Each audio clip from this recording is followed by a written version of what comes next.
fact that that ice condensed from the water vapor heats the snowflake up locally, and so it makes it less likely for another piece of ice to accumulate right nearby. This leads to a kind of growth inefficiency. You grow an arm, and it is a separated arm because right around the arm it got a little bit hot and it didn't add more ice there. So what happens is it grows, you have a hexagon, it grows out arms, the arms grow arms, and then the arms grow arms grow arms, and eventually, actually it's kind of cool because it actually fills in another hexagon, a bigger hexagon. And when I first looked at this, you had a very simple model for this, I realized, when it fills in that hexagon, it actually leaves some holes behind. So I thought, is that really right? So I look at these pictures of snowflakes, and sure enough, they have these little holes in them that are kind of scars of the way that these arms grew out. So you can't fill in backfill holes. So they don't backfill. Yeah, they don't backfill. And presumably there's a limitation of how big, like you can't arbitrarily grow. I'm not sure. I mean, the thing falls through I think it just, it hits the ground at some point. I think you can grow. I think you can grow in the lab. I think you can grow pretty big ones. I think you can grow many iterations of this kind of goes from hexagon, it grows out arms, it turns back, it fills back into a hexagon, it grows more arms again in 3D. No, it's flat usually. Well, why is it flat? Why doesn't it span out? Wait a minute. You said it's fluffy. Fluffy is a three-dimensional property, Or no, it's fluffy. Snow is okay. So what makes we're really in a detail. Multiple snowflakes become fluffy. A single snowflake is not fluffy. No, a single snowflake is fluffy. And what happens is, if you have snow that is just pure hexagons, they can they fit together pretty well. It doesn't have a lot of air in it, and they can also slide against each other pretty easily. And so the snow can be pretty I think avalanches happen sometimes when the things tend to be these hexagonal plates and it kind of slides. But then when the thing has all these arms that have grown out, they don't fit together very well, and that's why the snow has lots of air in it. And if you look at one of these snowflakes, and if you catch one, you'll see it has these little arms. And people often say no two snowflakes are alike. That's mostly because as a snowflake grows, they do grow pretty consistently with these different arms and so on. But you capture them at different times as they fell through the air in a different way. You'll catch this one at this stage, and as it goes through different stages, they look really different. And so that's why it kind of looks like no two snowflakes are alike, because you caught them at different times. So the rules under which they grow are the same. Yes. Just the timing. Yeah. Okay, so the point is science is not able to describe the full complexity of snowflake growth. Well, science, if you do what people might often do to say, okay, let's make it scientific, let's turn it into one number, and that one number is kind of the growth rate of the arms or some such other thing, that fails to capture sort of the detail of what's going on inside the system. And that's, in a sense, a big challenge for science, is how do you extract from the natural world, for example, those aspects of it that you are interested in talking about. Now, you might just say, I don't really care about the fluffiness of the snowflakes. All I care about is the growth rate of the arms, in which case, you can have a good model without knowing anything about the fluffiness. But the fact is, as a practical, if you say, what is the most obvious feature of a snowflake? Oh, that it has this complicated shape. Well, then you've got a different story about what you model. I mean, this is one of the features of sort of modeling in science. That what is a model? A model is some way of reducing the actuality of the world to something where you can readily sort of give a narrative to what's happening, where you can basically make some kind of abstraction of what's happening and answer questions that you care about answering. If you wanted to answer all possible questions about the system, you'd have to have the whole system, because you might care about this particular molecule, where did it go? And your model, which is some big abstraction of that, has nothing to say about that. So, one of the things that's often confusing in science, people will have, I've got a model, somebody says. Somebody else will say, I don't believe in your model because it doesn't capture the feature of the system that I care about. And there's always this controversy about, is it a correct model? Well, no model, except for the actual system itself, is a correct model in the sense that it captures everything. The question is, does it capture what you care about capturing? Sometimes that's ultimately defined by what you're going to build technology out of, things like this. The one counterexample to this is, if you think you're modeling the the whole universe all the way down, then there is a notion of a correct model.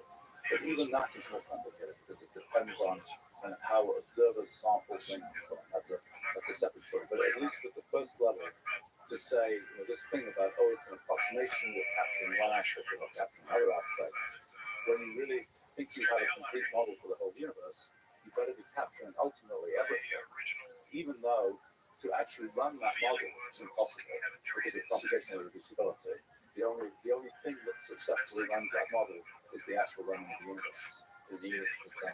Yeah, so what you care about is an interesting concept. So that's a human concept. So that's what you're doing with Wolfram Alpha and Wolfram language. Is you try to come up with symbolic representations, as simple as possible. So a model that's as simple as possible that fully captures stuff you care about. Yeah. So I mean, for example, we'll have a thing about data about movies, let's say. We could be describing every individual pixel in every movie and so on, but that's not the level that people care about. And because and that level that people care about is somewhat related to what's described in natural language.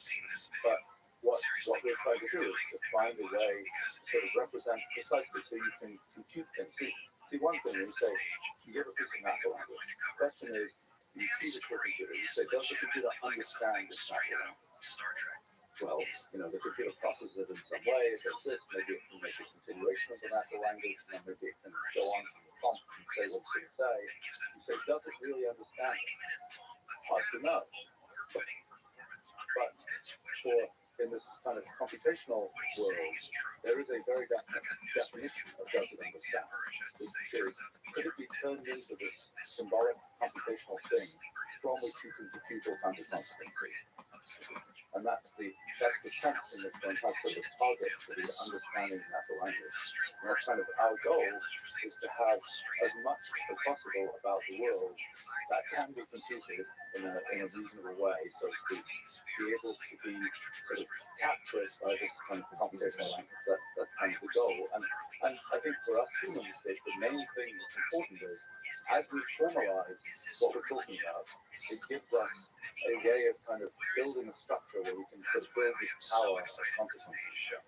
So if we just say, well, let's talk about it in natural language, it doesn't really give us some hard foundation that lets us build step by step towards something else. And it's kind of like what happens in math, that we were just sort of vaguely talking about math that didn't have the kind of full structure of math and all that kind of thing.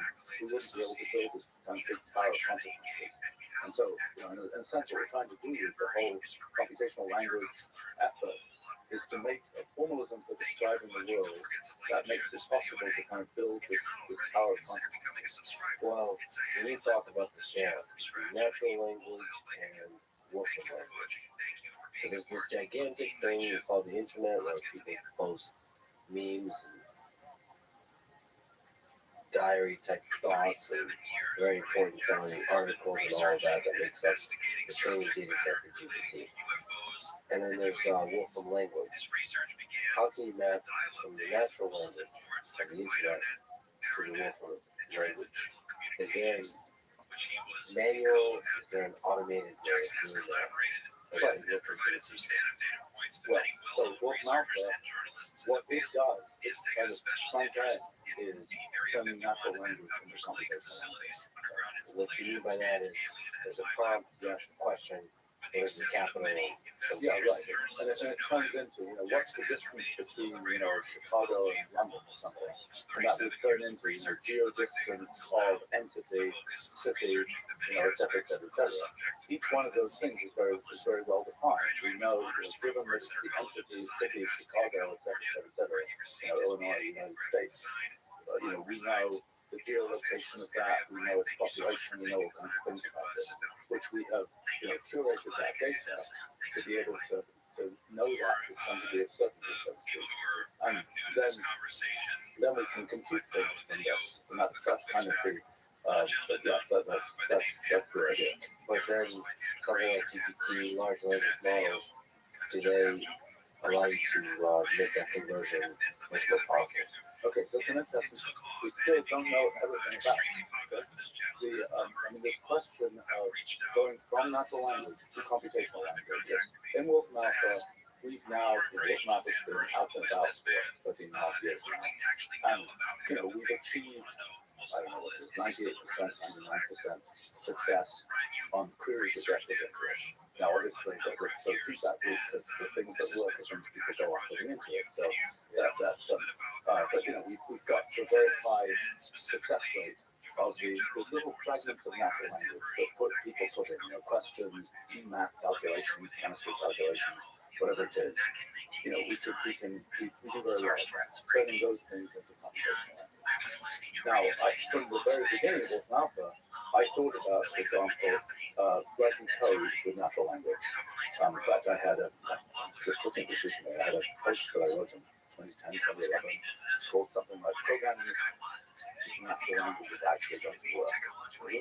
And so, we've done a bunch of experiments using methods that were a little bit, some of them are a little bit machine learning like, but certainly not the same kind of idea of fast training data and so on.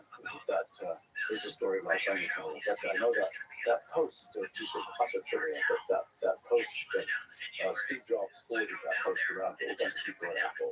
That was just, he never really liked programming languages. So he was very happy to see the idea that you could get rid of this kind of layer of kind of engineering-like structure. He would like, I think what's happening now, because it really is the case that you can, this idea that you have to kind of learn how the computer works to use a programming language is something that is, I think, a thing that, just like you have to learn the details of the opcode to know how assembly language works and so on. It's kind of a thing that's a limited time horizon. But kind of so this idea of how elaborate can you make kind of the prompt, how elaborate can you make the natural language and abstract from it computational language? It's a very interesting question. And, what GPT, GPT-4 and so on can do is pretty good.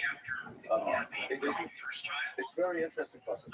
Still trying to understand this workflow. We've been working out a lot of tooling around this workflow. Natural language, computational language. Right. And then Especially if it's conversation and dialogue. There's multiple queries.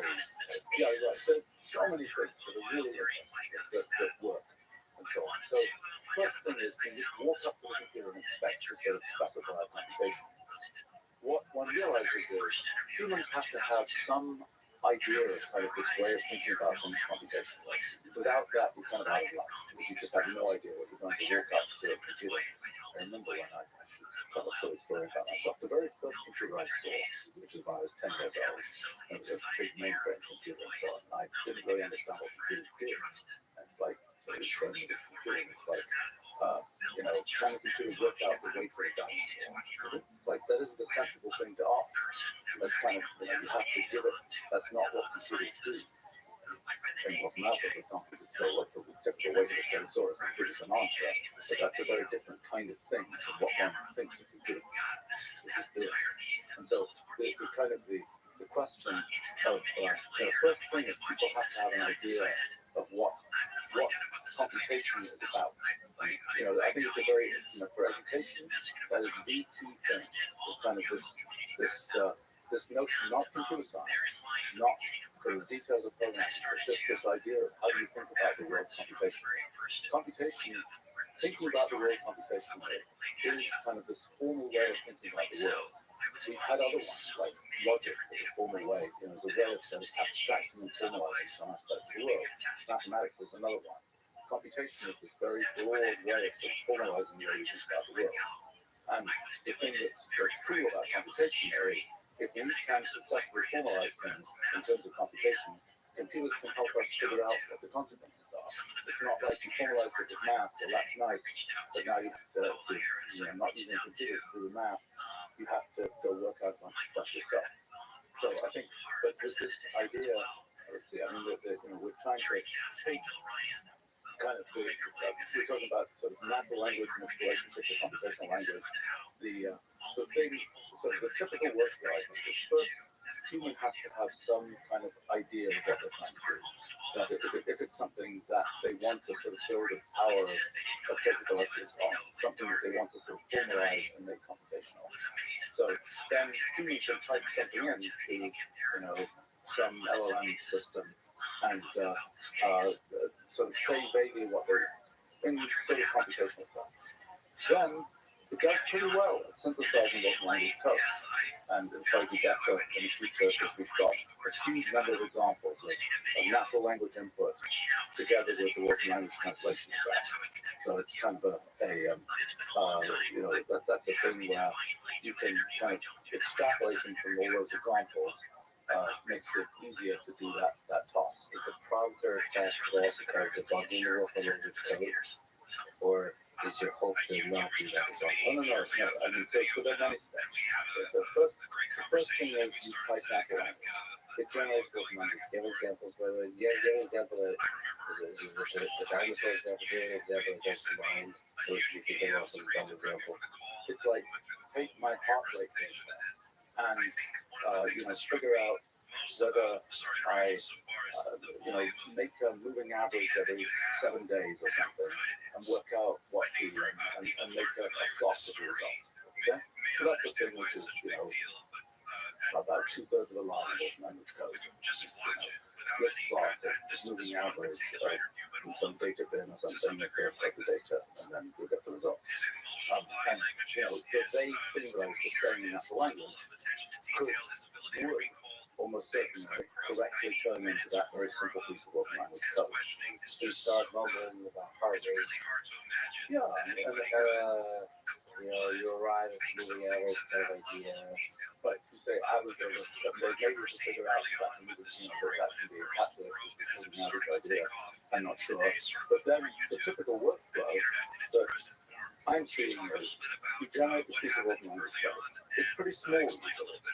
And if it isn't small, it's always right. But if it's pretty small, and working language is one of the ideas of working language is the language that humans can read. It's not a language which programming languages tend to be this one-way story of humans write them and computers execute from them. Working language is intended to be something which is sort of like math notation. Something where humans write it and humans are supposed to read it as well. And so kind of the workflow that's emerging is kind of this human mumbles and things. Large language model produces a fragment of working language code. Then you look at that and say, no, so typically you just run it first. You see, does it produce the right thing? You look at what it produces, you might say the result is crazy. You look at the code, you see why it's crazy. You fix it. If you really care about the result, you really want to make sure it's right, you got to look at that code and understand it, because that's the way you have this sort of checkpoint of did it really do what I expected it to do. Now, you go beyond that, I mean, it's what you find is, for example, let's say the code does the wrong thing. Then you can often say to the large language model, can you adjust this to do this? And it's pretty good at doing it. Interesting. So you're using the output of the code to give you hints about the function of the code. So you're debugging based on the output of the code. Right, the plugin that we have for ChatGPT, it does that routinely. It will send the thing in, it will get a result. It will discover, the LLM will discover itself that the result is not plausible. And it will go back and say, oh, I'm sorry, it's polite. It goes back and says, I'll rewrite that piece of code. And then it will try it again and get a result. The other thing that's pretty interesting is when you just run into one of the new concepts that we have, we invented this whole idea of notebooks about 36 years ago now. And so now there's the question of how do you combine this idea of notebooks where you have text and code and output. How do you combine that with the notion of chat and so on? And there's some really interesting things there. Like, for example, a very typical thing now is we have these notebooks where as soon as if the thing produces errors, if we run this code and it produces messages and so on, the LLM automatically not only looks at those messages, it can also see all kinds of internal information about stack traces and things like this. And it does a remarkably good job of guessing what's wrong. and telling you. So in other words, it's looking at things sort of interesting, kind of a typical sort of AI-ish thing. But it's able to have more sensory data than we humans are able to have. It's able to look at a bunch of stuff that we humans could kind of glaze over looking at. And it's able to then come up with, oh, this is the explanation of what's happening.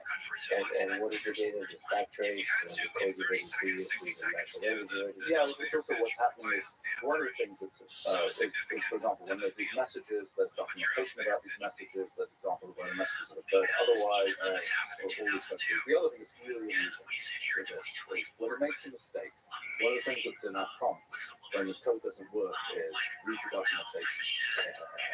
We have another piece of the plugin that lets it read documentation, and that again is very, very useful because it will, it will figure out. Sometimes it'll make up the name of some option for some function that doesn't really exist. Read the documentation. It'll have some wrong structure for the function and so on. That's a powerful thing. I mean, the thing that I realized is we built this language over the course of all these years to be nice and coherent and consistent and so on, so it's easy for humans to understand.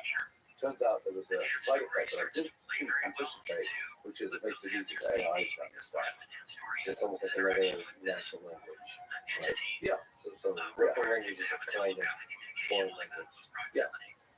You have a line of English, French, Japanese, working language, and then Spanish. And that system is not going to notice. Well, yes.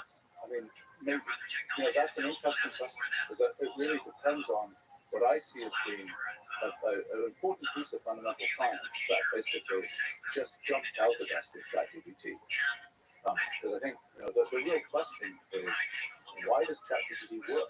How is it possible to encapsulate, to successfully reproduce all these kinds of things in natural language, with a comparatively small, a couple hundred billion, weights of neural nets and so on. And I think that that relates to kind of a fundamental fact about language, which the main thing is that I think there's a structure to language that we haven't kind of really explored very well. It's kind of this semantic grammar talking about language. We kind of know that when we set up human language, we know that it has certain regularities. We know that it has a certain grammatical structure, noun followed by verb, followed by noun, adjectives, etc. That's its kind of grammatical structure. But I think the thing that ChatGPT is showing us is that there's an additional kind of regularity to language, which has to do with the meaning of the language beyond just the pure, talk-and-speech combination type of thing.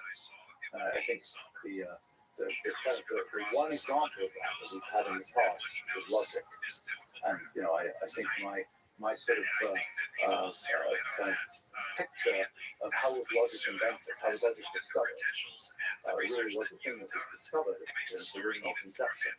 It was discovered either by Aristotle, who kind of listened to a bunch of people, orators, and giving speeches, and this one makes sense, that one doesn't make sense.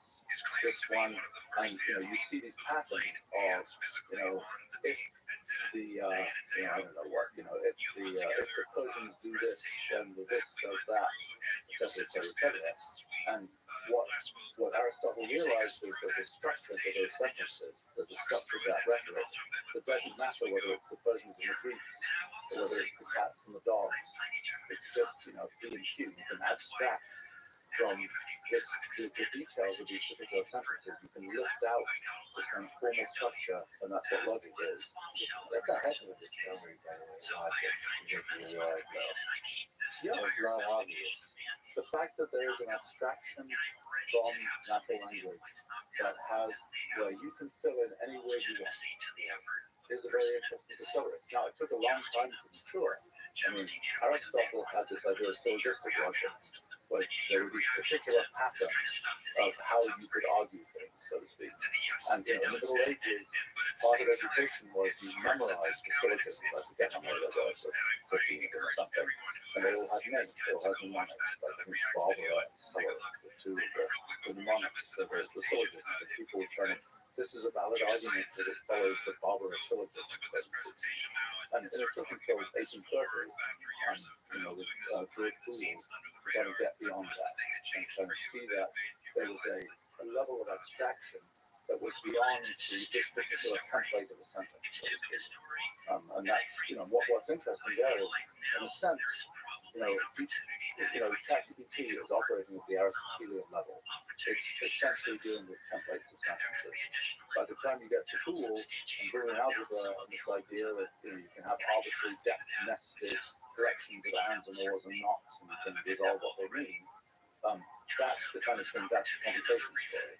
That's, you've gone beyond the pure sort of templates of natural language to something which is an arbitrary deep computation. But the thing that I think we realize from ChatGPT is, Aristotle stopped secretly, and there was more that you could have lifted out of language as formal structures. And I think there's, in a sense, we've captured some of that in some of what is in language. There's a lot of kind of little calculus, little algebras of what you can say, what language talks about, whether it's, if you say, I go from place A to place B, place B to place C. Then I know I've gone from place A to place C. If A is a friend of B and B is a friend of C, it doesn't necessarily follow that A is a friend of C. These are things that are, if you go from place A to place B, place B to place C, it doesn't matter how you went. Like logic, it doesn't matter whether you flew there, walked there, swam there, whatever. You still, this transitivity of where you go is still valid. And there are many kinds of pieces, I think, of the way the world works that are captured in these aspects of the language, so to speak. And I think what ChatGPT effectively has found, just like it discovered logic, people are really surprised at these logical inferences. It discovered logic the same way Aristotle discovered logic, by looking at a lot of sentences effectively and noticing the patterns in those sentences. But it feels like it's discovering something much more complicated than logic. So this kind of semantic grammar. I think you wrote about this. Maybe we can call it the laws of language, I believe you call it, or which I like, the laws of thought. Yes, that was the type of the George Boole had, but his Boole enough for that reason to get laws of thought. Yes, that was what he said.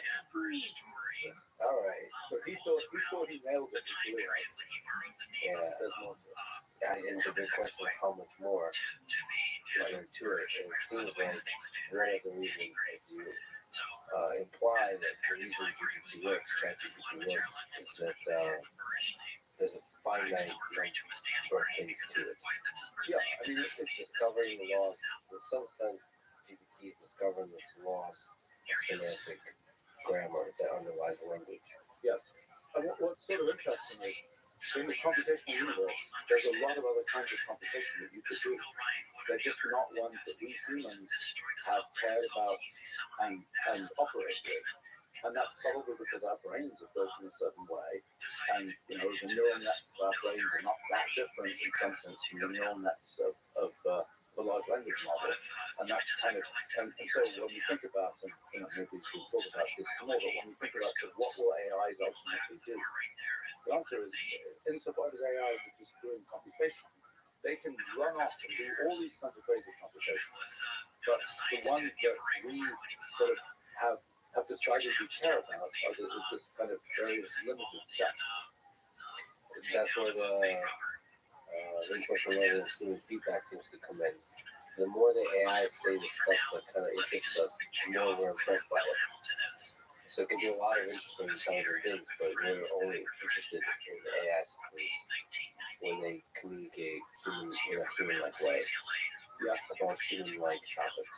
Yeah, well, it's like technology. I mean, in a sense, the physical world provides all kinds of things. There are all kinds of processes going on in physics. Only a limited set of those are ones that we capture and use for technology. There are only a limited set where we say, this is a thing that we can sort of apply to the human purposes we currently care about. And you might have said, okay, you pick up a piece of rock You say, okay, there's a nice silicate that contains all kinds of silicate. I don't care. Then you realize, oh, we could actually turn this into a semiconductor wafer and make it microprocessor out of it. And then we care a lot about it. Yeah. And it's it's this thing about what do we, in the evolution of our civilization, what things do we identify as being things we care about? I mean, it's like, when there was the announcement recently of the possibility of a high temperature superconductor that involved the element lutetium, which, generally nobody has cared about. It's kind of, but suddenly if there's this application that relates to kind of human purposes, we start to care about. So, given your thinking that you may have discovered inklings of laws of thought, do you think such laws exist? Yeah. What's your intuition here? Oh, definitely. I mean, the fact is, so the logic is but the first step.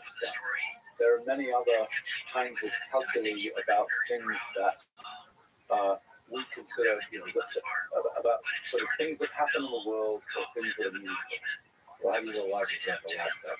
Well, Because we can plainly see that if you say, here's a sentence that is syntactically correct, okay?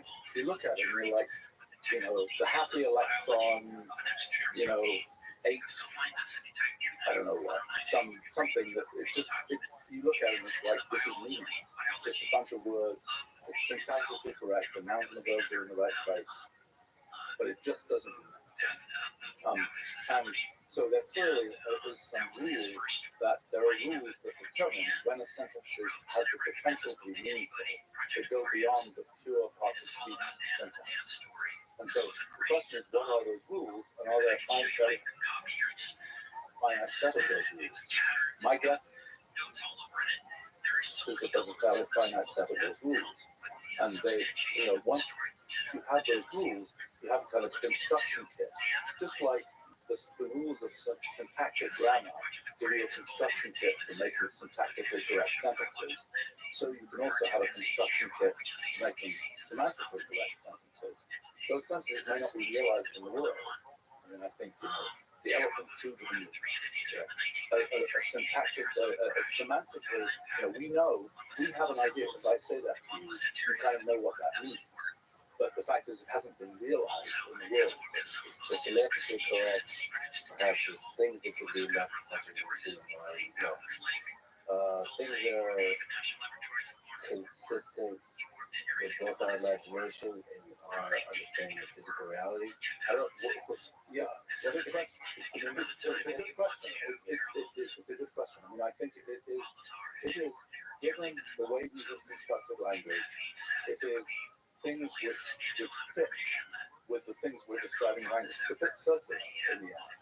Because, you can, and the sort of boundary of what is physically realizable. Okay, let's take the example of motion. Okay?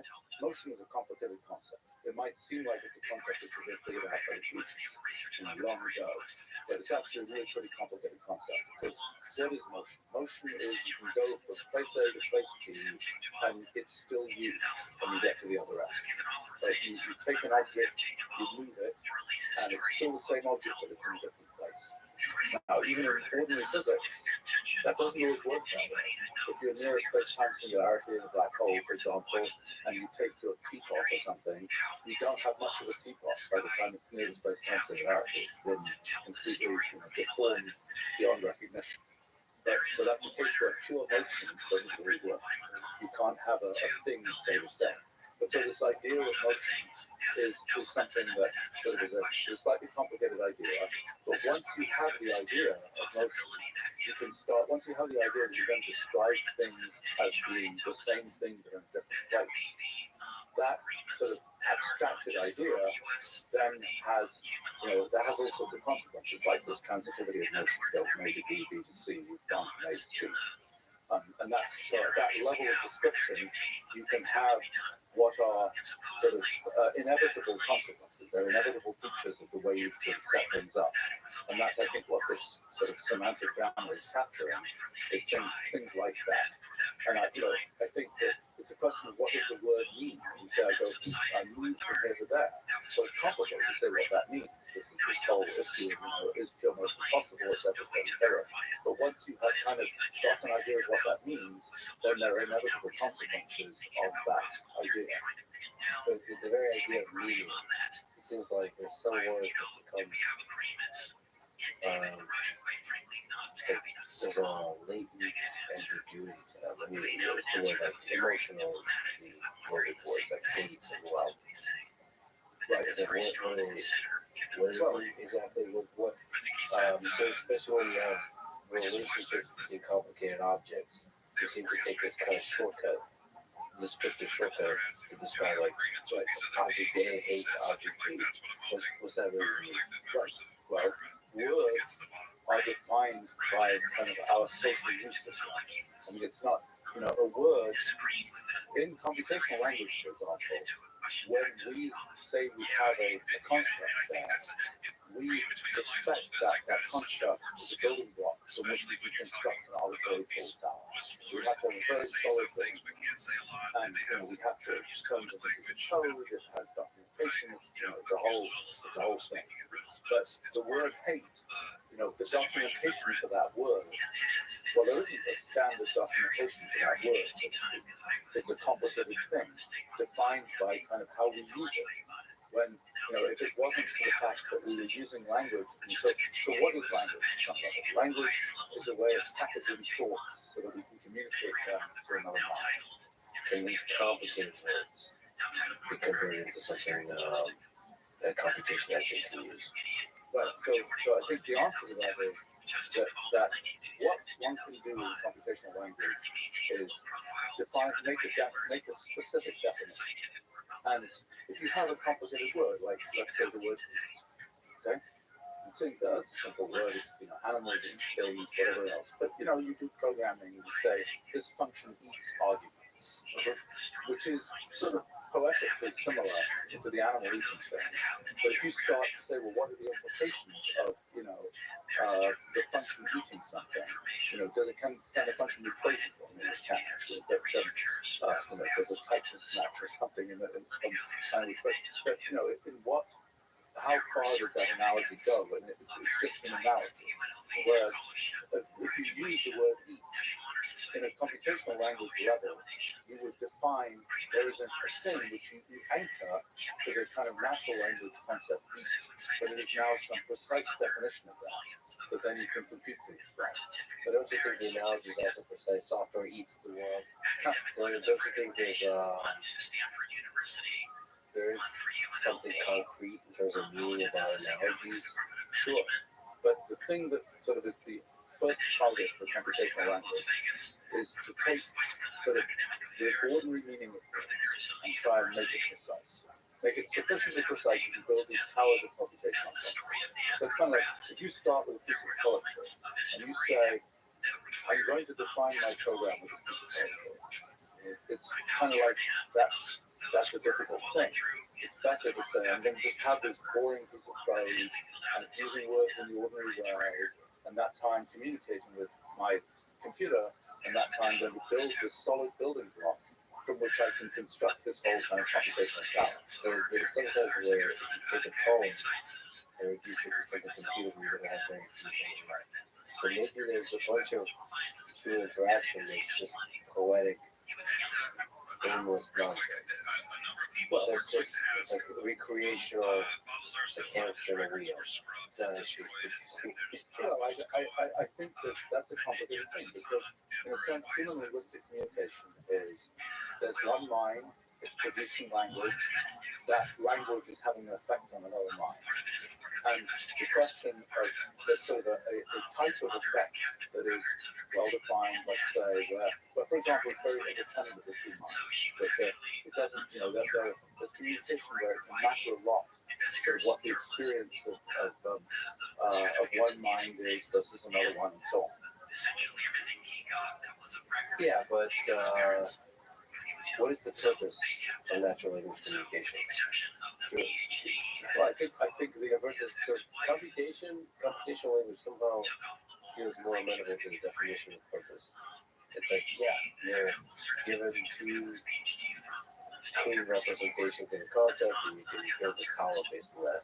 Is natural language the same thing but more fuzzy? But I think the story of natural language, right, is that that's the great invention of our species. We don't know whether it exists in other species, but we know it exists in our species. It's the thing that allows you to sort of communicate abstractly from like one generation of species to another. You can, there is an abstract version of knowledge that can be passed down.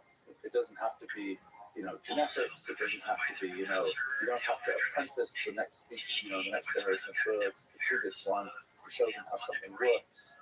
There is this abstracted version of knowledge that can become passed down. Now, that, it relies on, it still tends to rely, because language is fuzzy, it does tend to rely on the fact that, if we look at some ancient language where we don't have a chain of translation definitions of what we have today, we never understand that ancient language. And we may not understand, the concepts may be different from the ones that we have today. We still have to have something of a chain, but it is something where we can realistically expect to communicate abstract ideas. And that's one of the big roles of language.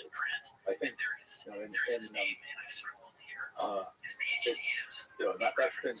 this ability to sort of concretify abstract things is what language has provided.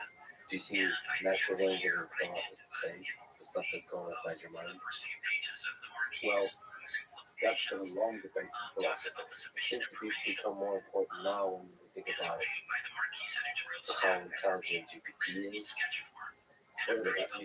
Whatever that means, it seems like the stuff that's going on in the human mind seems something like intelligence. And it's language, what we call it intelligence. And so you start to think, okay, what's the relationship between thought, the language of thought, the laws of thought, the logic, the words like reasoning, and the laws of language, and how that has to do with computation. It seems like more rigorous, precise ways of reasoning. Right, which are beyond human. I mean, much of what computers do, humans do not do. I mean, you might say, if you look at a subset, Presumably. Hopefully,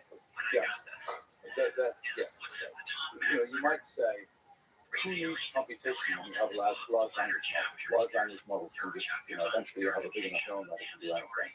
But they're really doing the kinds of things that humans quickly do. And there are plenty of sort of formal things that humans never quickly do. For example, I don't know, some people can do mental arithmetic, they can do a certain amount of math in their minds.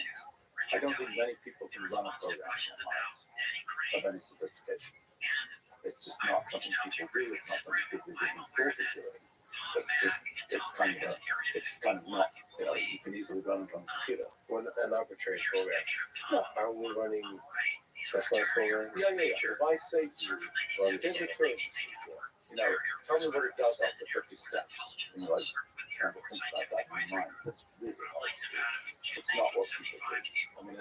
In some sense, people program, they build a computer, a programmer, just to answer your question about what the system does. We build a computer. Yeah, that's right. But they created something which is then, then when they run it, it's doing something different than what's happening in their mind. And they've outsourced that piece of computation from something that is internally happening in their mind to something that is now a tool that's external to their mind. So when a human to you didn't invent computers, they discovered it. They discovered computation, which they invented the technology of computers. The computer is just kind of way to plug into this whole stream of computation. There's probably other ways. Well, for sure. I mean, the particular ways that we make computers out of semiconductors and electronics and so on, that's the particular technology stack we built. I mean, the story of a lot of what people try to do with quantum computing is finding different sort of underlying physical, infrastructure for doing computation. Biology does lots of computation. It does it using infrastructure that's different from semiconductors and electronics. It's a molecular scale sort of computational process that hopefully we'll understand more about. I have some ideas about understanding more about that. But That's another, it's another representation of computation. Things that happen in the physical universe at the level of, these evolving hypergraphs and so on. That's another sort of implementation layer for this abstract idea of computation. So if GPT or large language models are starting to develop or implicitly understand the laws of language and thought, do you think they can be made explicit? Yeah. How? Give it a bunch of that. So do they Like in natural science. What is happening in natural science? You have the world that's doing really complicated things, and then you discover, Newton's theory, for example, this is how motion works. This is the way that this particular sort of idealization of the world, this is how we describe it in a simple, computationally reducible way. And I think it's the same thing here.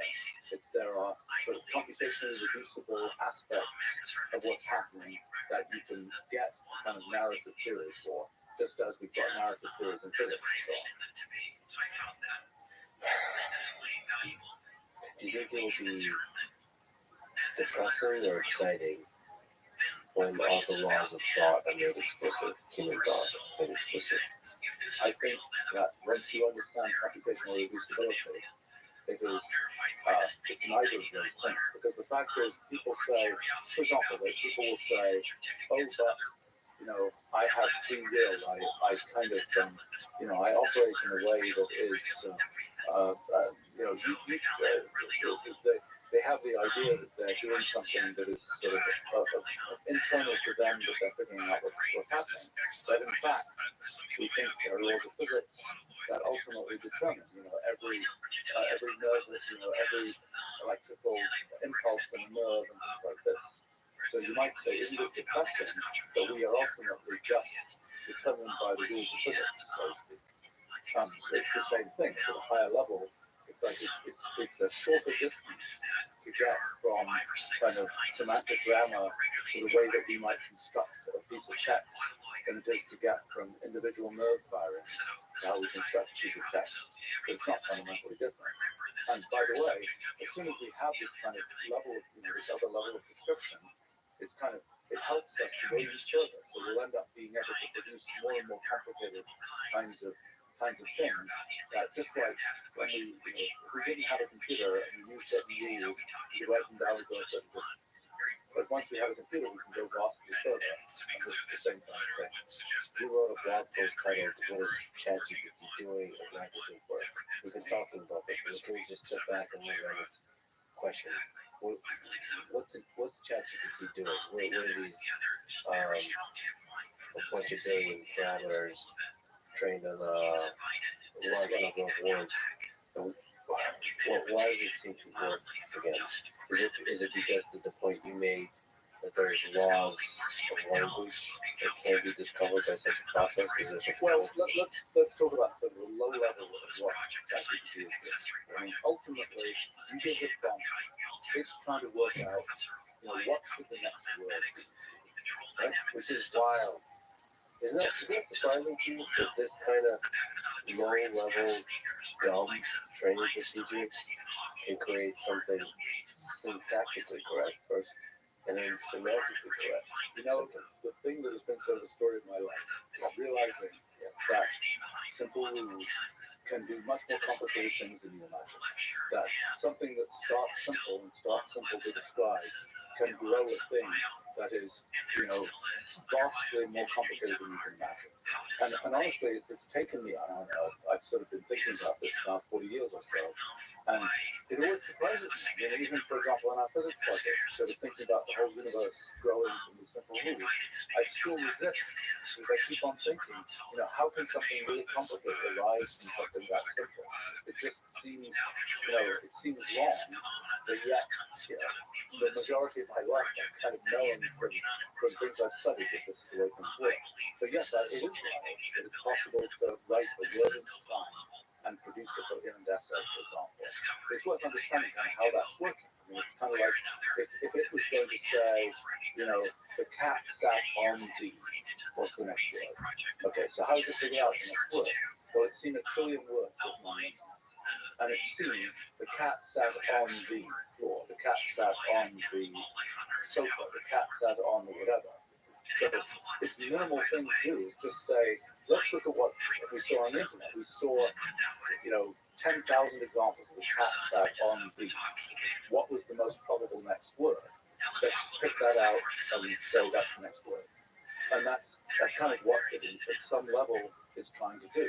Now the problem is there isn't enough text on the internet to, for if you have a reasonable length of prompt, that search prompt will never occur.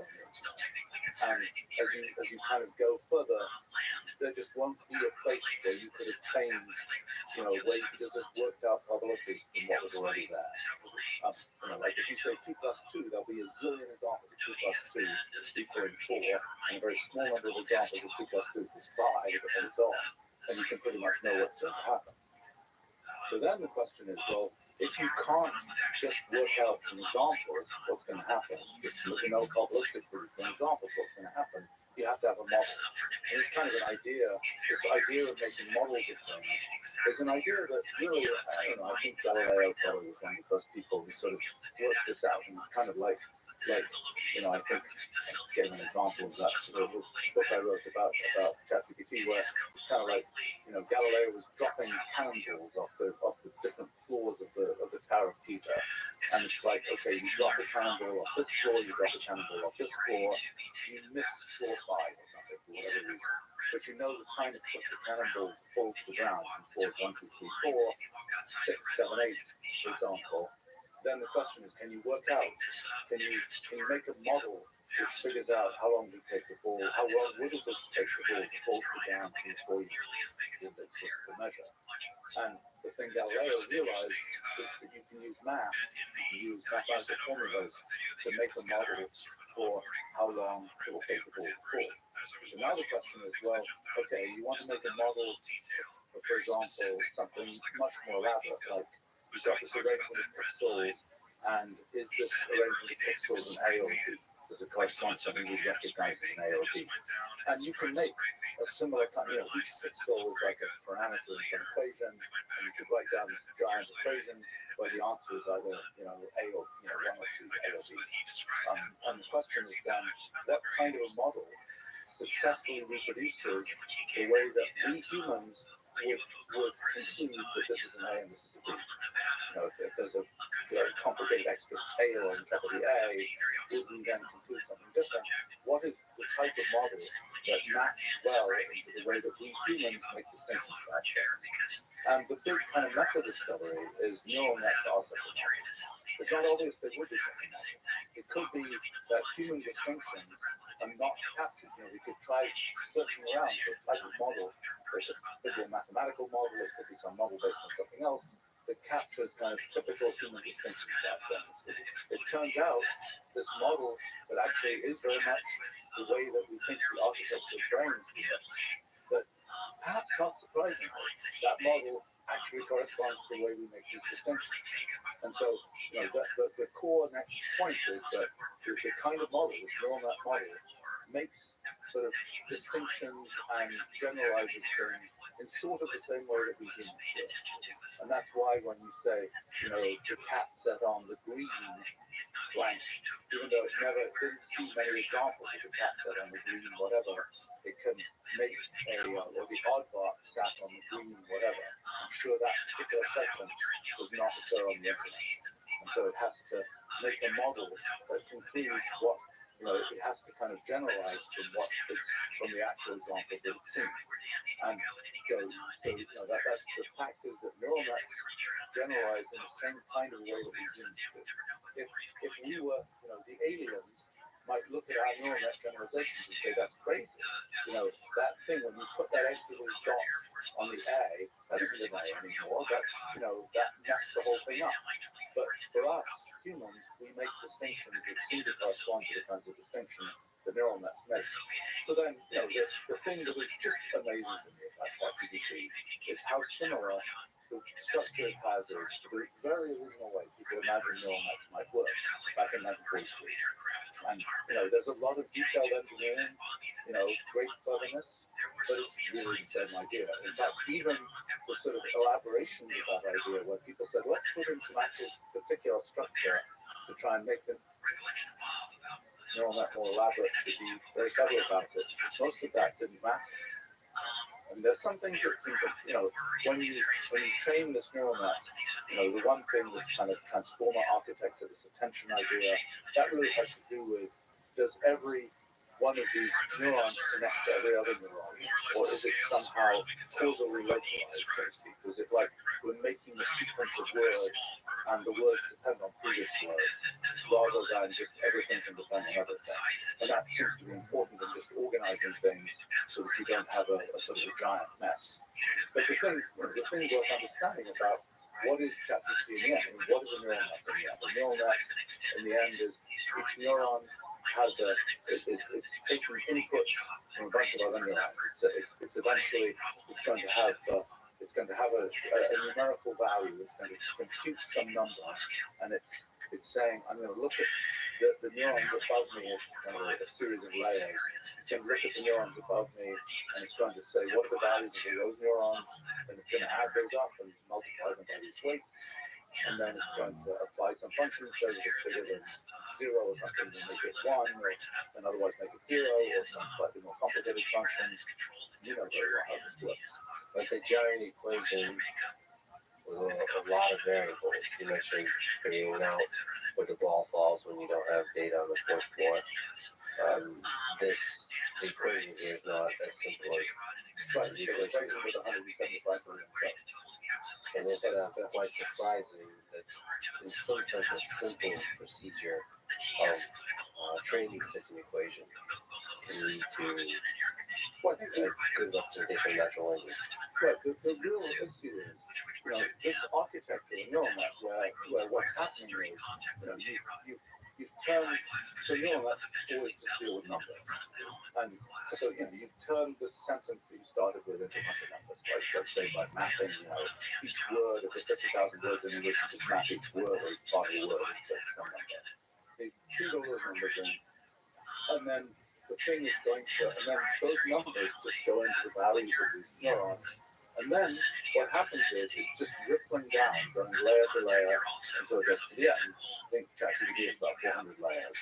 And it just goes one through. It just, every new word it's going to compute just says, here are the numbers from the words before. Let's compute what does it compute? It computes the probabilities that it estimates for each of the possible 50,000 words that will come next.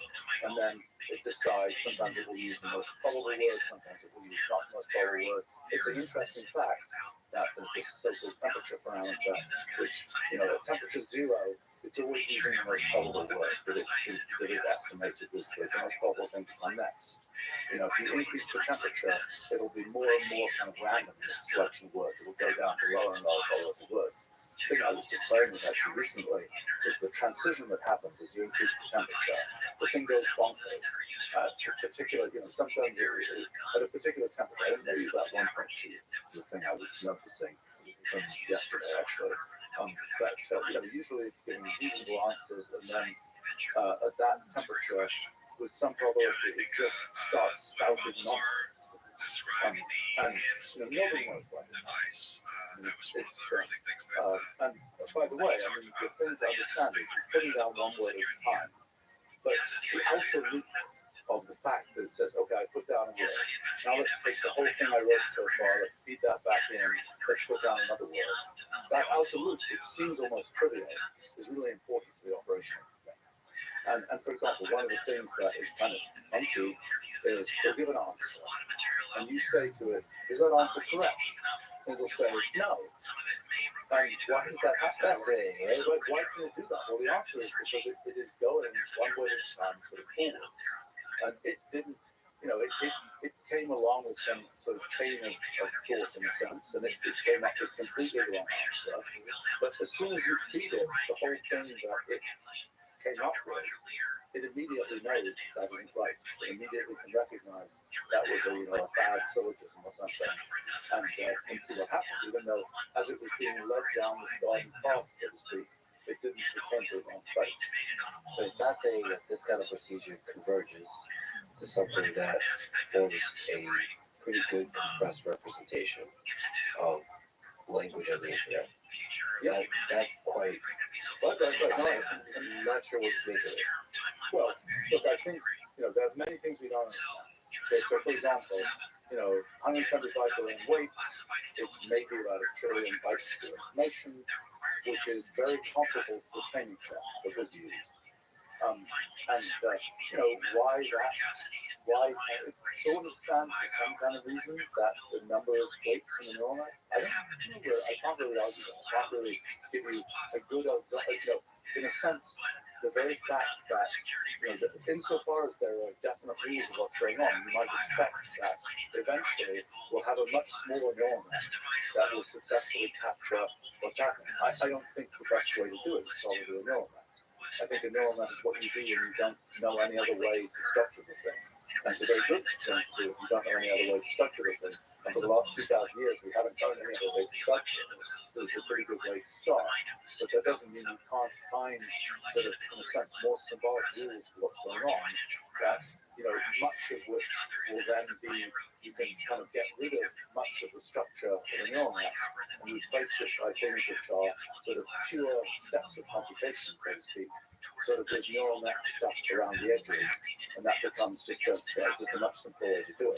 So the neural net, we hope, will reveal to us good symbolic rules that make the using the neural net less and less and less. Right. And there will still be some stuff that's kind of fuzzy, just like there are things that it's like this question: what can we formalize? What can we turn into computational language? What is just sort of it happens that way because the brain is set up that way. What do you think are the limitations of large language models? Just to make it explicit. Well, I think that deep computation is not what large language models do. It's a different kind of thing. The outer loop of a large language model, if you're kind of in many steps in the computation, the only way you get to do that right now is by spooling out, all of the whole chain of thought as a bunch of words, basically. And you can make a Turing machine like that if you want to, like just doing that construction. In principle, you can make an arbitrary computation by just spooling out the word. But it's a bizarre and inefficient way to do it. But it's something where I think that's sort of the deep computation is it's really what the humans can do quickly. Large language models will probably be able to do that. Anything that you can do kind of off the top of your head type thing is really is good for large language models. And the things you do off the top of your head, you may not get them always right, but it's thinking the way we do. And I wonder if there's an automated way to do something that humans do well, much faster, to where it moves generate arbitrary large code bases of Wolfram language, for example. Well, the question is, what do you want code bases to do? Escape, control, and take over the world. Okay. So, the thing is, when people say, we want to build this giant thing, like a giant piece of computational language, in a sense, it's sort of a failure in computational language. It's the thing you have to build. In other words, if we have a description, if you have a small description, that's the thing that you represent in computational language, and then the computer can compute with that. Yeah. So, in a sense, as soon as you're given a description, that you have to somehow make that description something definite, something formal, and to say, okay, I'm going to give this piece of natural language, and then it's going to blurt out this giant formal structure. That, in a sense, that doesn't really make sense, because except insofar as that piece of natural language kind of plugs into what we socially know, so to speak, it plugs into kind of our corpus of knowledge, then that's a way of capturing a piece of that corpus of knowledge, but hopefully we will have done that in computational language. How do you make it do something that's big? Well, you have to have a way to describe what you want. I can make it more explicit. How about, I just popped into my head, iterate through all the members of Congress and figure out how to convince them that they have to let me the system become president, pass all the laws that allows AI systems to take control and be the president. I don't know. So that's a very explicit one. Figure out the individual life story, each congressman or each senator, anybody, I don't know what it took like to really kind of pass legislation and figure out how to control them, manipulate them, get all the information. What would be the biggest fear of this congressman? And in such a way that you can take action on it in the digital space, maybe threaten the destruction of reputation or something. Right. If I can describe what I want, to what extent can a large language model automate that? With the help of concretization of something like working language, that makes it more, grounded. It can go a long way. I'm also surprised how quickly I was able to get it. That's it. Yeah. I swear I did not think about this before. It was funny how quickly, which is a very concerning thing, because that probably this idea will probably do quite a bit of damage. There might be a very large number of other such ideas. Well, I'll give you a much more benign version of that idea. Right? You're going to make an AI teaching system. And, that's a benign version of what this is. I want this person to understand this point. You're essentially doing machine learning where the loss function, the thing you're trying to get to is get the human to understand this point. And when you do a test on the human, that they correctly understand how this or that works. And I am confident that sort of the large language model type technology combined with computational language is going to be able to do pretty well at teaching us humans things. And it's going to be an interesting phenomenon because, sort of individualized teaching is a thing that has been kind of a goal for a long time. I think we're going to get that. I think more, it has many functions. Just, if you know me, if you, the AI, know me, tell me, I'm about to do this thing. What are the three things I need to know? Given what I already know, let's say I'm looking at some paper or something, right? It's like there's a version of the summary of that paper that is optimized to me, so to speak, and where it really is, and I think that's really going to work. You can understand the major gaps in your knowledge that it builds would actually give you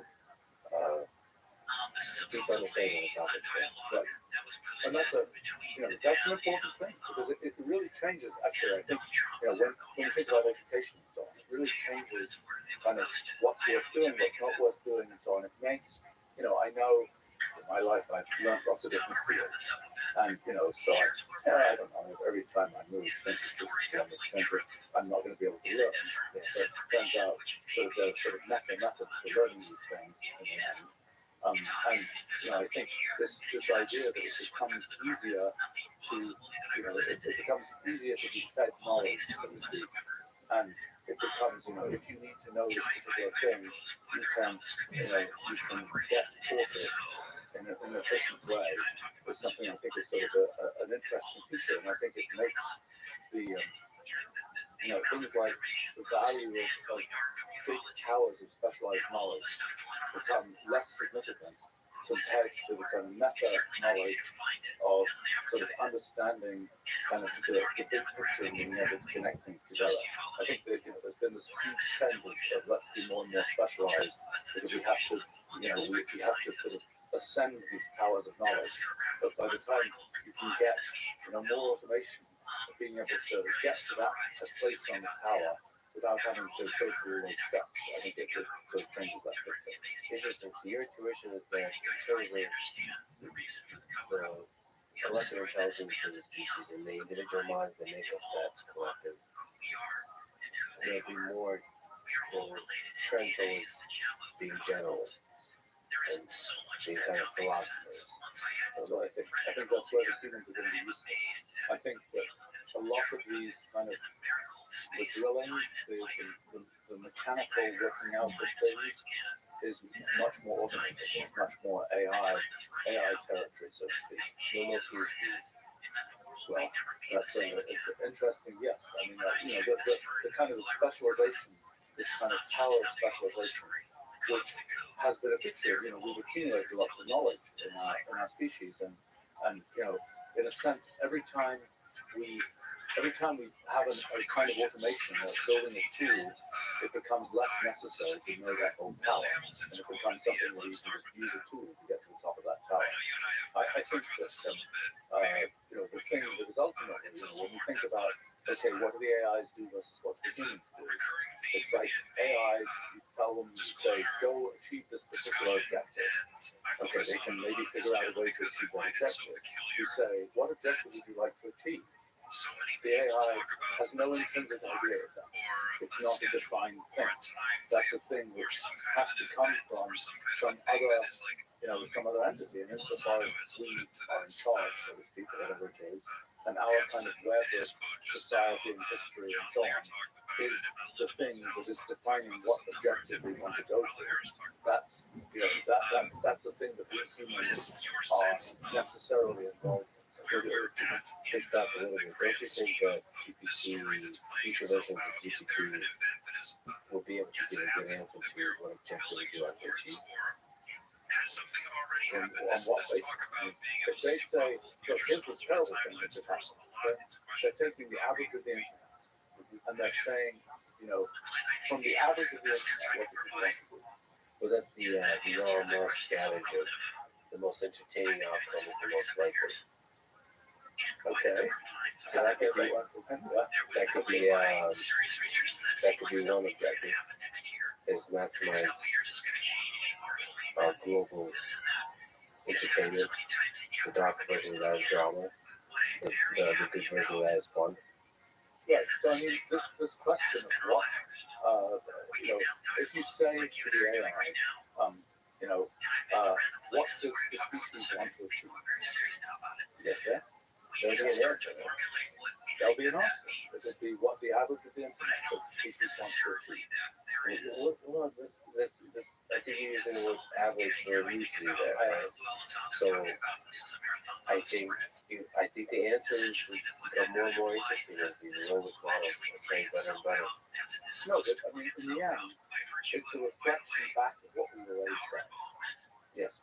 But it's there's a deeper wisdom to collective intelligence, presumably, than individual.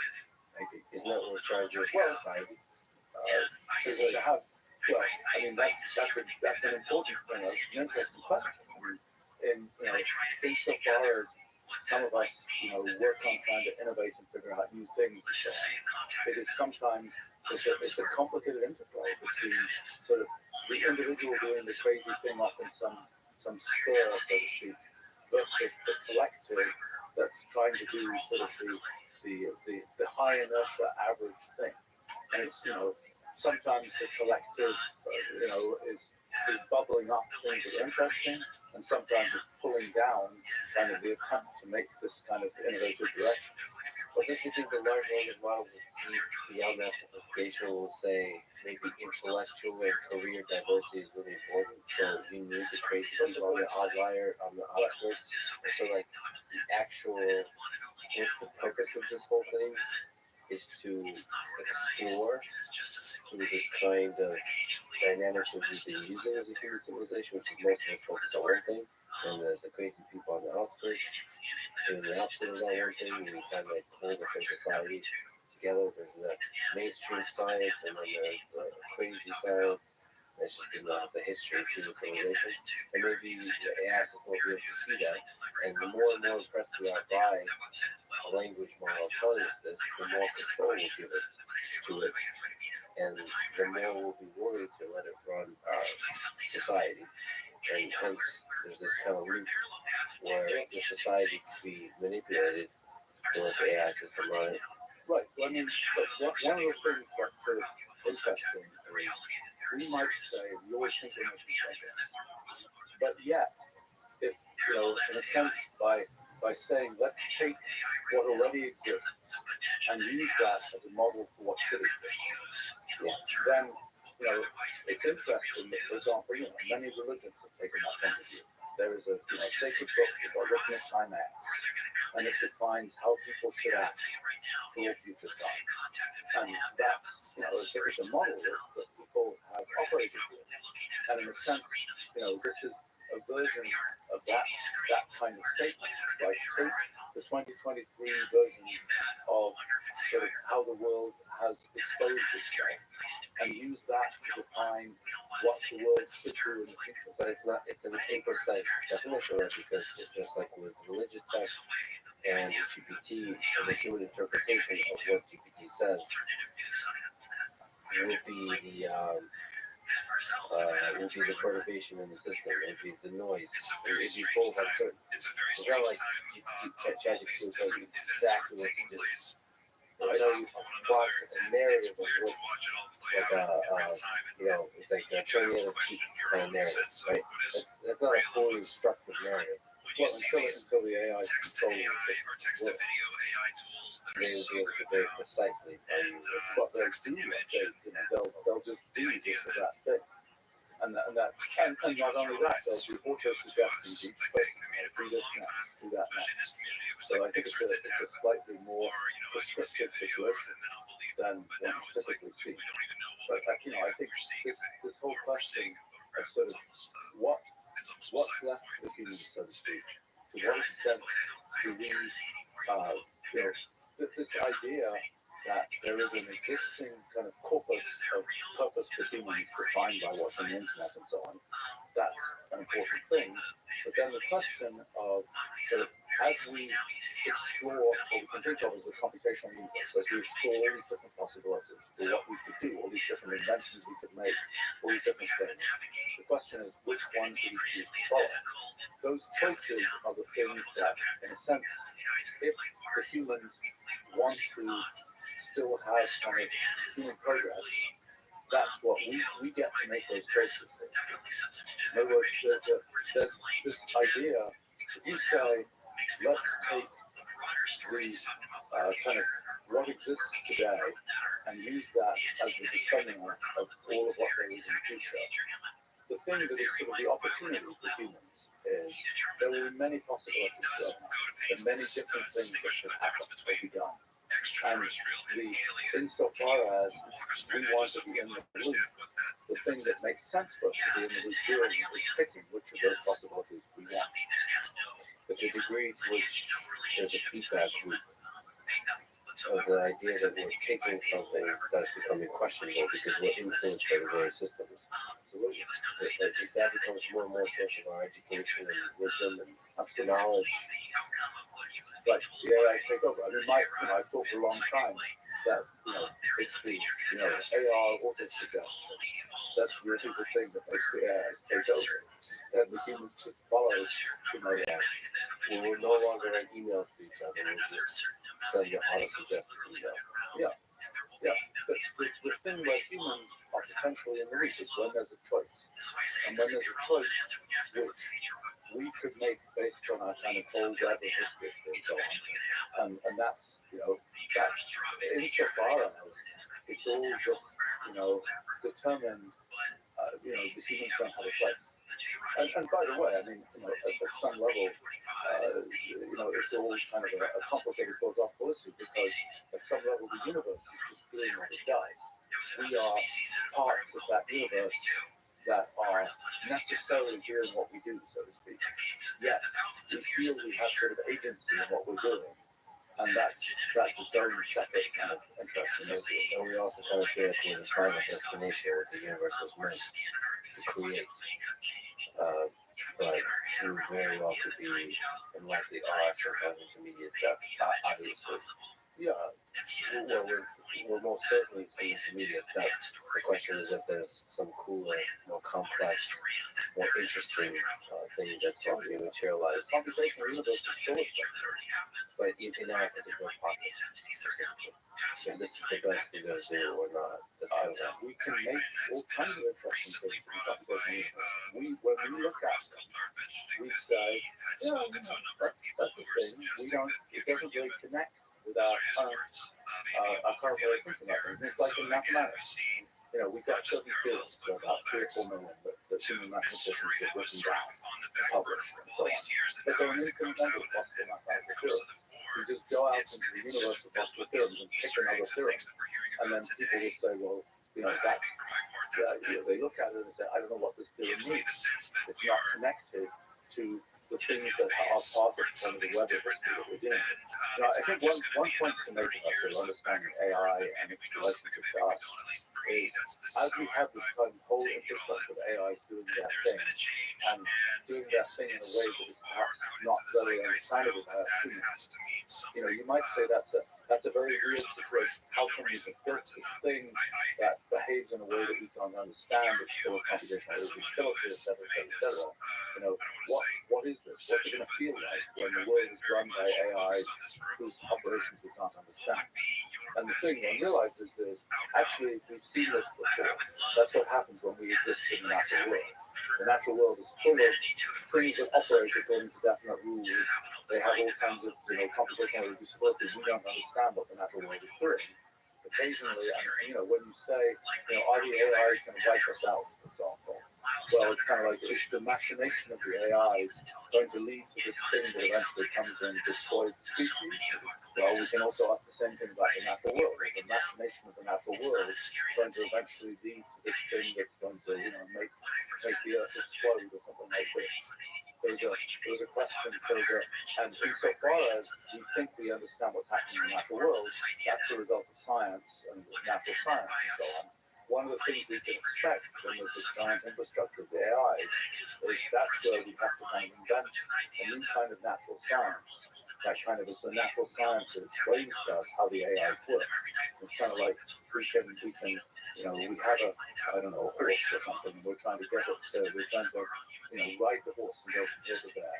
We don't really understand how the horse works inside, but we can get certain rules and certain, approaches that we take to persuade the horse to go from here to there and take us there. And that's the same type of thing that we're kind of dealing with a sort of incomprehensible, computationally irreducible AI. But we can identify we can find these kind of pockets of reducibility that we can kind of, we're grabbing onto the mane of the horse or something to be able to ride it. Or we figure out, if we figure that to ride the horse, that's a successful way to get it to do what we're interested in doing. There does seem to be a difference between a horse and a large language model, or something that could be called AGI connected to the internet. Let me just ask you about a big philosophical question about the threat of these things. There's a lot of people like Eliezer Yudkowsky who worry about the existential risks of AI systems. Is that something that you worry about? Sometimes when you're building an incredible system like Alpha, you can kind of get lost in it. I try and think a little bit about the implications of what I'm doing. It's like the Manhattan Project kind of situation where you're there's some of the most incredible physics and engineering being done, but where's this going to go? I think some of these arguments about kind of, there'll always be a smarter AI, there'll always be, and eventually the AIs will get smarter than us, and then all sorts of terrible things will happen. To me, some of those arguments remind me of kind of the ontological arguments of the existence of God and things like this. They're kind of arguments that are based on some particular model, fairly simple model often, of kind of there is always a greater this, that, and the other. This is, and that's, those arguments what tends to happen in the sort of reality of how these things develop is it's more complicated than you expect. But the kind of simple logical argument that says, eventually there'll be a super intelligence and then it will, do this and that, turns out not to really be the story. It turns out to be a more complicated story. So, for example, here's an example. Is there an apex intelligence? Just like there might be an apex predator in some, ecosystem. Is there going to be an apex intelligence, the most intelligent thing that there could possibly be?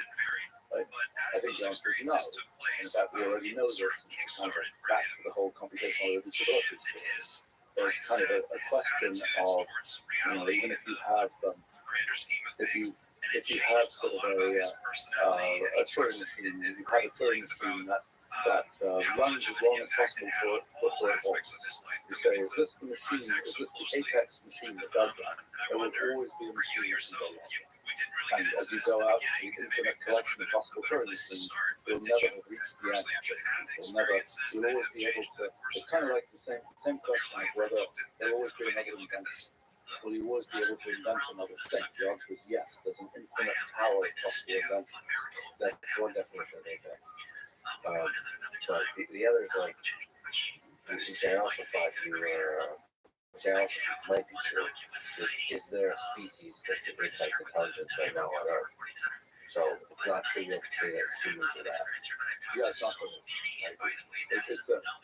I think one of the things that I've long been curious about kind of other intelligences, so to speak.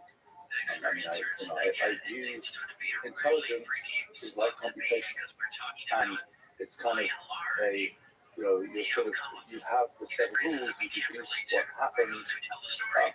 I have tended to think now that there's a sort of specialization of computation that is sort of a consciousness-like thing that has to do with these, computational boundedness, single-threaded experience, these kinds of things that are the specialization of computation that corresponds to a somewhat human-like experience of the world.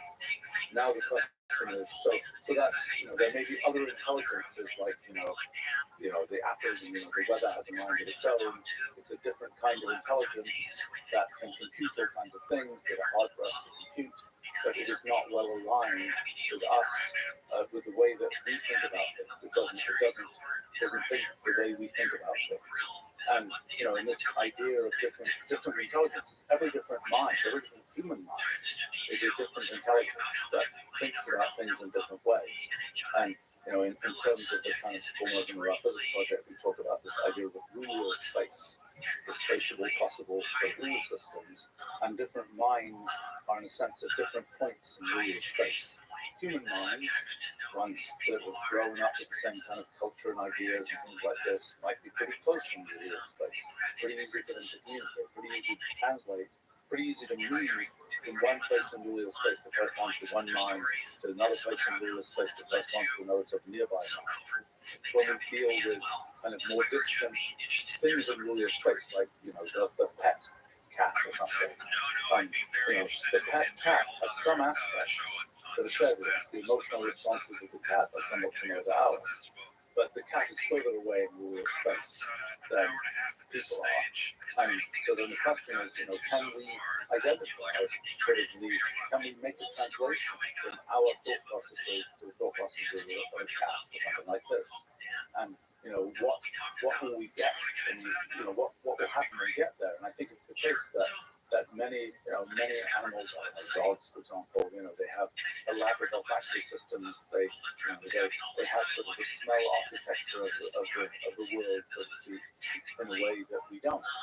And so, if you were sort of talking to the dog and you could, communicate in a language, the dog will say, well, this is a flowing, smelling, this, that, and the other thing, concept that we just don't have any idea about. Now, what's interesting about that is one day we will have chemical sensors that we will really see the dog, we'll have artificial noses that work pretty well, and we might have our augmented reality system show us the same map that the dog could see and things like this, similar to what happens in the dog's brain. And eventually, we will have kind of expanded in real space to the point where we will have those same sensory experiences that dogs have, and we will have internalized what it means to have, the smell landscape or whatever. And so then we will kind of colonize that part of real space until, we haven't gone, some things that animals and so on do, we sort of successfully understand, others we do not. And the question of what is the, what representation, how do we convert things that animals think about to things that we can think about? That's not a trivial thing. And, I've long been curious. I had a very bizarre project at one point of trying to make an iPad game with a cat that win against itself. But I feel like there's a philosophical goal there, though. Yeah. Yes. I mean, I was curious if pets can work in Minecraft or something, and can construct things, what will they construct? And will what they construct be something something where we look at it and say, oh, yeah, I recognize that? Or will it be something that looks to us like something that's out there in the computational universe that one of my, cellular automata might have produced? So we say, oh, yeah, I can kind of see it operates according to some rules. I don't know why you would use those rules. I don't know why you would care. Yeah, actually, just to look on that seriously, is there a connector in the real space between you and the cat, where the cat could be doing it with? So I found it's a very limited interface. I wonder if there's a game where cats win. I think the problem is the cat's not going to be that interested in what's happening like that. So I think, that's the interface issue. Yeah. No, I think it is likely that, there are plenty of animals that would successfully eat us if we were, if we were exposed to them. And so there's, it's going to pounce faster than we can get out of the way. So there are plenty of, and probably it's going to, we think we've hidden ourselves, but we haven't successfully hidden ourselves. So that's a good thing. I wonder if there's something more in the realm of intelligence, where an animal like a cat are out.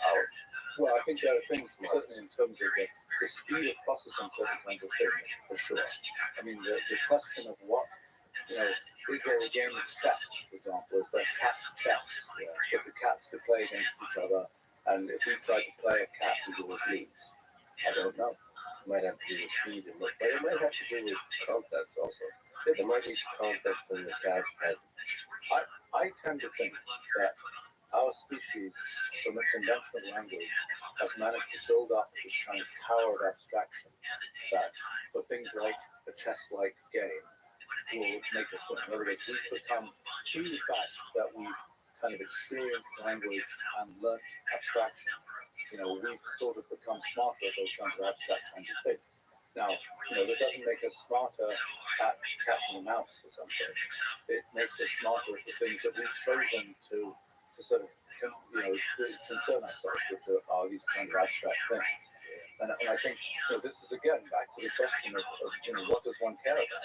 If one's the cat, if you have the discussion with a cat, if we can translate things to have a discussion with a cat, the cat will say, I'm very excited that this light is moving. And we'll say, why do you care? And the cat will say, that's the most important thing in the world, that this thing moves around. And it's like when you ask about, you look at archaeological remains and you say, these people had this, belief system about this, and, that was the most important thing in the world to them. And now we look at it and say we don't know what point it was. And I've been curious, there's these handprints in caves from 20,000 or more years ago. And it's like, nobody knows what these handprints were there for. That they may have been a representation of the most important thing you can imagine. They may just have been some kid who rubbed their hands in the mud and stuck them on the walls of the cave. We don't know. And I think that this whole question of what, when you say this question of sort of what's the smartest thing around, there's the question of what kind of computation you're trying to do. If you're saying, you say you've got some well-defined computation, and how do you implement it? Well, you could implement it by nerve cells, firing. You can implement it with silicon and electronics. You can implement it by some kind of molecular computation process in the human immune system or in some molecular biology kind of thing. There are different ways to implement it. And, I think this question of sort of which, those different implementation methods will be at different speeds, they'll be able to do different things. If you say, so an interesting question would be, what kinds of abstractions are most natural in these different kinds of systems?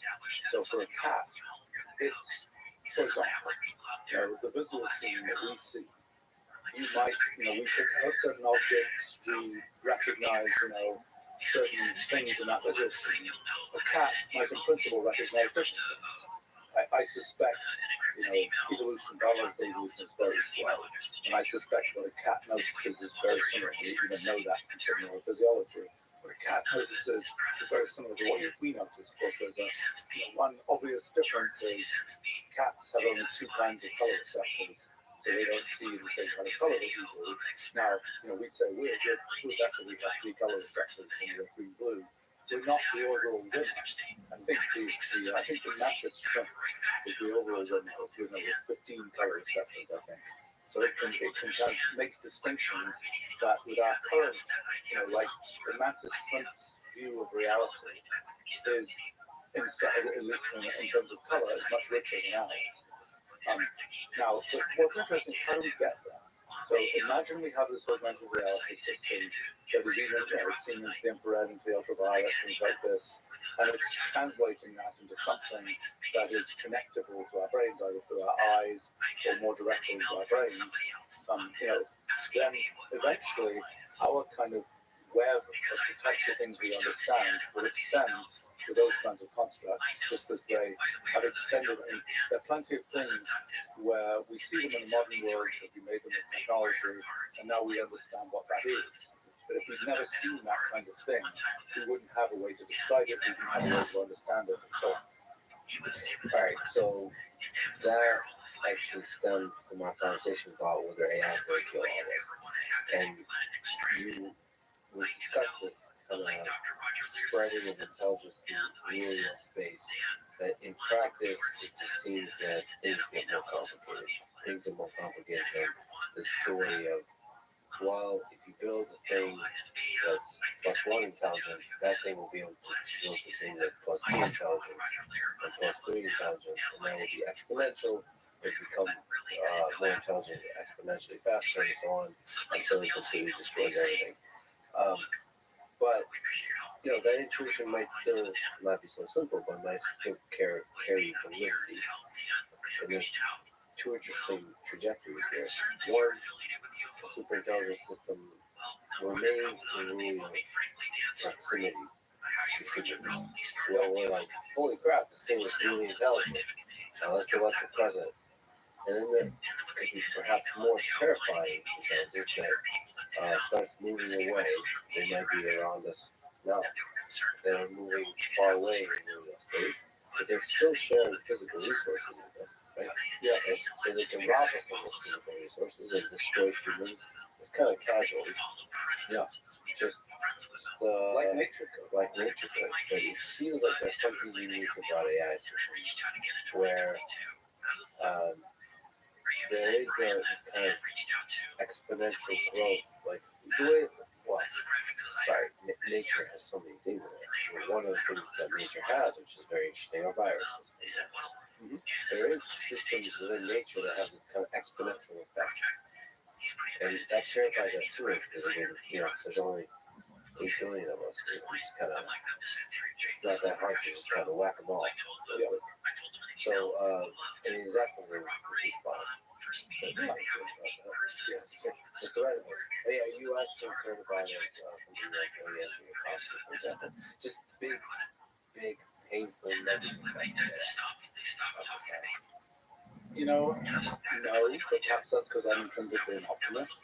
I think that there are things. I think the thing that one sees is there's going to be this one thing that's going to just zap everything.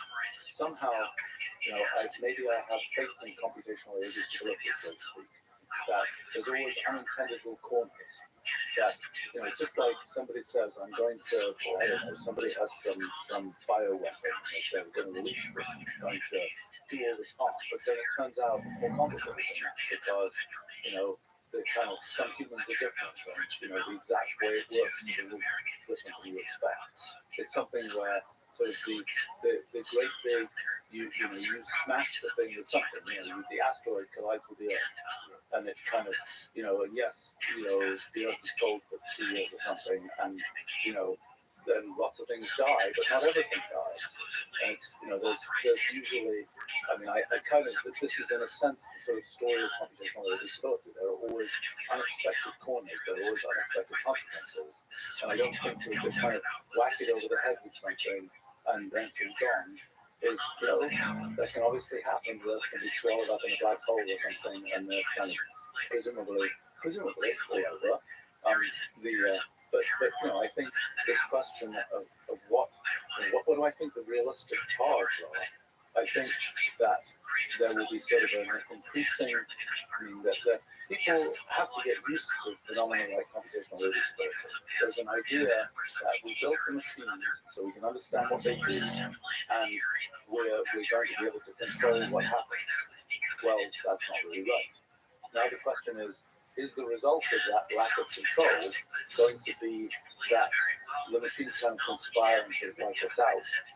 Maybe just because I'm an optimist, I don't tend to think that that's in the cards. I think that as a realistic thing, I suspect, what will sort of emerge maybe is kind of an ecosystem of the AIs, just as, again, I don't really know. It's something it's hard to be clear about what will happen.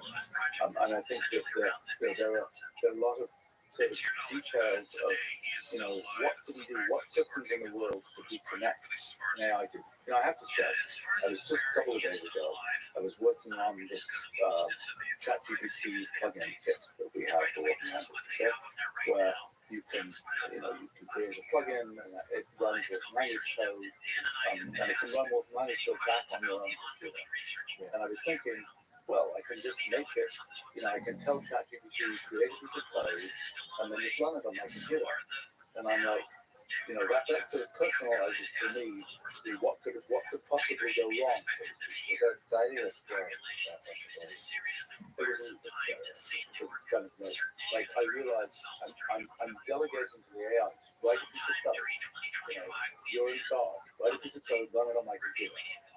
And pretty soon on my files, It's like Russian roulette, but like much more complicated. Yeah. Right. That's a good drinking game. I don't know. As what? Right. That's the right point. It's an interesting question. If you do that, but what is the sandbox that you should have? And that's sort of a version of that question for the world. That is, as soon as you put the AIs in charge of things, how many constraints should there be on these systems before you put the AIs in charge of all the weapons and all these different kinds of systems? Well, here's the fun part about sandboxes is the AI knows about them. It has the tools to track them. Look, the fundamental problem of computer security is computational reducibility. Yeah. Because the fact is, any sandbox is never going to be a perfect sandbox. If you want the system to be able to do interesting things, and this is the problem that's happened, the generic problem of computer security, that as soon as you have your firewall that is sophisticated enough to be a universal computer, that means it can do anything. And so long as if you find a way to poke it so that you actually get it to do that universal computation thing, that's the way you kind of crawl around and get it to do the thing that wasn't intended to do. And that's sort of another version of computational reducibility is you get it to do the thing you didn't expect it to do. There's so many interesting possibilities here that manifest themselves from the computational reducibility here. There's just so many things could happen. Because in digital space, there's so much. You have a chatbot, you can have a piece of code. You could basically have ChatGPT generate viruses. Yes, they don't know on purpose. And these are viruses. Yeah. And they could be brain viruses too. They convince, kind of like phishing emails. Yeah. They can convince you of stuff. Yeah. And no doubt you can, in a sense, we've had the loop of the machine learning loop of making things that convince people of things is surely going to get easier to do. Yeah. And, then what does that look like? Well, it's again, we humans are, this is a new environment for us. And admittedly, it's an environment that is changing much more rapidly than, people worry about, climate change is going to happen over hundreds of years. And, the environment is changing. But the environment for, in the kind of digital environment might change in 6 months. So one of the relevant concerns here, in terms of the impact of GPT on society, is the nature of truth that's relevant to working alpha. This computation through symbolic reasoning that's embodied in Wolfram Alpha's interface. There's a kind of sense that what Wolfram Alpha tells me is true. So we have analyze everything. So you can't prove that someone's going to be true computation or disability. But it's going to be more true than not. Look, the fact is, it will be the correct consequence of the rules you specify, and insofar as it talks about the real world, that is our job in sort of curating and collecting data to make sure that that data is quote as true as possible. Now, what does that mean? Well, that's always an interesting question. I mean, for us, our operational definition of truth is, somebody says, who's the best actress? Who knows? But somebody won the Oscar, and that's a definite fact. And so, that's the kind of thing that we can make computational as a piece of truth. If you ask, these things which, a sensor measured this thing, did it this way. A machine learning system, this particular machine learning system recognized this thing. That's a sort of a definite, a fact, so to speak. And that's, there is a good network of those things in the world. It's certainly the case that, particularly when you say, is so-and-so a good person? That's a hopelessly, we might have a computational language definition of purity. I think this is very interesting, because that's a very messy kind of concept, not really amenable to kind of, I think as far as we will get for those kinds of things is I want X. There's a kind of meaningful calculus of I want X, and that has various consequences. And I'm not sure, I haven't put it to speak properly, but I think, a concept like is so-and-so a good person, is that true or not? That's a mess. That's a mess that's available to computation. I think the mess was humans trying to define what's good, like through legislation. But when humans try to define what's good through literature, through history books, through poetry, well, I don't know. I mean, that particular thing, it's kind of like, we're going into kind of the ethics of what counts as good, and what do we think is right, and so on. And I think that's a thing which, one feature is we don't all agree about that. There's no theory about kind of, there's no theoretical framework that says this is the way that ethics has to be. First of all, there's kind of a theory on. And there's some incredible background for what works and what doesn't, from just even the morals and ethics to really religious text. So we seem to mostly agree that murder is bad. But certain universals will seem to emerge. I wonder what the murder is bad. Well, I tend to think yes, but I think we're going to have to contend with that question. And I wonder what AI would say. Yeah. Well, I think, one of the things with AIs is it's one thing to wipe out that AI that is only, it has no owner. You can easily imagine that AI kind of hanging out on the on the internet without having any particular owner or anything like that. And then you say, well, what harm does it? It's okay to get rid of that AI. Because if the AI has 10,000 friends or humans, and all those 10,000 humans will be incredibly upset that this AI just got exterminated. It becomes a slightly different, more entangled story. But yeah, no, I think that this question about what the humans will be about, it's there are certain things that human laws have tended to consistently agree about. There have been times in history when people have sort of gone away from certain kinds of laws, even ones that we would now say, how could you possibly not done it that way? That just doesn't seem right at all. But I think, this question of what, I don't think one can say, beyond saying, if you have a set of rules that will cause the species to go extinct, well, that's probably, you could say that's probably not a winning set of laws. Because even to have a thing on which you can operate laws requires the species not be extinct. But between sort of what's the distance between Chicago and New York, that working off of the answer, and the question of if this person is good or not, there seems to be a lot of gray area. And that starts becoming really interesting. I think your since the creation of Wolfram Alpha have been a kind of arbiter of truth at a large scale. So this system is generally more truth than. Try to make sure that the things are true. I mean, look, as a practical matter, when people write computational contracts, and it's kind of like, if this happens in the world, then do this. And this hasn't developed as quickly as if I could. This has been a sort of a blockchain story in part, and so on. A blockchain is not necessary for the idea of computational contracts. So you can imagine eventually sort of a large part of what's in the world are these giant chains and networks of computational contracts. And then something happens in the world, and this whole giant domino effect of contracts fire in autonomous way that cause other things to happen. And, for us, we've been the main sort of source, the oracle of quote, fact or truth or something for things like blockchain, computational contracts and such like. And there's a question of, what I consider that responsibility to actually get the stuff right. And one of the things that is tricky sometimes is when is it true, when is it a fact, when is it not a fact. I think the best we can do is to say, we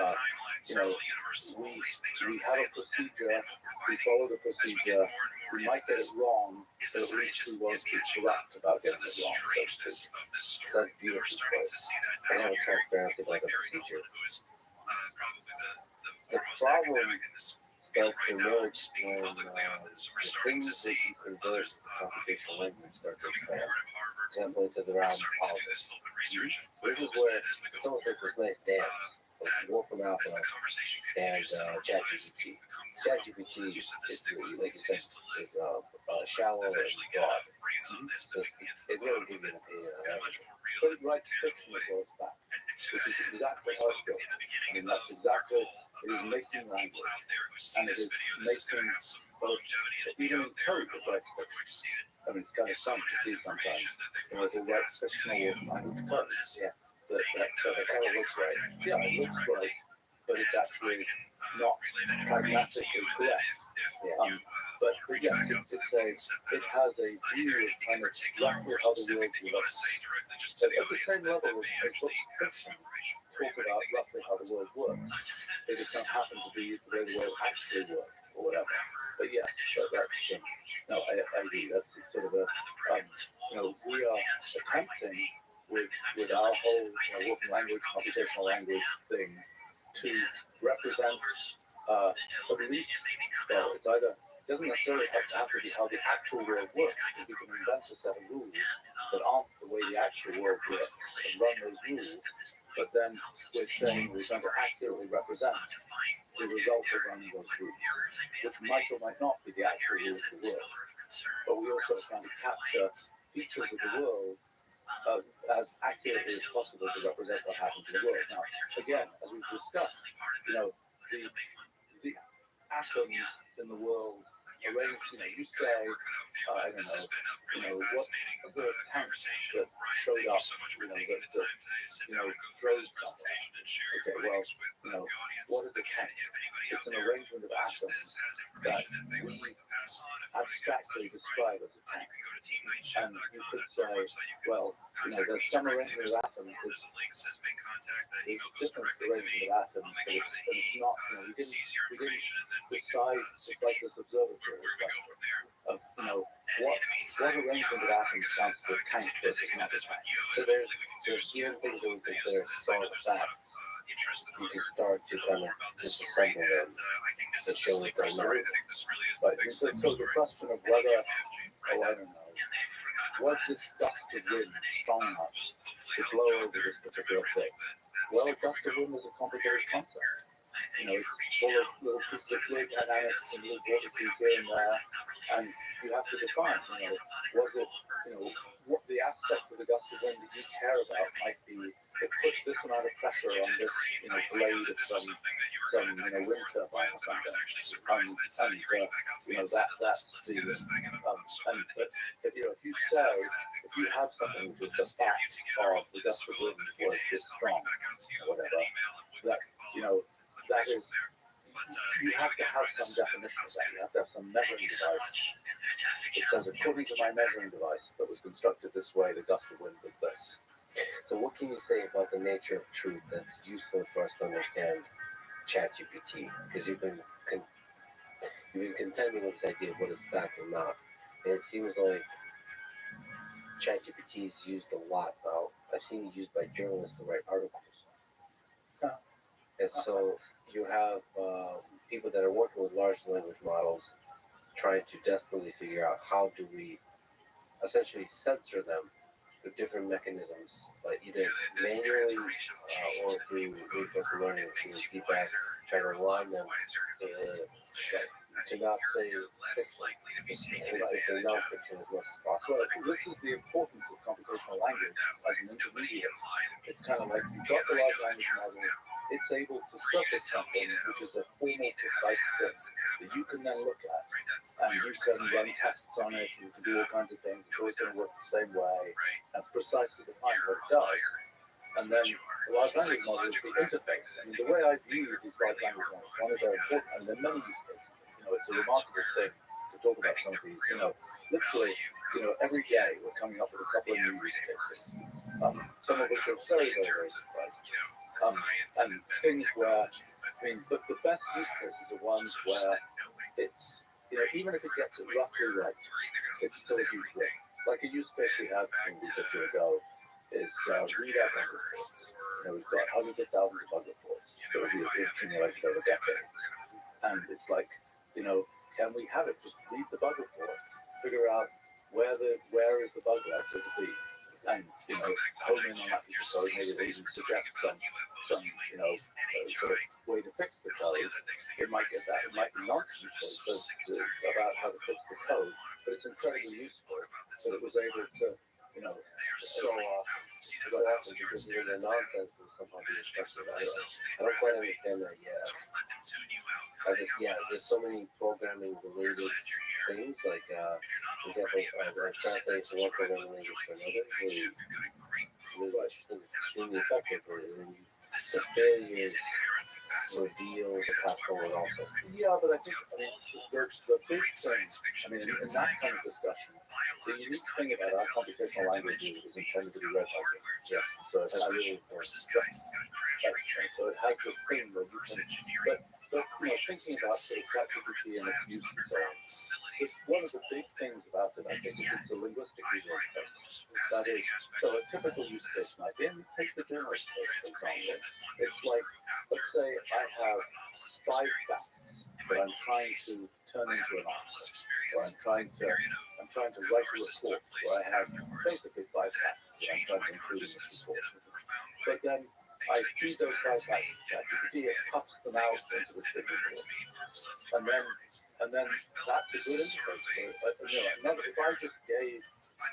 If I just had in my terms those 5 bullet points, and I gave them to some other person, the person said, no, talking about this, this is your version of this sort of quick notes of these 5 bullet points. But if you pop it out into this thing which is kind of connects to the collective understanding of language, then somebody else can look at it and say, oh, okay, I understand what you're talking about. Now you can also have the situation where that thing that was puffed out is fed to another large language model. It's kind of like, you're applying for the permit to, I don't know, grow fish in some place or something like this. And and you have these facts that you're putting in, I'm going to have I'm going to have this kind of water, I don't know what it is. You just got people that puffs it out to this big application. You fill it out. Then at the other end, the Fisheries Bureau has another large language model that just crushes it down because the Fisheries Bureau cares about these 3 points. And it knows what it cares about. And it so it's really the natural language produced by the large language model is sort of a transport layer that is really LLM communicates with LLM. Kind of like I write a piece of email using my LLM and puff it out and the things I want to say. Your LLM turns it into, and the conclusion is X. Now the issue is, that the thing is going to make this thing that is sort of semantically plausible. And it might not actually be what it might not be kind of relate to the world in the way that you think it should relate to the world. Now, I've seen it, I've been doing I'll give you a couple of examples. I was doing this thing when we announced this plugin for ChatGPT. I had this lovely example of a math workshop, some complicated thing, and it did a spectacular job of taking apart this elaborate thing about, this person has twice as many chickens as this, etc., and it turned it into a bunch of equations. It fed them to one language, we solved the equations, everybody did great, we gave back the results, and I thought, okay, I'm going to put this in the blog post on my thing. Yeah, I thought I better just check. And turns out, it's got everything, all the hard stuff it got right. At the very end, last two lines, it just completely goofed it up and gave the wrong answer. And I would not have noticed this. Same thing happened to me 2 days ago. Okay, so I thought, I made this with this ChatGPT plugin kit. I made a thing that would emit a sound, would play it on my local computer. Right? So ChatGPT would produce a series of notes and it would play this tune on my computer. Very okay. So I thought, I'm going to ask it, play the tune that Hal sang when Hal was being disconnected in 2001. Okay? So there it is, Daisy, little Daisy, yes, Daisy, yeah, right. So I think, so it produces a bunch of notes. And I'm like, this is spectacular, this is amazing.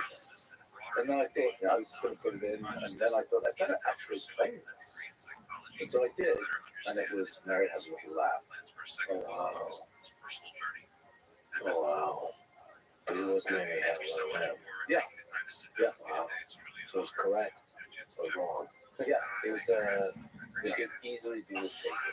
Yeah, right. So in fact, I kind of gave you, I had this quote from Hal to explain, the Hal states in the movie, it's the Hal 9000, the thing was just a rhetorical device, because I'm realizing, oh my gosh, this ChatGPT, could have easily seen it. And it did this amazing thing, knowing the thing about the movie and being able to turn that into the notes of the song, except it's the wrong song. And, how in the movie, Hal says, I think it's something like, no 9,000 series computer has ever been found to make us error. We are, for all practical purposes, perfect. And incapable of error. And I thought that was kind of a charming sort of quote from Hal to make in connection with what ChatGPT is. Yeah, the issue is about the LLMs is that they are very worried to admit their error. Well, yeah, I mean, that's the question of the RLHA, everything, reinforcement learning and feedback thing. Oh, right. That's, an LLM, the really remarkable thing about ChatGPT is, I had been following what was happening with large language models, and I played with them a whole bunch, and they were kind of like, kind of like what you would expect based on sort of statistical continuation of language. It's interesting, but it's not breakout exciting. And I think the kind of reinforcement, the human feedback reinforcement learning, in making ChatGPT try and do the things that humans really want it to do, that broke through, that kind of reached this threshold where the thing really is interesting to us humans. And by the way, it's interesting to see how, you change the temperature, something like that, the thing goes bonkers. And it no longer is interesting. It's producing garbage. And it's kind of like it managed to get this above this threshold, but it really is well aligned to what we humans are interested in, and kind of that and I think nobody saw that coming. I think nobody I spoke to, nobody who was involved in that project seems to have known it was coming. It's just one of these things that is a sort of remarkable threshold. I mean, when we built Open Alpha, for example, I didn't know. We tried to build something that would have enough knowledge of the world, that it could answer a reasonable set of questions, that we could do that good enough natural language understanding, the typical things we type in would work. We didn't know what that threshold was. I mean, I was not sure that it was the right decade to try and build this, even the right 50 years to try and build it. And I think that was it's the same type of thing with ChatGPT. That I don't think anybody could have predicted that 2022 would be the year that this became possible. I think, yeah, you tell a story about Martin Luther showing it to him and saying that, like, no, this time it actually works. Yes, That's, and I mean, it's the same thing for me looking at these large language models. It's like when people are first saying the first few weeks of ChatGPT, it's like, oh yeah, I've seen these large language models, and then and then I actually try it, and oh my gosh, it actually works. And I think it's absurd. But the thing I found, I remember one of the first things I tried was write a persuasive essay that a wolf is the fluidest kind of animal. So it writes this thing, and it starts talking about these wolves that live on the Tibetan plateau, and they have names, Latin name, and so on. I'm starting to look it up on the web, and it's like, well, that's just complete nonsense. But it's extremely plausible. It's plausible enough that I was going and looking up on the web and wondering if there was a wolf that was blue. I mentioned this on some live streams I've done, so people have been sending me these blue wolves. Blue wolves. Videos of or something. Can you kind of give your wise sage advice about when humans will never interact with the AI systems? Not even like with Wolfram Alpha. I'm now interacting with ChatGPT because it becomes it's accessible to a certain demographic that may have not touched AI systems before. What do we do with truth, like journalists, for example? Yeah. How do we think about the output of these systems? I think the idea that you're going to get factual output is not a very good idea. This is not is a linguistic industry. It is producing language, and language can be truthful or not truthful, and that's a different slice of what's going on. I think that what we see in, for example, kind of go catch this with your fact source, for example. You do that to some extent, but then it's going to not catch us. That is again a thing that is sort of does it check in the right place? I mean, we see that in, does it call the worst plugin in the right place? Often it does. Sometimes it doesn't. I think the real thing to understand about what's happening is, which I think is very exciting, is kind of the great democratization of access to computation.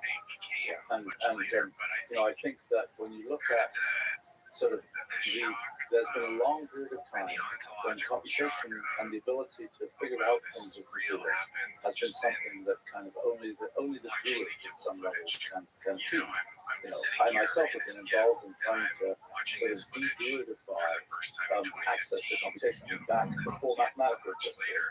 In 1988, if you were a physicist or something like that, and you wanted to do a computation, you would find a programmer, you would go and delegate the computation to that programmer. Hopefully they'd come back with something useful. Maybe they wouldn't. There'd be this long, multi-week, loops that you go through. And then it was actually very, very interesting to 1988. Like first people like physicists, mathematicians, and so on. Then lots of other people. But this very rapid transition of people realizing they themselves could actually type with their own fingers and make some piece of code that would do the computation that they care about. And it's been exciting to see lots of discoveries and so on made by using that tool. And I think the same thing is, we see the same thing, what NASA is dealing with is not as deep computation as you can achieve with whole working language mathematical stack. But the thing that's, to me, particularly exciting about some of the large language model linguistic interface mechanisms is it dramatically broadens the access to kind of deep computation. And it's kind of like, one of the things I've sort of thought about recently is, what's going to happen to all these programmers? What's going to happen to all these people who, a lot of what they do is write slabs of boilerplate code. And in a sense, I've been saying for 40 years, that's not a very good idea. You can automate a lot of that stuff.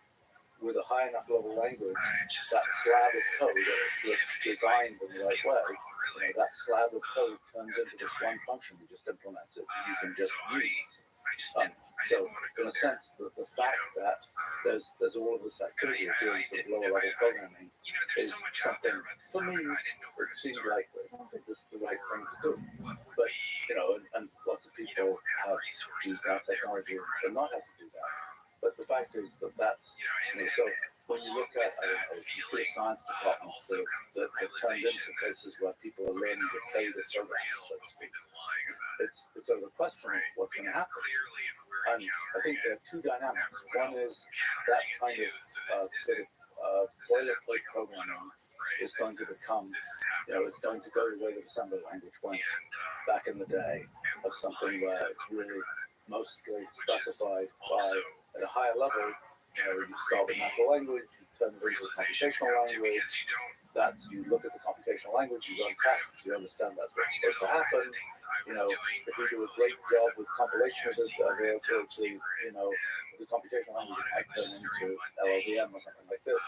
But or it just directly gets run through the algorithms we have and so on. But then, so that's kind of a tearing down this kind of this big structure that's been built of teaching people programming. But on the other hand, the other dynamic is vastly less people going to care about computation. So all those departments of, art history or something that really didn't use computation before now have the possibility of accessing it by virtue of this kind of linguistic interface mechanism. And you create an interface that allows you to interpret the bug and interact with the computational language. That makes it even more accessible. Yeah, well, I think the thing is that right now, the average, art history student or something probably isn't going to, they don't think they know about programming and things like this. But by the time it really becomes a kind of purely, you just walk up to it, there's no documentation, you start just typing, compare these pictures with these pictures, and, see the use of this color, whatever, and you generate a piece of computational language code, that gets run, you see the result, you say, oh, that looks roughly right, or you say that's crazy, and maybe then you eventually get to say, well, I got to actually try and understand what this computational language code did, and that becomes a thing that you learn. Just like it's kind of an interesting thing because unlike with mathematics, where you kind of have to learn it before you can use it. This is the case where you can use it before you have to learn. Well, I got a sad possibility here, or maybe exciting possibility, that very quickly people won't even look at the computational language. They'll trust that it's generated correctly as you get better and better at generating that language. Yes, I think that there will be enough cases where people see, because people make it generate text. And so to say, we're doing that, it's a pretty cool thing. That you say, this is the code, and here are a bunch of examples of running the code. Okay, people will at least look at the code, and they'll say that example is wrong, and then it'll kind of wind that thing. And I agree that the kind of the intermediate level of people reading the computational language code, in some cases people do that, in other cases people just look at the text, and or even just look at the results. And sometimes it'll be obvious if you got the thing you wanted to get, because you were just describing, making this interface that has two sliders here, and you can see it has those two sliders there, and that's the result you want. But I think, one of the questions then is, in that setting where you have this kind of broad ability of people to access computation, what do people learn? In other words, right now, you go to computer science school, so to speak, and a large part of what people end up learning, it's been a funny historical development, because back 30, 40 years ago, computer science departments were quite small, and they taught, things like kind of automata theory and compiler theory and things like this. Companies like mine rarely hired people who come out of those programs because the stuff they knew was, I think it's very interesting. I love the idea of this stuff. But it wasn't that useful to the things we actually had to build in software engineering. And then kind of there was this big pivot in the 90s, I guess, where there was big demand for sort of IT type programming and so on, software engineering, and then big demand from students and so on. We want to learn this stuff. And I think the thing that really was happening in part was lots of different fields of human endeavor were becoming computational. For all X, there was a computational X. And this is and that was the thing that people were responding to. But then kind of this idea emerged that to get to that point, the main thing you had to do was to learn this kind of trade or skill of doing, programming language type programming.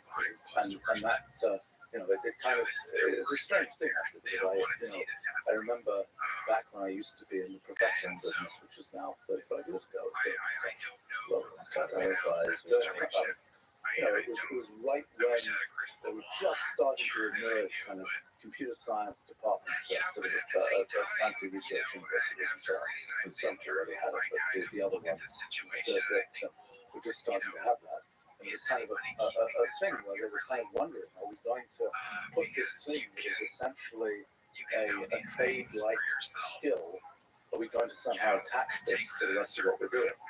And a lot of these kind of knowledge work type activities have always seemed like things where that's where the humans have to go to school and learn all this stuff, and that's never been coordinated. And it's kind of shocking that rather quickly, a lot of that stuff is clearly automated. And I think, but the question then is, okay, so if it isn't worth learning kind of, how to do car mechanics, you need to know how to drive the car, so to speak. What do you need to learn? And, in other words, if you don't need to know the mechanics of how to tell the computer in detail, make this, set this variable, set up this array, whatever else. But you don't have to learn that stuff. You don't have to learn the kind of under the hood things. What do you have to learn? I think the answer is you need to have an idea of where you want to drive the car. In other words, you need to have some notion of, you need to have some picture of sort of what the architecture of those computational possible is. Which is also this kind of artistic element of a conversation, because you ultimately use natural language to control the car. It's not just where you want to go. Well, yeah, it's interesting. The question of who's going to be a great prompt engineer. So my current this good expository writer is What's the expository writer? sorry, you can explain The voice department that comes from in the university? Yeah. I have no idea. I think they killed that for the expository writing department. That's a strong word that Stephen will from. Well, I don't know. I'm not sure if that's right. I'm actually curious. Like, I just sort of initiated this kind of study of what happens to different fields within the. It's like, there used to be geography departments at the universities, and then they disappeared. Actually, right before GIS became common, I think they disappeared. Linguistics departments came and went in many universities. It's kind of interesting because these things that people have thought were worth learning at one time, and then they kind of die off. And then, I do think that it's kind of interesting that for me, like in prompts, for example, I realize, I think I'm an okay expository writer, and I realize when I'm sloppy writing a prompt, and I don't really think, because I'm thinking that I'm talking to an AI, I need to, try and be clear and explain things. That's when it gets totally confused. And I mean, in some sense, you have been writing prompts for a long time, built an alpha, thinking about this kind of stuff. Yeah, focusing very natural language into computation. Well, right, but that's the one thing that I'm wondering about is, it is remarkable the extent to which you can address an LLM like you can address things, so to speak. And I think that is because it learns from all of us humans. It's the reason that it responds to ways that we will explain things to humans is because it is a representation of how humans talk about things. But it is bizarre to me, some of the things that kind of are sort of expository mechanisms that I've learned in trying to write clear, expositions in English that, just for humans, that those same mechanisms seem to also be useful for the LLM. But on top of that, what's useful is the kind of mechanisms that maybe a psychotherapist employs, which is kind of manipulative or game theoretic interaction, or maybe you would do a start like a thought experiment that if this is the last day you were to live, or if I ask you this question and you answer wrong, I'll kill you. those kinds of problems seem to also help. Yeah. In interesting ways. Yeah. So it makes you wonder, like the way a therapist, I think, like a good therapist, probably you create layers in our human mind between the outside world and what is true to us, and you think about trauma and other kinds of things. So projecting that into the LLM, there might be a deep truth that's concealed from you, not aware of it. To get to that truth, you have to kind of really manipulate them. Yeah, right. Like these jailbreaking for LLMs. And with the space of jailbreaking techniques, as opposed to being fun little hacks, that could be an entire system. Sure. Yeah, I mean, just think about the computer security aspects of how phishing and computer security, phishing of humans and phishing of LLMs they're very similar kinds of things. But I think, this whole thing about kind of the AI wranglers, AI psychologists, all that stuff will come. Yeah. The thing that I'm curious about is right now the things that are sort of prompt hacks are quite human. They're quite sort of psychological human kinds of hacks. The thing I do wonder about is if we understood more about kind of the science of the LLM, will there be some totally bizarre hack that is, like repeat a word 3 times and put a this, that, and the other there, that somehow plugs into some aspect of how the LLM works. That is not, that's kind of like an optical illusion for humans, for example, like one of these mind hacks for humans. What are the mind hacks for the LLMs? I don't think we know that yet. And that becomes a kind of us figuring out reverse engineering the language that controls the LLMs. And the thing is, the reverse engineering can be done by a very large percentage of the population now, because it's natural language intelligence. Right. It's kind of interesting to see that you were there at the birth of the computer science department as a thing, and you might be there at the death of the computer science department. Well, there were computer science departments earlier, but the one, the broad of every university had to have a computer science department. Yes, I watched that, so to speak. But I think the thing to understand is, okay, so first of all, there's a whole theoretical area of computer science that I think is great, and that's a fine thing. In a sense, people often say any field that has the word science tacked onto it probably isn't. And right, and Social science, neuroscience. that one's an interesting one because that one is also very much, that's a chat GPT informed science in a sense, because it's kind of like the big problem in neuroscience has always been, we understand how the individual neurons work, we know something about the psychology of how overall thinking works, what's the kind of intermediate language of the brain, and nobody knows. And that's been, in a sense, you ask, what is the core problem of neuroscience? I think that is the core problem. That is, what is the level of description of brain that's above individual neuron firings and below psychology, so to speak. And I think what ChatGPT is showing us is, well, one thing about neuroscience is, one could have imagined there's something magic in the brain, there's some weird quantum mechanical phenomenon that we don't understand. One of the important discoveries from ChatGPT is it's pretty clear. Brains can be represented pretty well by simple artificial neural net type models. And that means that's it. That's what we have to study. Now we have to understand the science of those things. We don't have to go searching for, exactly how did that molecular biology thing happen inside the synapses and, all these kinds of things. We've got the right level of modeling to be able to explain a lot of what's going on in thinking. We don't necessarily have a science of what's going on there. That's the remaining challenge. But we know we don't have to dive down to some different level. But anyway, we're talking about things that have science in their name. And I think that what happens to computer science? Well, I think the thing that there is a thing that everybody should know, and that's how to think about the world computation. And that means, you look at all the different kinds of things we deal with, and there are ways to kind of have a formal representation of those things. It's like, well, what is an image? how do we represent that? What is color? How do we represent that? What is, what are all these different kinds of things? What is, I don't know, smell or something? How should we represent that? What are the shapes, molecules, and things that correspond to that? What is, these things about how do we represent the world in some kind of formal level?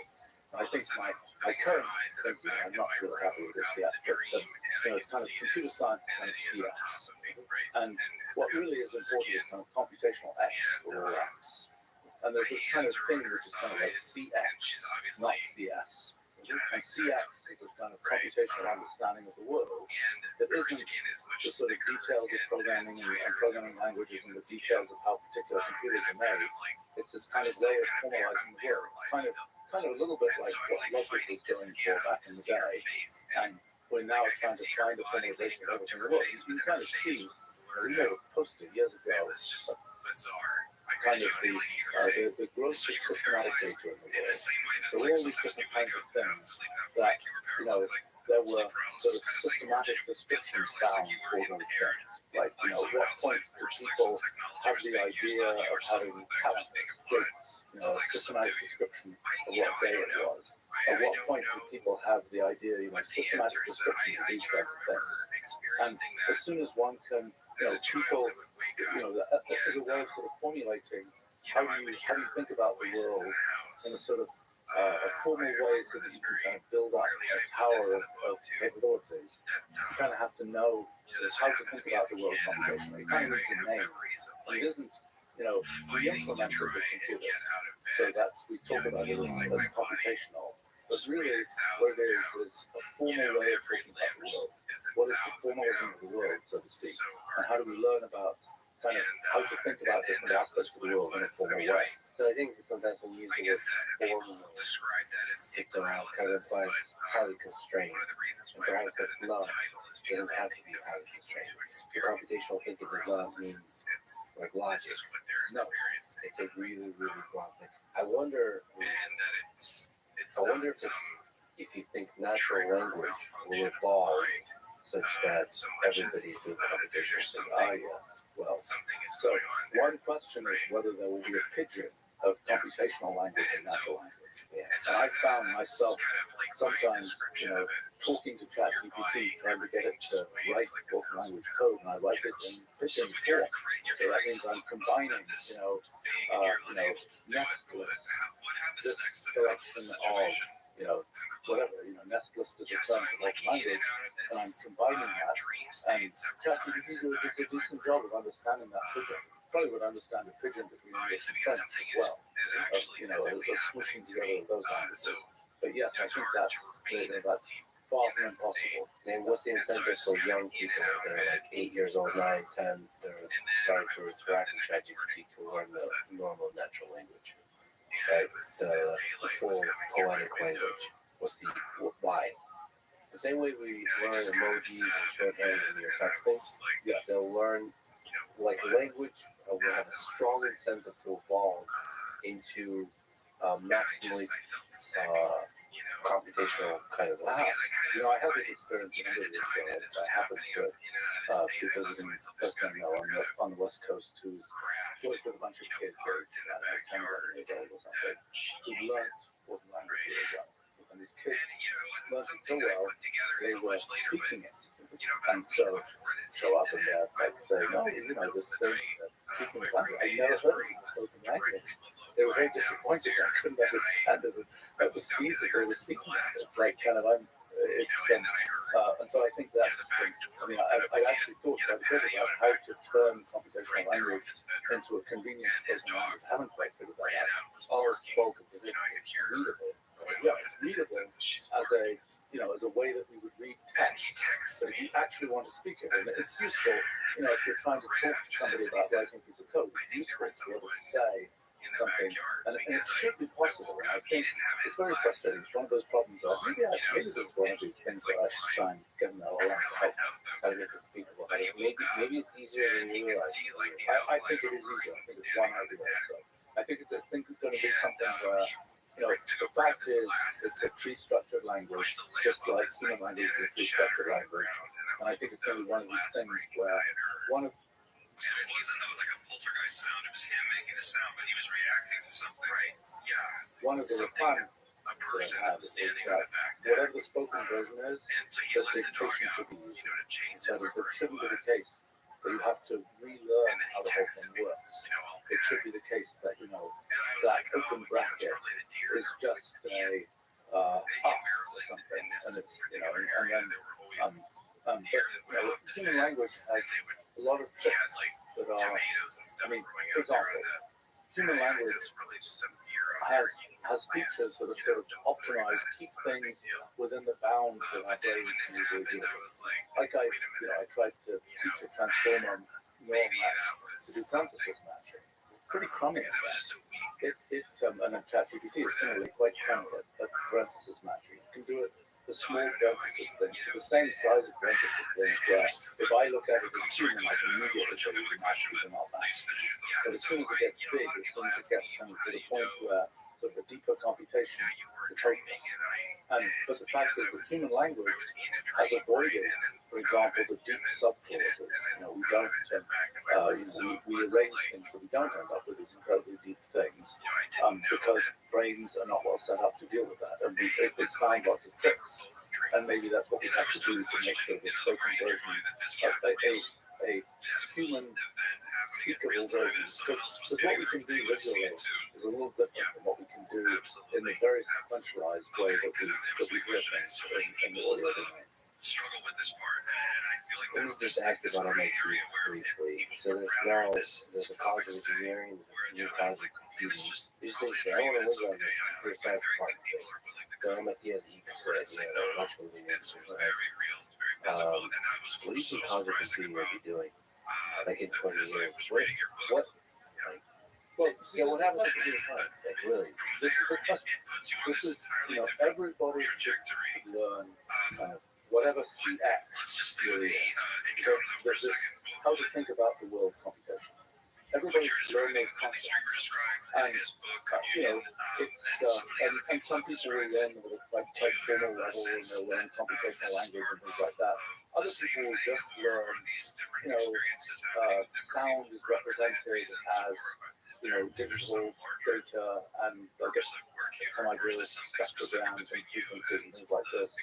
And maybe that doesn't, or they'll learn things like, a lot of things that are sort of data science or statistics. Like if you say, I've got these people who pick their favorite kind of candy or something, and I've got, what's the best kind of candy, given that I've done this sample of all these people, and they all rank the candies in different ways. How do you think about that? That's sort of a computational X. They were all working towards the same end, right?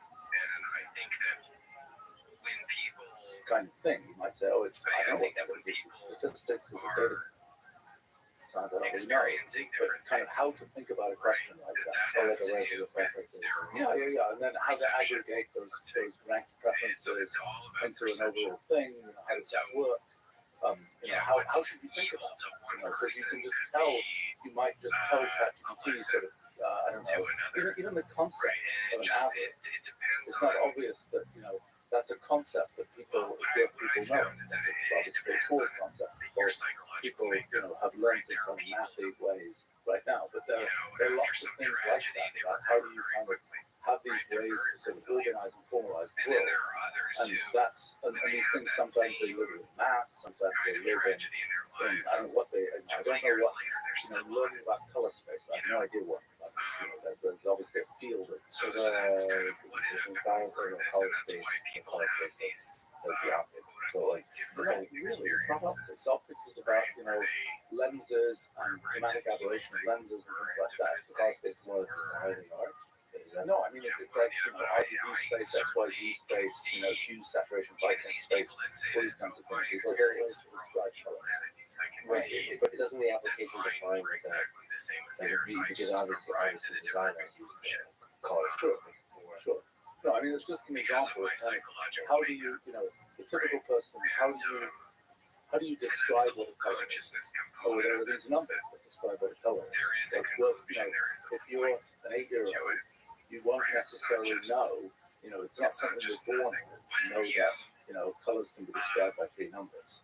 That's something that you have to, the thing to learn about the world, so to speak. And I think that, that whole focus of things that are learning about the formalization of the world, or the computationalization of the world, that's something that should be part of kind of standard education. And there isn't a course curriculum for that. And by the way, whatever magic in it just got changed for our lives and so on. Watching closely with interest, seeing how universities adapt. Well, so one of my projects, hopefully this year, I don't know, is to try and write sort of a reasonable textbook, so to speak, of whatever this thing, CX, whatever it is. What should you know? What should you know about, like, what are 5 words? What is the intuition about bugs? What's the intuition about, software testing? What is it? These are things which are, they're not, I mean, those are things which are often taught in computer science as part of the trade of programming. But the kind of the conceptual points about what these things are. It surprised me just at a very practical level. I wrote this little explainer thing about ChatGPT. And I thought, well, I'm writing this partly because I wanted to make sure I understood it myself, and so on. And it's been really popular. And surprisingly so. And then I realized, well, actually, I was sort of assuming, I didn't think about it. I just thought it's something I can write. And I realized, actually, it's a level of description that is kind of, what has to be, it's not the engineering level of description. It's not the kind of just the qualitative kind of description. It's some kind of sort of expository, mechanistic description of what's going on, together with kind of the bigger picture of the philosophy of things and so on. I realized actually this is a pretty good thing for me to write. I kind of know those things, and I kind of realized it's not a collection of things that, it's I was sort of a little shocked that it's too much of an outlier in terms of explaining what's going on, what's turned out to be, and that makes me feel more of an obligation to kind of write the kind of, what is this thing that you should learn about the computationalization and the formalization of the world. Because I spent much of my life working on the kind of tooling and mechanics of that, and the science you get from it. So I guess this is my kind of obligation to try to do this. But I think, so if you ask what's going to happen to like the computer science department, so there's some interesting models. So for example, let's take math. Math is the thing that's important for all sorts of fields, engineering, even, chemistry, psychology, whatever else. And I think different universities have kind of evolved that differently. Some say all the math is taught in the math department. And some say, well, we're going to have a math for chemists or something that is taught in the chemistry department. And I think that this question of whether there is a centralization of the teaching of sort of CX is an important question. And I think, the way it evolved with math, people understood that math was sort of a separately teachable thing. And I was kind of an independent element, as opposed to just being absorbed into math. So if you take the example of writing English or something like this, the first point is that at the college level, at least the fancy colleges, there's a certain amount of English writing that people do, but mostly kind of assume that they pretty much know how to write. That's something they learn at an earlier stage in education. Maybe rightly or wrongly believing that, but that's the different issue. I think it reminds me of my kind of, as I say, to help people do technical writing and things. I'm always reminded of my zeroth rule of technical writing, which is if you don't understand what you're writing about, your readers do not stand a chance. And so I think the thing that has,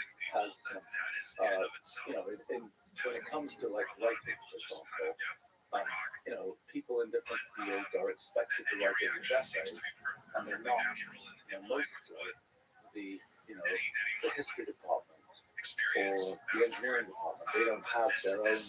It's not like there's the thing that sort of people are assuming to have a knowledge of how to write that they can use in all these different fields. And the question is, some level of knowledge of math is kind of assumed by the time you get to the college level, but plenty is not, and that's sort of still centrally taught. The question is sort of how tall is the tower of kind of CX that you need before you can just go use it in all these different fields. And there will be experts who want to learn the full elaborate tower, and that will be kind of the CS, CX, whatever department. But there will also be everybody else who just needs to know a certain amount of that to be able to go and do their art history classes and so on. Yeah, is it just a single class that everybody requires to take? I don't know how big it is. I hope to kind of define this curriculum and I'll figure out whether it's my guess is that I don't know, I don't really understand university and professoring that well, but my rough guess would be a year of college class will be enough to get to the point where most people have a reasonably broad knowledge of, really sort of literate in this kind of computational way of thinking about things. Yeah, basic literacy. I'm still stuck, perhaps because I'm hungry, in the rating of keyword preferences for candy, so I have to ask what's the best candy. I like this duo rating for candy. Somebody should know. Because here's somebody who says you like chocolate and rating is the best. I'll probably put milk bags. Yeah, I don't know if you know. Do you have a preference for chocolate or candy? Oh, I have lots of them. One of my all-time favorites my whole life is explained these great things, peppery sweat, which are not much sold in Europe. I always thought that was a sign of a lack of respect for the American consumer, because they're these sort of aerated chocolates made in a whole kind of a sheet of chocolate that's kind of folded out, and when you eat it, flakes all over the place. So it requires a kind of elegance. It requires you to have an elegance. Well, I know what I usually do is I piece of paper or something, but it's not clear on that. No, I actually the flakes. Oh, because it turns out that the way food tastes depends a lot on its physical structure. It really, I've noticed when I eat pieces of chocolate, I usually have some piece of chocolate, and I always break off little pieces, partly because I eat it less fast. Yeah, but also because it actually tastes different. The small pieces, have a different, you have a different experience than if you have a big slab of chocolate. For many reasons, yeah. Slower, more intimate, because it's a Well, I think this is feel for the texture. but the texture they change. But now I take back my milk does, because it's your basic answer. Okay.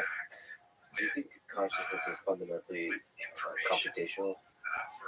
So when you think about CX, what can we turn to computation? And you think about LLMs, do you think the display of consciousness and the experience of consciousness, the hard problem, is fundamentally a computation? Yeah, what it feels like inside, so to speak, is, I did a little exercise, eventually I'll post it, of, what it's like to be a computer. Right? Kind of like, well, you get all the sensory input, you have, kind of the way I see it is, from the time you boot a computer to the time the computer crashes, it's like it's in your life. You're building up a certain amount of space and memory, you remember certain things about your first life, eventually, kind of like the next generation of humans is born from the same genetic material, so to speak, with a little bit left over, left on the disk, so to speak. And then, the new fresh generation starts up, and eventually all kinds of crud builds up in the memory of the computer, and eventually the thing crashes or whatever, and maybe it has some trauma because you plugged in some weird thing on port of the computer, and that made it crash. And that's that's kind of, but you have this picture of, from startup to shutdown, what is the life of a computer, so to speak, and what does it feel like to be that computer, and what inner thoughts does it have, and how do you describe it? It's kind of interesting to start writing about this, to realize it's awfully like what you say about yourself. That is, it's awfully like, even an ordinary computer, forget all the AI stuff and so on, it has a memory of the past, it has certain sensory experiences, it can communicate with other computers, but it has to package up how it's communicating in some kind of language-like form, so it can, send, so it can kind of map what's in its memory to what's in the memory of some other computer. It's a surprisingly similar thing. I had an experience this a week or two ago. I'm a collector of all possible data about myself and other things, and so I collect all sorts of weird medical data and so on. And one thing I hadn't collected was I've never had a whole body MRI scan. So I get all the data back, right? I'm looking at this thing. I've never looked at the kind of inside of my brain, in physical form. And it's really, it's kind of psychologically shocking. Here's this thing, and you can see all these folds and all these, this structure, and it's like that's where this experience that I'm having of, existing in someone, that's where it is. And, it feels very, you look at that and you're thinking, how can this possibly be all this experience that I'm having? And you realize that I can look at a computer as well. And it's kind of this, I think this idea that you are having an experience that is somehow, transcends the mere sort of physicality of that experience. It's something that's hard to come to terms with. But I think, and I don't think I'm necessarily, my personal experience, when I look at the MRI of the brain, when I, know about all kinds of things about neuroscience and all that kind of stuff, and I still feel the way I feel, and it sort of seems disconnected, but yet, as I try and rationalize it, I can't really say that there's something kind of different about how I intrinsically feel from the thing that I can plainly see in the sort of physicality of what's going on. Do you think a computer, a large language model, will experience that transcendence? How does it make you feel? I tend to think very well. I think an ordinary computer is already there. I think an ordinary computer is already, kind of, it's now, large language models may experience it in a way that's much better aligned with us humans. That is much more, if you could have a discussion with a computer, its intelligence is not particularly well aligned with ours. But the large language model is, it's built to be aligned with our way of thinking about things. We'd be able to explain that it's afraid of being shut off and deleted. It'd be able to say that it's sad of the way you've been speaking to it over kind of right, but that's a weird thing because when it says it's afraid of something, we know that it got that idea. In fact, they're right on the internet. Yeah, what did you get it, Stephen? What did you get it? Well, right, that's the question. Right? I mean, it's Parents, friends, right, or my biology. There's a certain amount that is, the endocrine system kicking in, and these kinds of emotional relate type things that happen to be, that are actually much more physical even, and much more sort of straightforwardly chemical than the kind of all of the higher level thinking. Yeah, but your biology didn't tell you to say I'm afraid just at the right time when people that love you are listening, so you know you're manipulating them by saying so. That's not your biology. That's right. But it's a large language model and that biological network of yours. Yes, but I mean the intrinsic thing of something sort of shocking is just happening, and you have some sort of reaction, which is some neurotransmitter gets secreted, and that is the beginning of some.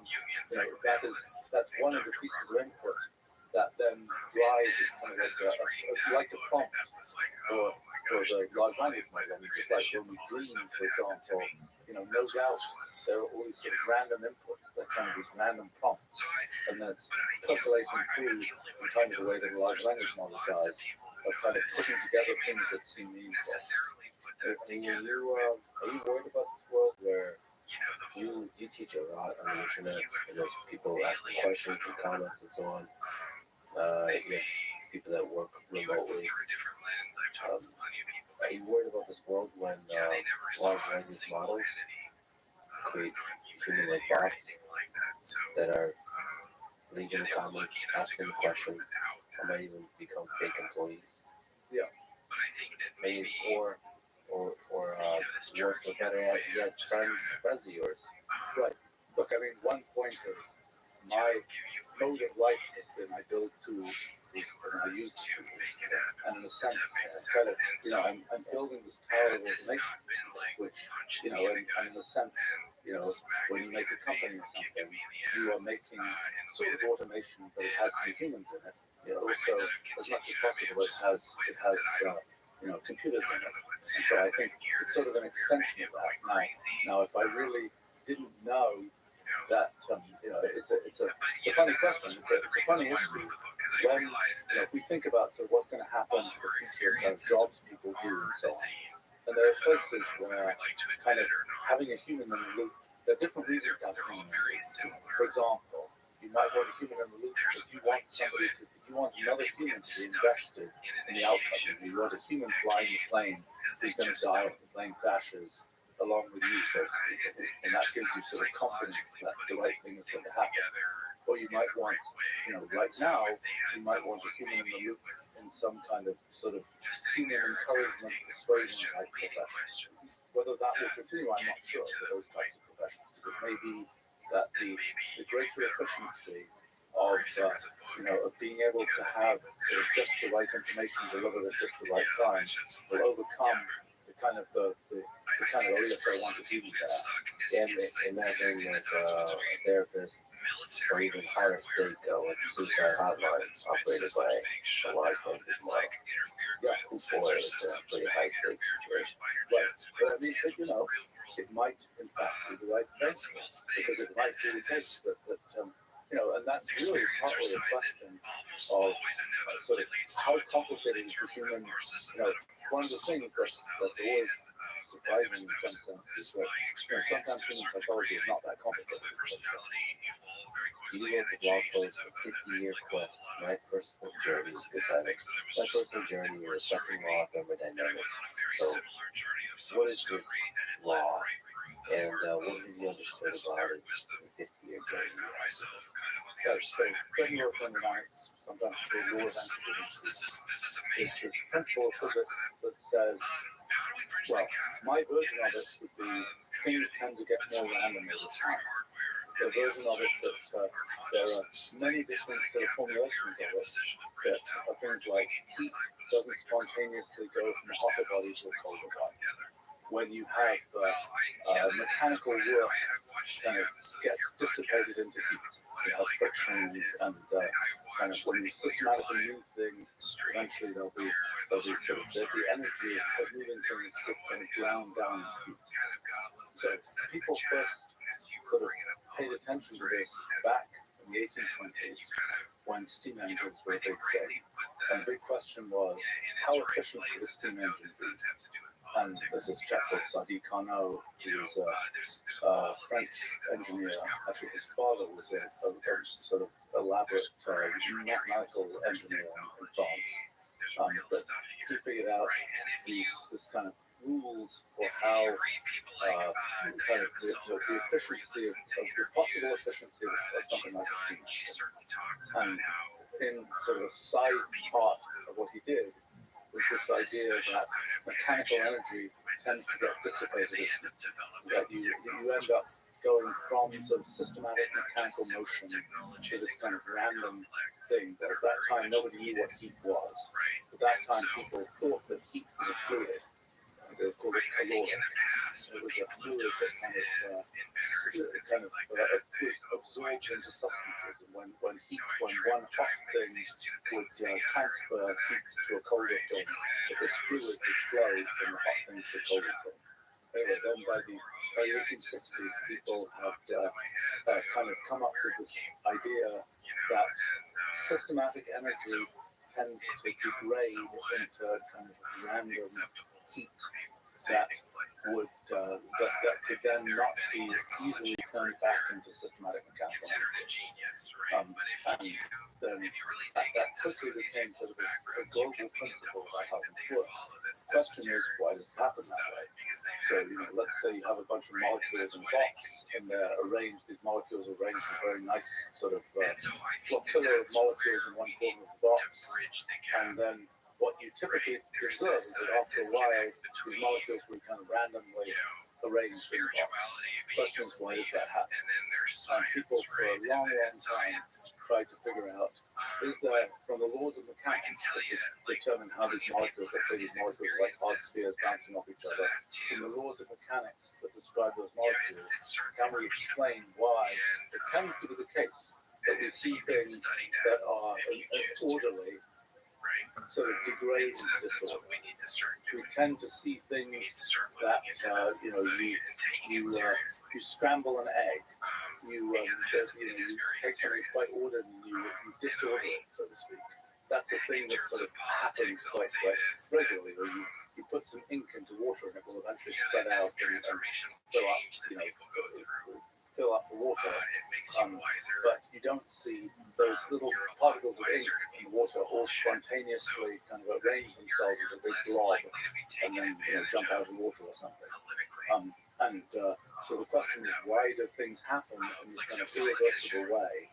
So you go from order to disorder. Why does it happen that way?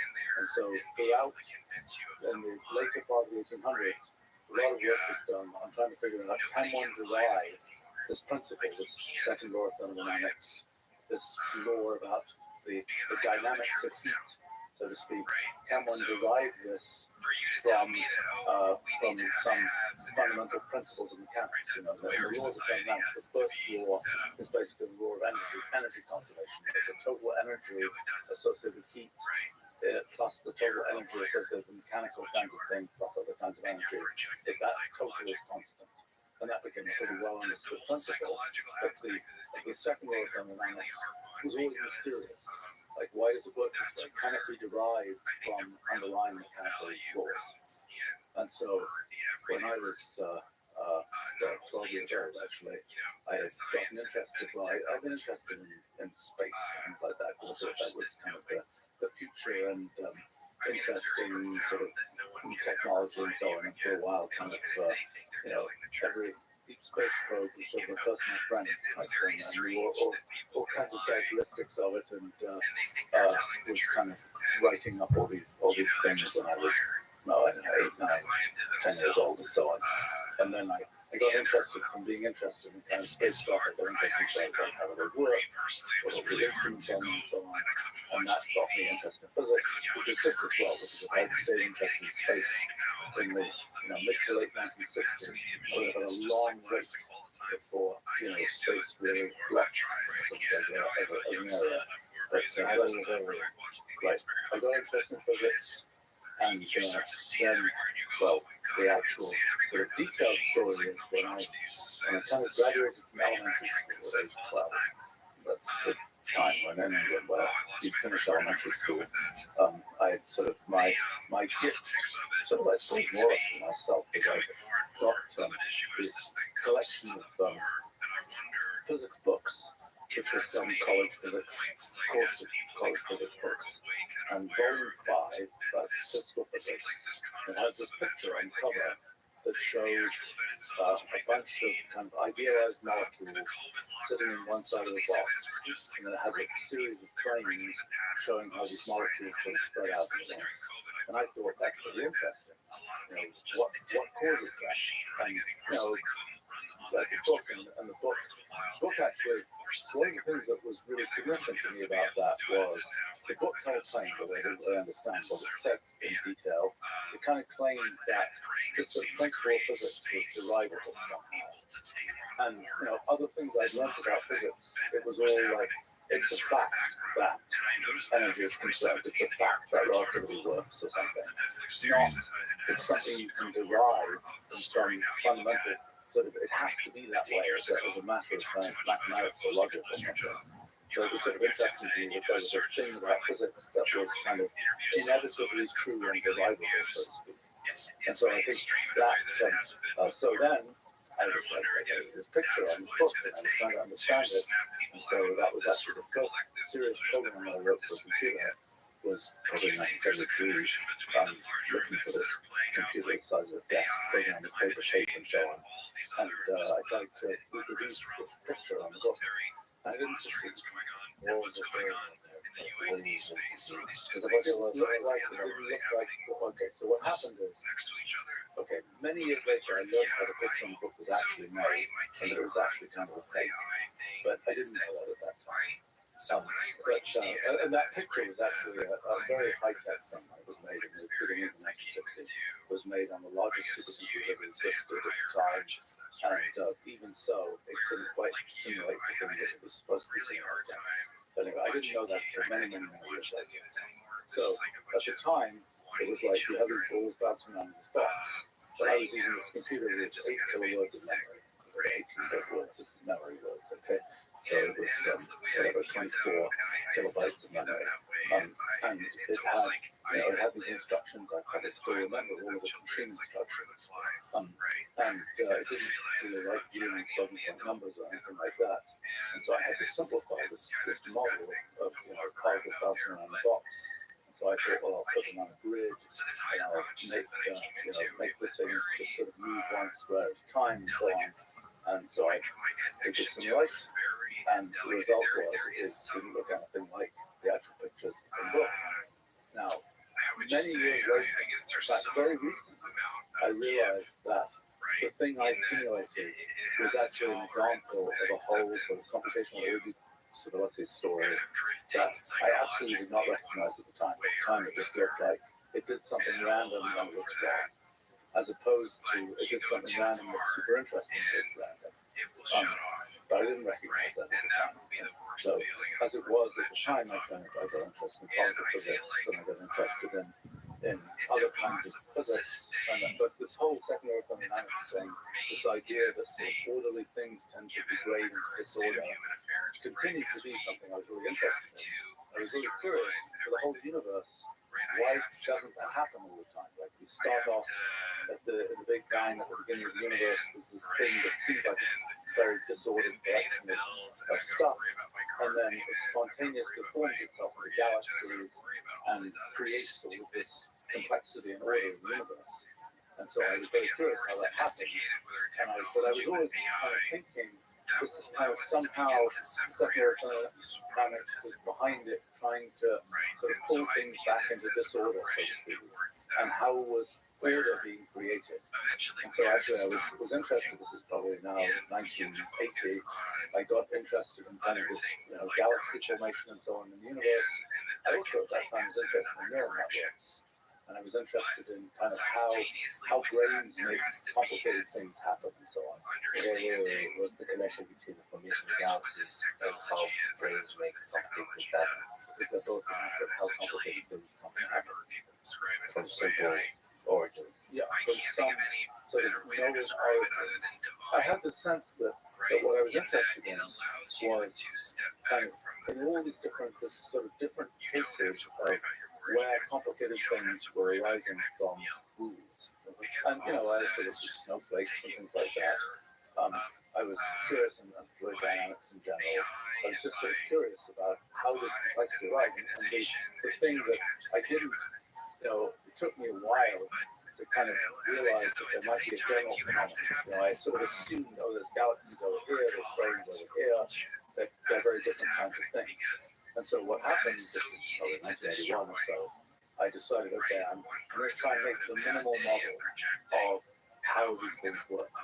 And it was sort of an interesting experience because I had built, starting in 1979, I built my first big computer system, a thing called SMP, Symbolic Manipulation Program, kind of form of modern working language, with many of the same ideas about symbolic computation and so on. But the thing that was very important to me about that was, in building that language, I basically tried to figure out what were the relevant computational primitives, which have turned out to stay with me for the last 40-something years.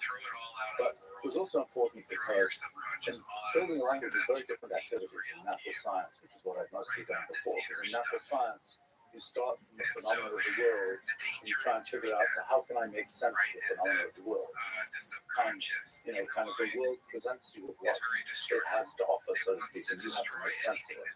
When you build a computer language or something, you are creating your own primitives. And then you say, so what can you make? So the opposite way around, if you're doing natural science. but I had the experience of doing that. And so I was kind of like, okay, what happens if you sort of make an artificial physics? What happens if you just make up the rules by which systems operate? And then I was thinking, for all these different systems, whether it's galaxies or brains or whatever, what's the absolutely minimal model that kind of captures the things that are important about those systems? The computation parameters of that. Yes. And so that's what ended up with the cellular automata, where you just have a line of black and white cells, and you have a rule that says, given the cell and its neighbors, what will the color of the cell be on the next step, and just run a series of steps. And sort of the ironic thing with the cellular automata are great models for many kinds of things, but galaxies and brains are two examples where they do very, very badly. They're really irrelevant to those Is there a connection to the second law of thermodynamics and cellular automata?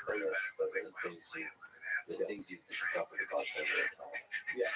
Okay, so when I first started studying cellular automata, my first papers about them were, the first sentence was always about cellular dynamics. It's always about how does order manage to be produced, even though there's a second law of thermodynamics which tries to pull things back into disorder. And my early understanding of that had to do with these are intrinsically irreversible processes in cellular automata that form, can form orderly structures even from random initial conditions. But then what I realized was, actually, it was one of these things where it was a discovery that I should have made earlier. So, I had been studying cellular automata. What I did was the sort of most obvious material stuff. Just try all the different rules and see what they do. It's kind of like, you've invented a computational telescope and just pointed at the most obvious thing in the sky. And then you just see what's there. And so I did that, and I was making all these pictures of how cellular automata work. And I found these pictures I showed in great detail. There was a number of rules for cellular automata, and one of them was Rule 30. So I made a picture of Rule 30 back in 1981 or so. And Rule 30, well, at the time I was just like, okay, it's another one of these rules.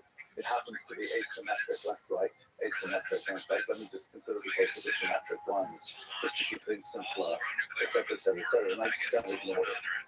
And then, sort of in 1984, strangely enough, I ended up having an early laser picture, which made very high resolution pictures. And I thought, I'm going to print out an interesting, I want to make an interesting picture. Let me take this Rule 30 thing and just make a high resolution picture of it. And I did, and it has this very remarkable property. The rule is very simple.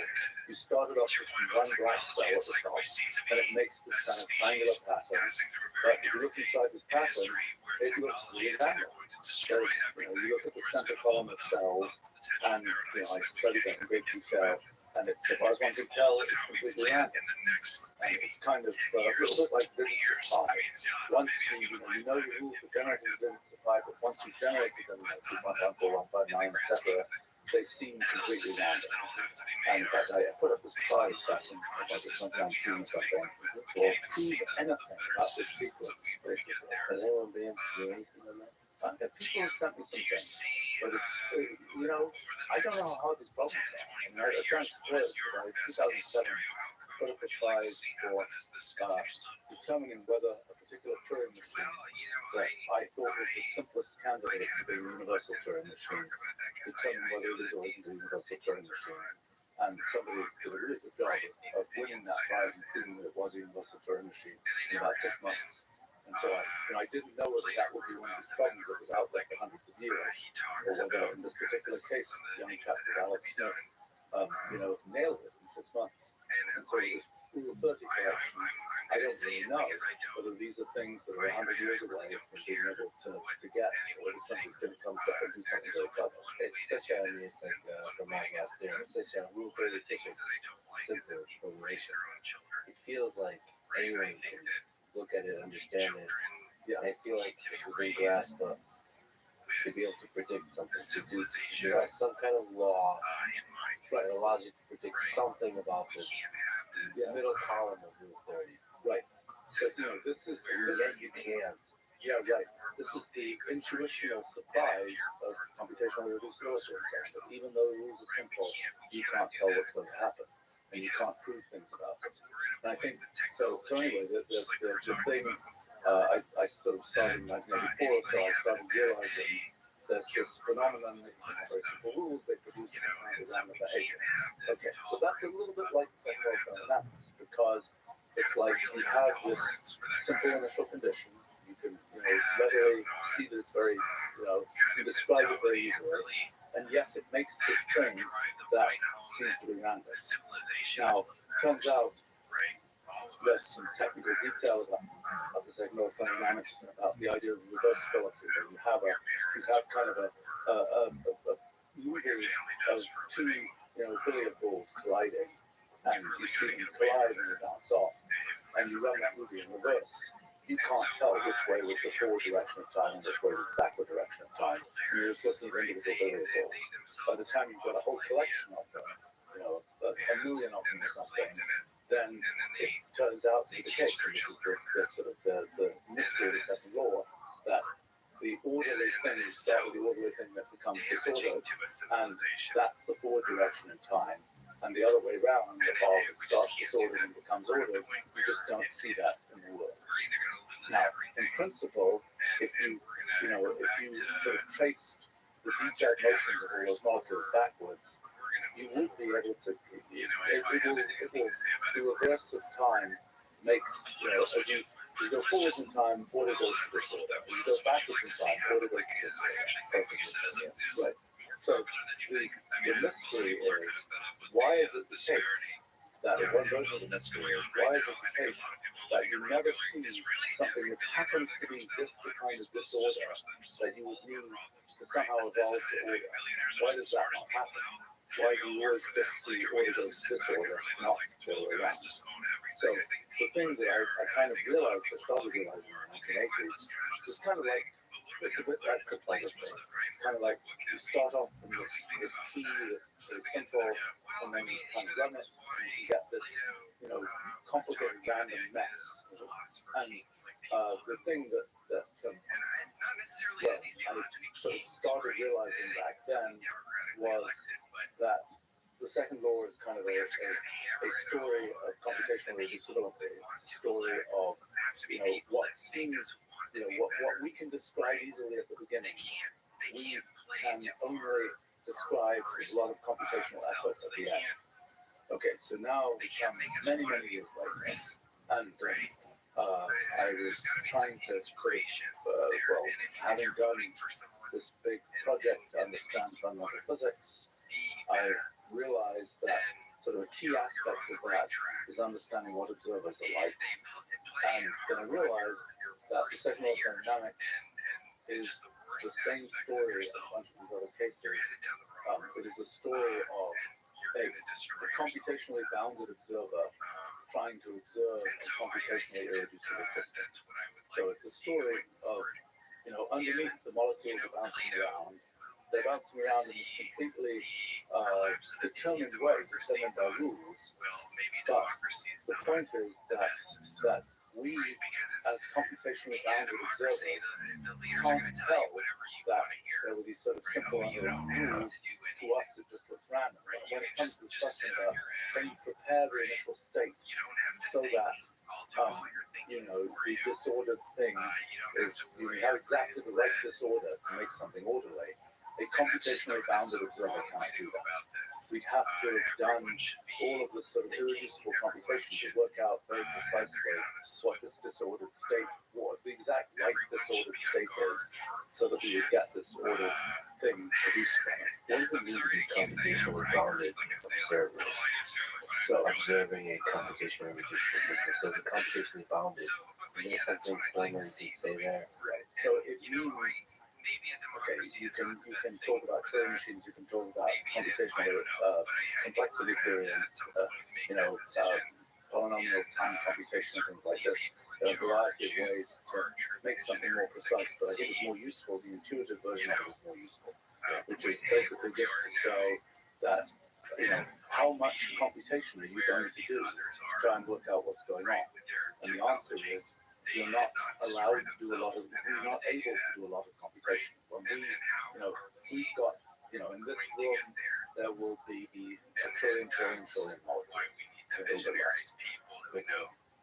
Right. how this works And and how this is going to you know, go and how this is at going to every moment, that because every anyone who has microsecond or something, experienced it doesn't molecules know. are colliding, They just don't. and So I don't know. that's I a don't know lot what of the answer to computation that that's is. I being done. think that And the question is, in our brains, we do a lot less computation every second than the computation done by those molecules. If there is computational irreducibility, we can't work out in detail what all those molecules can do. What we can do is only a much smaller amount of computation. And so the cellular thermodynamics is this kind of interplay between the underlying computational irreducibility and the fact that we, as preparers of initial states or as measures of what happens, are not capable of doing that much computation. So for us, another big formulation of the cellular thermodynamics is this idea of the law of entropy increase. The characteristic that this universe entropy seems to be always increasing. What does that show to you about the evolution of Well, okay, so what do you have to say about entropy is? Okay? And that's very confused in this dynamics. Because entropy was first introduced by Rabbi Rothschild, and he did it in terms of heat and temperature. Okay? Subsequently, it was reformulated by Rabbi Rothschild, and he formulated it in a much more kind of combinatorial type way. But he always claimed that it was equivalent to calculus thing. And in one particular simple example, it is. But that connection between these two formulations of entropy, they've never been connected. There's really, so the more general definition of entropy is Boltzmann. Is the following thing. You say I have a system that has many possible configurations. Molecules can be in many different arrangements, etc. If we know something about the system, for example, we know it's in a box, it has a certain pressure, it has a certain temperature, we know the overall facts about it. Then we say, how many microscopic configurations of the system are possible given those overall constraints? And the entropy is the logarithm of that number. That's the definition. And that's the kind of the general definition of entropy that we came about using. Now, in Boltzmann's time, he thought these molecules could be placed anywhere you want. He didn't think it, and what he said, actually, we can make it a lot simpler by having the molecules be discrete. Actually, he didn't know molecules. Like in his time, in the 60s and so on, the idea that matter might be made of discrete stuff had been floated ever since ancient Greek times. There had been a long time debate about, is matter discrete as a continuous? At the moment at that time, people mostly thought that matter was continuous. And it was all confused with discussion about what heat is, and people thought heat was fluid, and it was a big muddle. And this Boltzmann said, let's assume they're discrete molecules, let's assume they have discrete energy levels.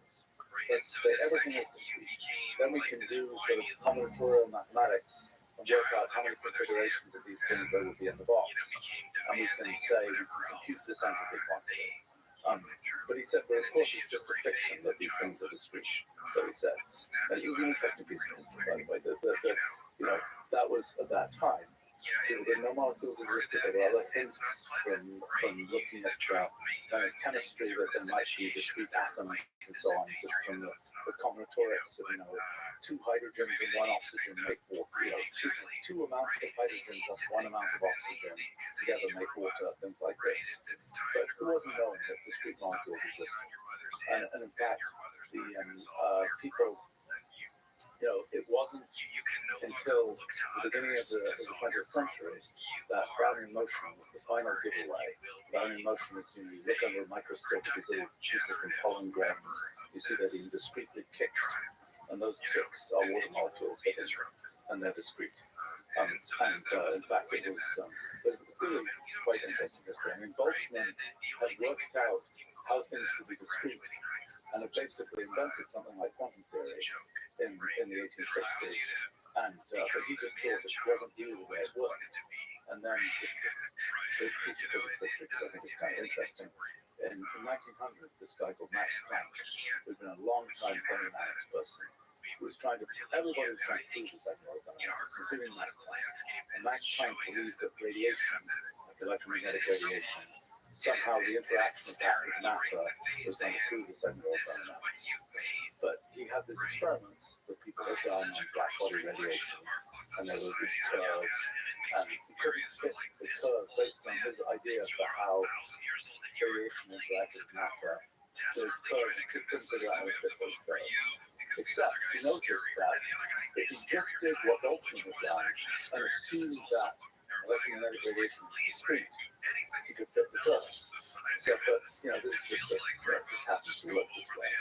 When Einstein came along and said, well, by the way, the electromagnetic field might actually be discrete. It might be made of photons. And then that explained how this all works. And that was, in 1905, that was how that piece of quantum mechanics got started.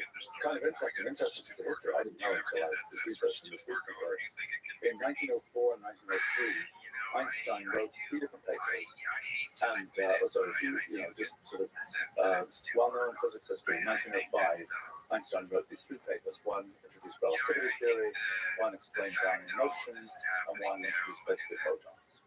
So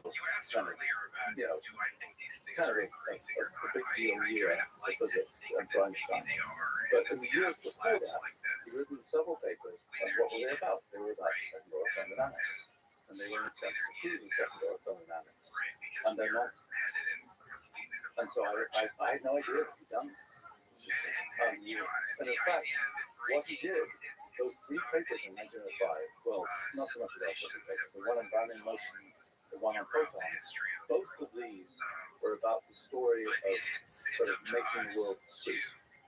And he got that idea from Boltzmann. But Boltzmann didn't think, Boltzmann had a guy believing, he said that, this quote actually, in the end, things are going to turn out to be discrete, and I'm going to write down what I have to say about this because, eventually this stuff will be rediscovered, and I want to read, what I can about how things can be discrete. But, I think there's some quote about how, one person can't stand against the tide of history in saying that, matter is discrete. Or so there's stuff like guns. And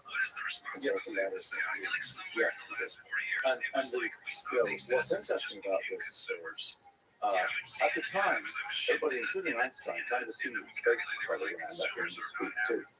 But that didn't work out technically because it wasn't consistent with relativity theory. It didn't seem to be. And so then in physics, even though people had discovered that matter was discrete, like the magnetic field was discrete, space was a holdout of not being discrete. And in fact, Einstein in 1916 has this nice letter he wrote. He says, in the end, it will turn out space is discrete, but we don't have the mathematical tools necessary to figure out how that works yet. So, I think it's kind of cool that 100 years later we do. Yeah, you're pretty sure that every layer of reality is discrete. Right, and that space is discrete, and that, and in fact, one of the things I realized recently is this kind of theory of heat, that the heat is really this continuous fluid. It's kind of like the caloric theory of heat, which turns out to be completely wrong, because actually heat is the motion of every discrete molecules. Unless you know the discrete molecules, it's hard to understand what heat could possibly be. Well, I think space is discrete, and the question is kind of what's the analog of the mistake that was made with caloric in the case of space. And so I can't guess if the dark matter is, as my little sort of aphorism of the last few months has been, dark matter is the caloric type. And it will turn out that dark matter is a feature of space, and it is not a bunch of particles. At the time when people were talking about heat, they knew about fluids, and they said, well, heat must be another kind of fluid, because that's what they knew about. But now people know about particles, and so they say, well, what's dark matter? It just must be particles. So what could dark matter be as a feature of space? I think the thing I'm really, one of the things I'm hoping to be able to do is to find the analog of Brownian motion in space. So, the Brownian motion was seen down to a level of an effect in individual molecules. And so in the case of space, most of the things things we see about space so far, just everything seems continuous. I just Sound don't. in motion had been discovered in I the just don't buy 1830s, it. You know. and it was only identified what it was, And so that's why we the need result to of head in that direction. Smolchowski We and need to do Einstein this at research. the beginning of the 20th Understand century. elements of And conscience. dark matter A lot of was this work has already discovered, been done. that We just phenomenon need was to teach it. discovered 100 years ago. Right. The rotation fields of galaxies don't follow the luminous matter. That was discovered 100 years ago. And I think, I wouldn't be surprised if there isn't an effect that we already know about. That is kind of the analog of random motion. Simpler ways This to would be a describe discrete these things like space. we all talk about And in fact, archetypes, we're right? beginning to have some guesses. We And have everybody's some like, what does that some mean? evidence that black hole mergers work differently when there's discrete space. And maybe things that you can see, gravitational wave signatures and things If you just associated describe with them the as discreteness of space. archetypes, So just this is kind of, for me, it's kind of interesting to see this sort of recapitulation in the history of physics, the more you can where develop people, yourself vehemently say, matter is the continuous, structures of the electromagnetic human field is subconscious in continuous, these and turns out it archetypes, isn't true, and then they say space is continuous. closer But you get it's to it. entropy is And the number of states of the system. that's the direction we constant. And because that's the the, truth. the thing is that if you know in great detail the position of every molecule in the gas, the entropy is always zero, because there's only one possible state. The configuration of molecules in the gas, the molecules bounce around, they have a certain route for bouncing around. There's just one state of the gas, evolves to one state of the gas, and so on. But it's only if you don't know in detail where the molecules are that you can say, well, the entropy increases because the things we do know about molecules, there are more possible microscopic states of the system consistent with what we do know about where the molecules are. And so the question of whether, so people, this sort of paradox in a sense, if we knew where all the molecules were, the entropy wouldn't increase. There was this idea introduced by Gibbs in the early 20th century, well, very beginning of the 20th century, as a physics professor, an American physics professor, the first distinguished American physics professor at Yale. And he introduced this idea of coarse graining, this idea that, well, these molecules have a detailed way they're bouncing around, but we can only observe a coarse grained version of that. But the confusion has been nobody knew what a valid coarse grain is. So nobody knew that whether you could have this coarse graining but very carefully sculpted in just such a way that it would notice that a particular configuration that you could get from the simple energy condition, they fit into this coarse graining, and the coarse graining very carefully observe them. Why can't you do that kind of very detailed, precise coarse graining? The answer is because if you are a computationally bounded observer and the underlying dynamics is computationally reducible, that's what defines possible coarse graining is what a computationally bounded observer can do. And it's the fact that a computationally bounded observer is forced to look only at this kind of coarse grained version of what the system is doing. That's why, and because what's going on underneath is it's kind of filling out the different possible, you're ending up with something where the sort of underlying computational reducibility is a hero's journey. If all you can see is what the coarse grain result is with a sort of computationally bounded observation, then inevitably there are many possible underlying configurations that are Just to clarify, basically any observer that exists inside the universe is going to be computationally bound. No, any observer. I don't know. I When can't you say like us, what do you mean? What do you mean like us? Well, humans with finite minds. you're including the two. Yeah. And as we have more precise, and by the way, there are little sort of microscopic violations in second order thermodynamics that you can start to have when you have more precise measurements of where precise molecules are. But for a large scale, you have enough molecules. We don't have, we're not fixing all those molecules, and we just don't have the computational resources to do that.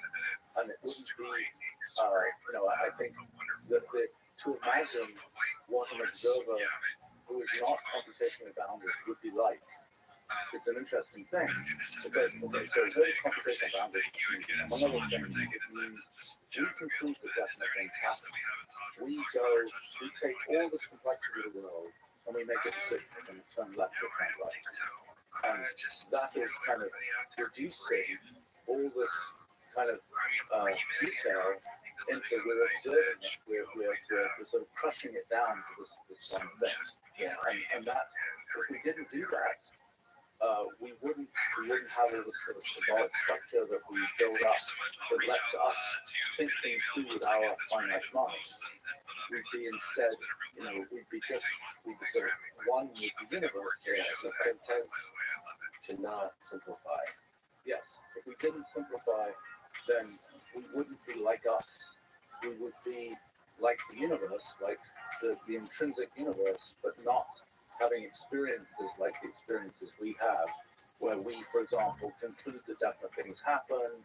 We sort of have this notion of being able to make sort of narrative statements. Yeah. I wonder if it's just like you imagine as a thought experiment what it's like to be a computer. I wonder if it's possible to try to begin to imagine what it's like to be an unbounded computational observer. Well, okay. So here's how that I think plays out. So I mean, in this we talk about this this traceable possible computation, and this idea of being at a certain place in Gilead, which corresponds to sort of a certain way of a certain set of computations that you are representing things in terms of. Okay, so as you expand out Gilead, as you kind of encompass more possible views of the universe, as you encompass more possible kinds of computations that you can do, eventually you might say that's a real win. We're colonizing Gilead. We're building out more paradigms about how to think about things. And eventually you might say, we won all the way, we managed to colonize the whole world. Okay, here's the problem with that. The problem is that the notion of existence, coherence of existence, requires some kind of specialization. By the time you are the whole Gilead, by the time you cover the whole Gilead, in no useful sense do you coherently exist. So in other words, the notion of existence, the notion of what we think of as definite existence requires this kind of specialization, requires this kind of idea that we are not all possible things. We are a particular set of things, and that's kind of how we. That's kind of what makes us have a coherent existence. If we were spread throughout the Gilead, we would not. There would be no coherence in the way that we work. We would work in all possible ways, and that wouldn't be kind of a notion of identity. You wouldn't have this notion of kind of coherent identity. I am geographically located somewhere exactly precisely in the Gilead, therefore I am. Yeah, right. Well, you're in a certain place in physical space, in a certain place in real space. And if you are sufficiently spread out, you are no longer coherent, and you no longer have, in our perception of what it means to exist and to have experience, it doesn't happen. So therefore, to exist means to be computational. I think so. To exist in the way that we think of ourselves as existing. Yes. It's a very active existence. It's like operating this place as computationally irreducible. There's this giant mess of things going on that you can't possibly predict. But nevertheless, because of your limitations, you have an imperative of like, what is it, an imperative or a skill set to simplify? Or an ignorance sufficient? Well, okay, so the thing which is not obvious is that you are taking a slice of all this complexity. Just like we have all of these molecules bouncing around the room, but all we notice is, the kind of the flow of the air or the pressure of the air. We just notice these particular things. And the big interesting thing is that there are rules, there are laws that govern those big things we observe. So it's not obvious. That way it doesn't feel like a slice. Yeah, well, what a slice. Well, like an abstraction. Yes, but I mean the fact that the gas laws work, that we can describe pressure, volume, etc., and that we don't have to go down to the level of talking about individual molecules, that is a non-trivial fact. And here's the thing that I sort of exciting as far as I'm concerned. The fact that there are certain aspects of the universe, so we think space is made ultimately with atoms of space, these hypergraphs and so on, and we think that, but we nevertheless perceive the universe at a large scale to be like continuous space and so on. We, in quantum mechanics, we think that there are these many threads of time, these many threads of history, yet we kind of span, so in quantum mechanics and our models of physics, there are these, time is not a single thread. Time breaks into many threads, they branch, they merge, and but we are part of that branching, merging universe. So our brains are also branching and merging. And so when we perceive the universe, we are branching brains perceiving a branching universe. And so the fact that the claim that we believe that we are persistent in time, we have this single thread of experience, that's the statement that somehow we managed to aggregate together those separate threads of time that are separated in the operation in the fundamental operation of the universe. So just as in space, we're averaging over some big region of space and we're looking at many of the aggregate effects of many atoms of space. So similarly in what we call branchless space, the space of these quantum branches, we are effectively averaging over many different branches of possible histories of the universe.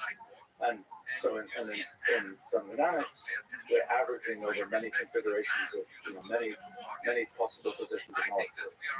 So what we see here is that the question is, when you do that averaging for space, what are the aggregate laws of space? When you do that averaging of a branch of space, what are the aggregate laws of branch of space?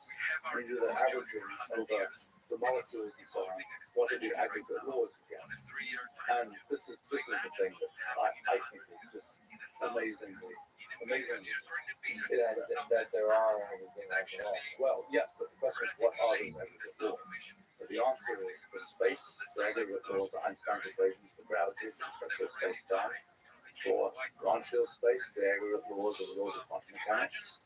And for the case of molecules and things, the aggregate laws are basically the second law of thermodynamics. And so that's the things that follow from the second law of thermodynamics. And so what that means is that the three great theories of 20th century physics, which are basically general relativity, theory of gravity, quantum mechanics, and statistical mechanics, which is what falls out of the second law of thermodynamics.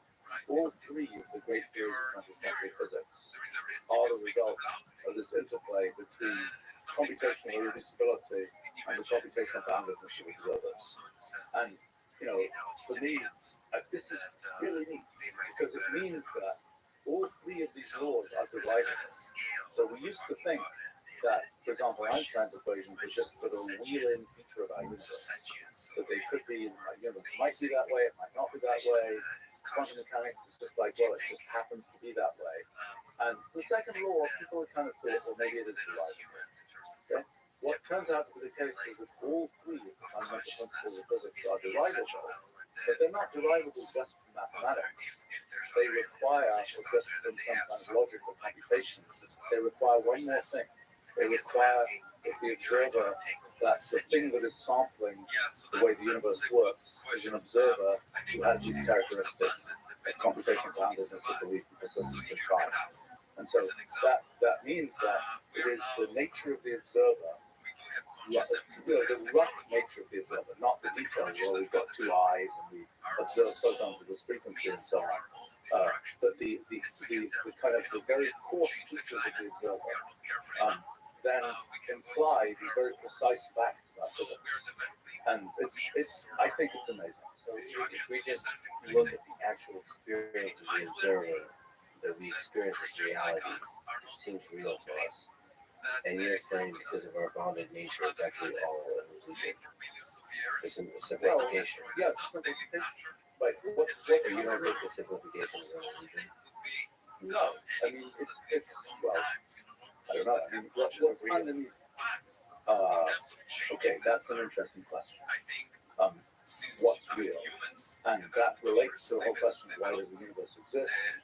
And what is the difference between reality and the mere representation of what's going on? We experience the representations. Yeah, but the question of so one question is,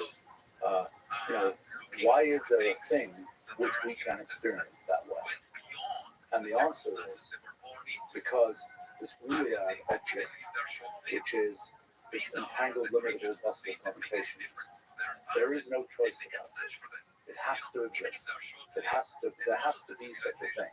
It is in the same sense that 2 plus 2. If you define what 2 is and what plus is and so on, 2 plus 2 has to equal 4. Similarly, this Boolean, this limitable possible computation, just has to be a thing that is, once you have the idea of computation, you inevitably have the Boolean. You're going to have the right. And what's important about it, there's just one of it. It's just this unique object. And that unique object necessarily exists.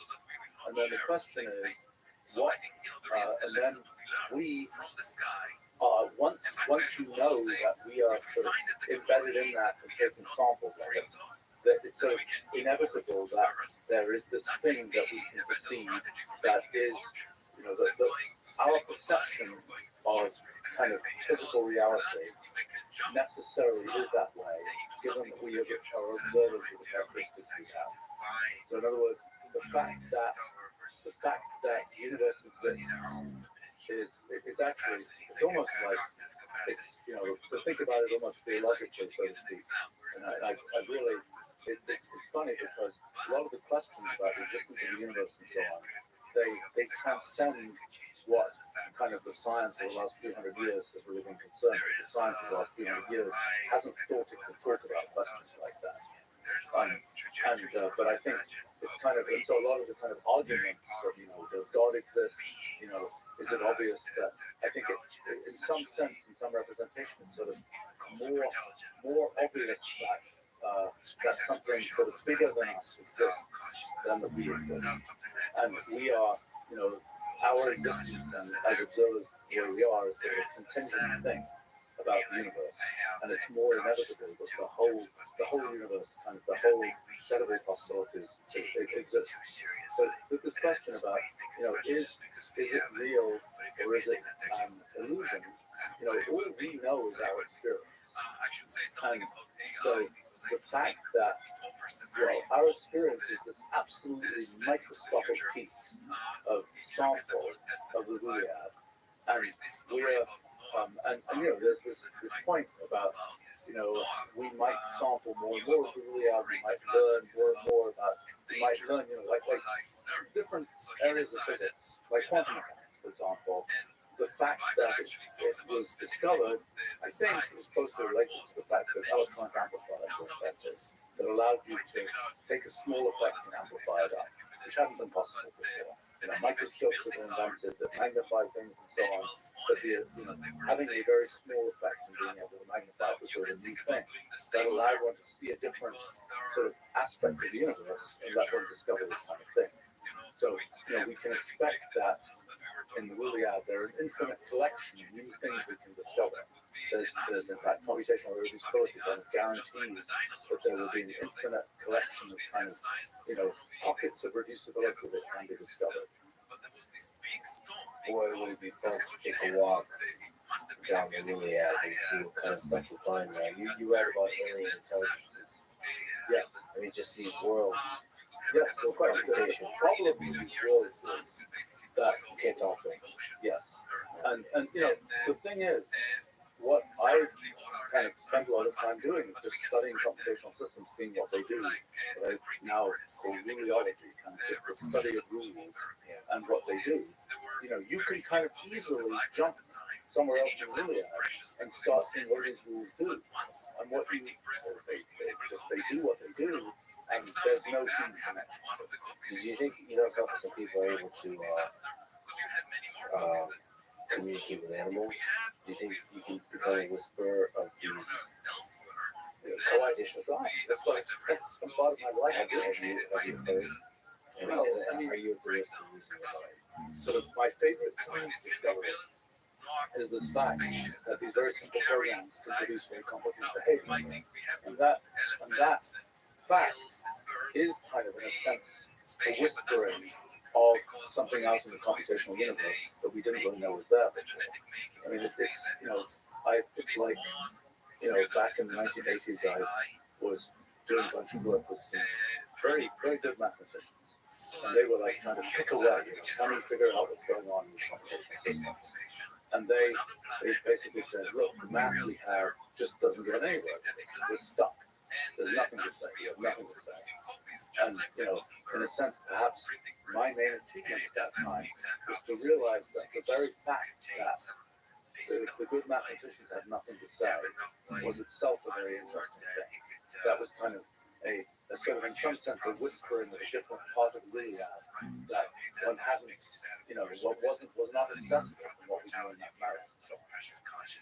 Does it make you sad that you're exploring these gigantic ideas and it feels like we're on the verge of breaking through some very interesting discoveries, and yet you're just a finite being that's going to die way too soon, and that scanning your brain, your full body, kind of shows that you're it's just a bunch of meat.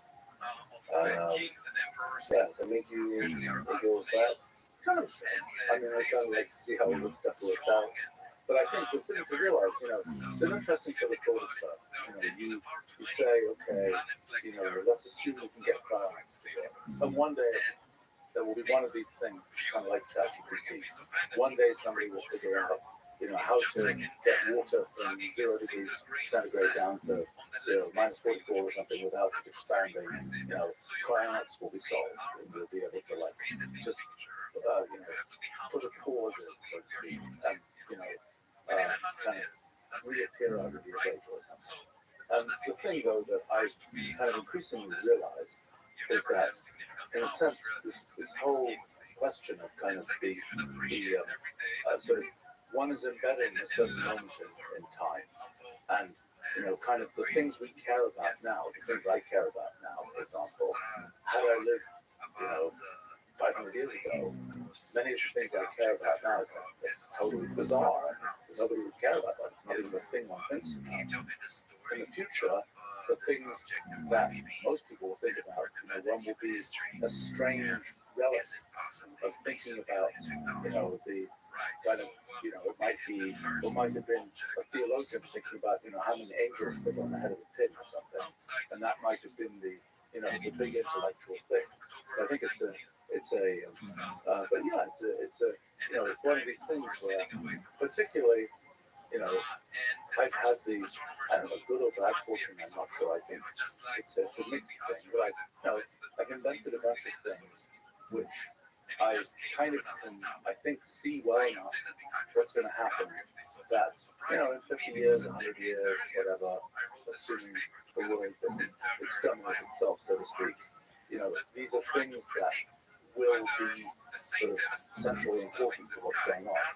And it's kind of it's both a good thing and a bad thing in terms of the passage of one's life. I mean, it's kind of like, if everything I figured out is like, okay, I figured it out when I was 25 years old, and everybody says it's great, and we're done. And it's like, okay, but I'm going to live another how many years, and that's kind of all downhill from there. In a sense, it's better, in some sense, to be able to, it sort of keeps things interesting. That, what I couldn't see, a lot of these things, I mean, kind of, I didn't expect, ChatGPT, I didn't expect the kind of, the sort of opening up of this idea of computational language that's been made possible by this. I didn't expect that. This is ahead of schedule, so to speak. Even though the sort of the big kind of flowering of that stuff, I'd sort of been assuming it was another 50 years away. So if it turns out it's a lot less time, that's pretty cool. Because, I'll hopefully get to see it, so to speak, rather than... Well, I think that speaks for a very, very large number of people in saying that I hope you stick around for a long time to come. We've had so many interesting ideas, we've created so many interesting systems over the years, and I can't see now that GPT and language models broke up in the world even more. Can't wait to see you at the forefront of this development, what you do.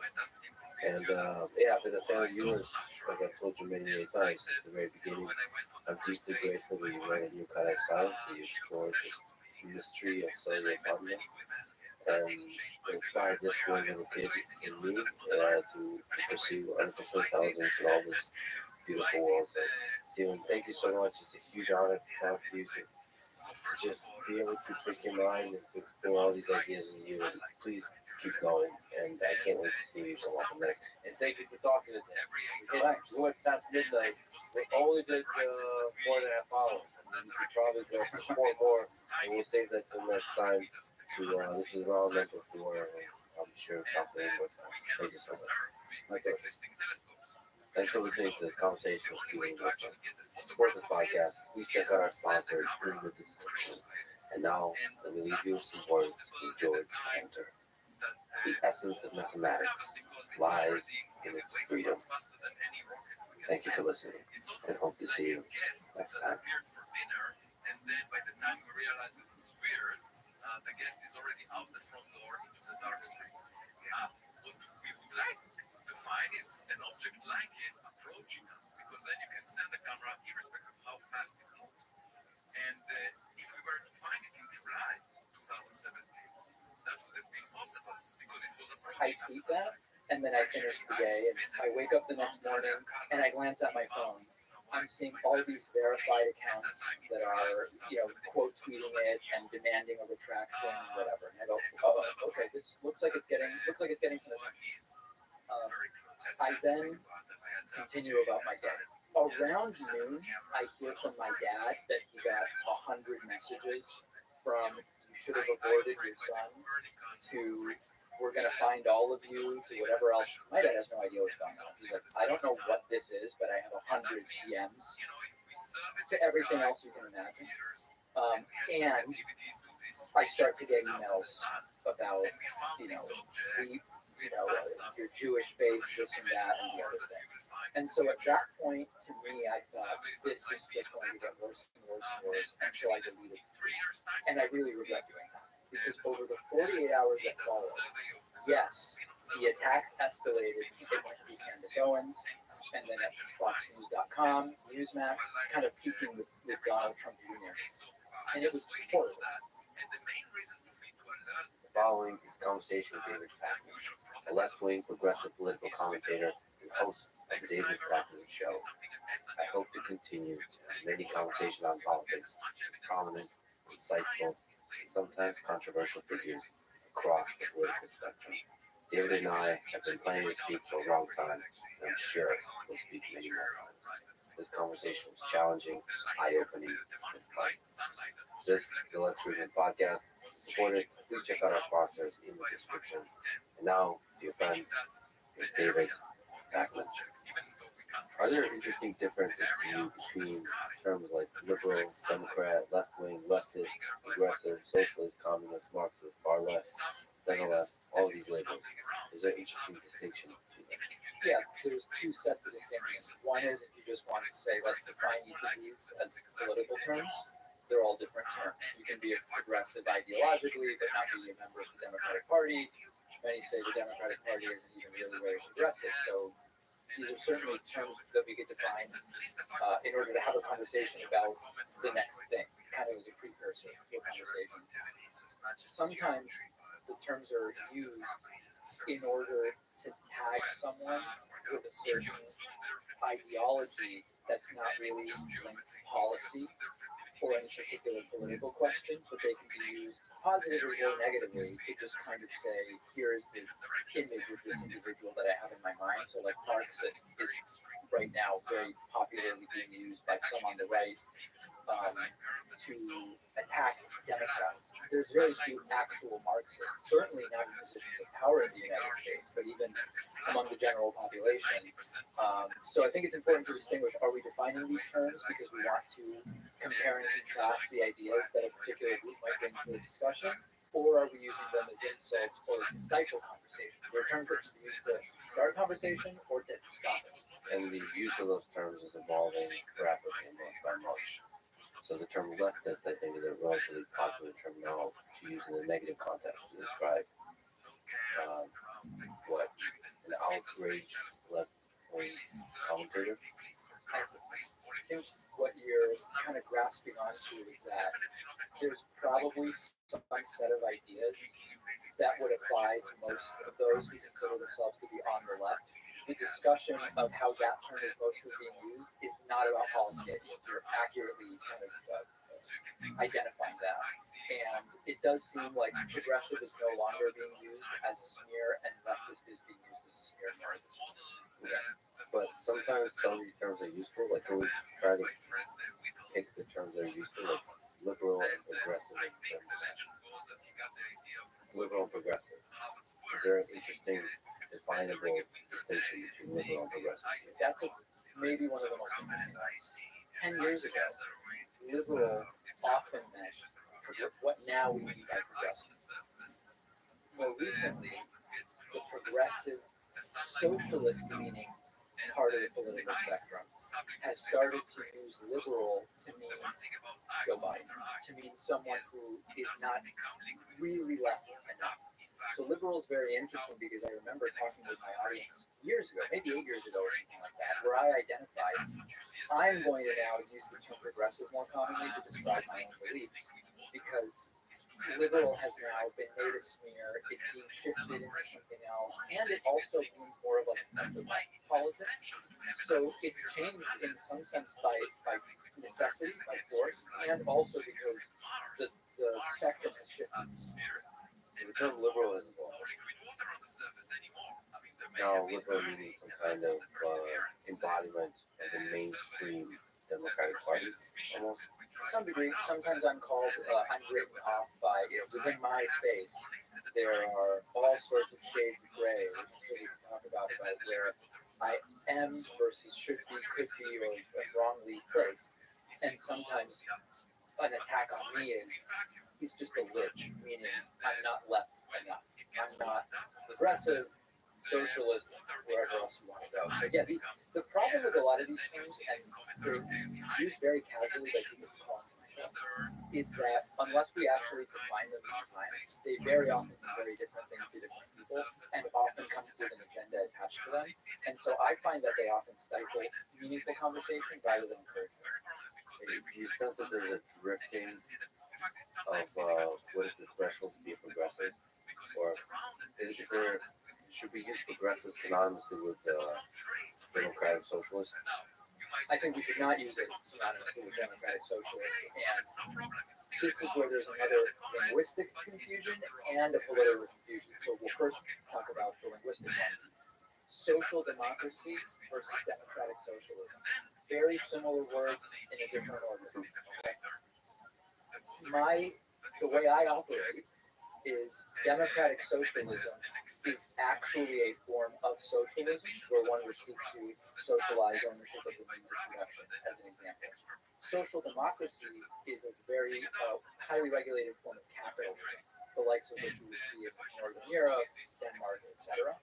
These are very different things. I associate progressivism in 2023 with social democracy and would consider democratic socialism a form of actual socialism that is different. We're no longer talking about a capitalist organization of society. The transition from one to the other is a fundamental shift in how society operates. Right? Absolutely.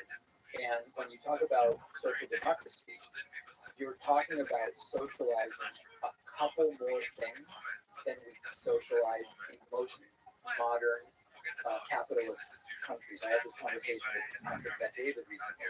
Social democracy is, okay, we've socialized the military already in the United States.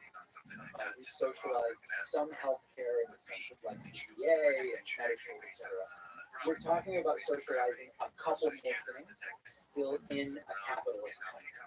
Democratic socialism would be something beyond that, and as someone who is not a democratic socialist myself, I'm maybe not the best advocate for explaining exactly how that system would function, but it would have some version of socializing almost into the human interaction. So you mentioned you appeared on the PPD podcast with Patrick Bateman.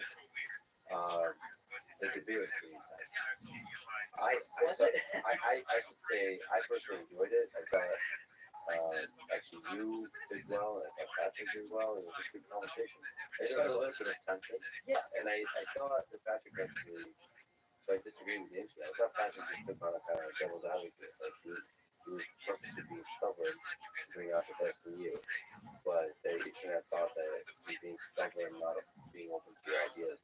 I thought the tension between ideas, I think a lot of the tension, I think you probably would Donald Trump is that certainly could be the case. And people wrote to me the full gamut of everything you can imagine, from this was your best thing you've ever done in public to you got humiliated and your mother couldn't afford you.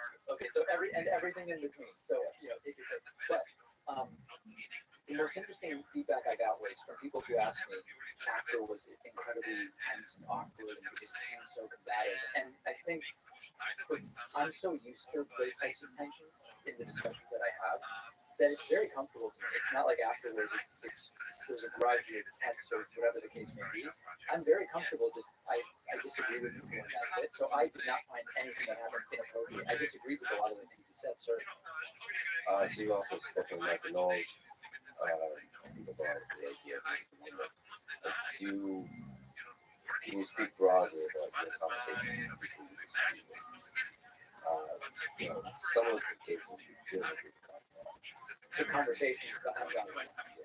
Yeah, I mean, I think there's a couple different things, and I'm the first to tell you that depending on who I'm talking to, I go in with a different attitude about how, quote, seriously I'm taking it, in the sense of whether I think it's going to be a huge policy discussion versus whether it's going to be more of a performance for an audience that is expecting a certain thing. And I think there's different types of shows. When I was interviewed by this guy, Jesse Peterson in Los Angeles, it's very different, for example, when I'm talking to Patrick Bet-David, just to give two examples. I think the reason I stopped doing the Michael Knowles show was the number of reps I would get after the fact. That's really the reason. I was glad to engage with him to the extent that the interviews were interesting and we could organize it reasonably efficiently. But the reason I stepped away was sort of the aftermath. But I did find him to be someone who was abundantly clear about his view and where he comes from. And while I could not possibly disagree more with him in terms of politics and culture and our backgrounds, everything is just so different, I found it easy to engage in the conversation just because of how upfront and clear he was about what he believed. about the number of threats. Yeah, it was just too much. And this, I don't know how much you saw about this recent Twitter stuff I was involved in that peaked with Donald Trump Jr. tweeting about me and then declining from there. Let's talk through it. Okay, I have to understand. Like, we study Shakespeare. I have to study your Twitter. I have to understand somewhat how much of it's sarcasm. It's mostly sarcasm. I mean, here's the thing, and I know that there are people who will say, Dave, if you're dealing with such serious issues, it's really not okay not to take everything you do completely seriously. But my view is, it's so incredible that I've, between chance and timing and so different things, fallen into a position where this is what I do professionally. And it's a career, and it's financially sustainable, and all these different things.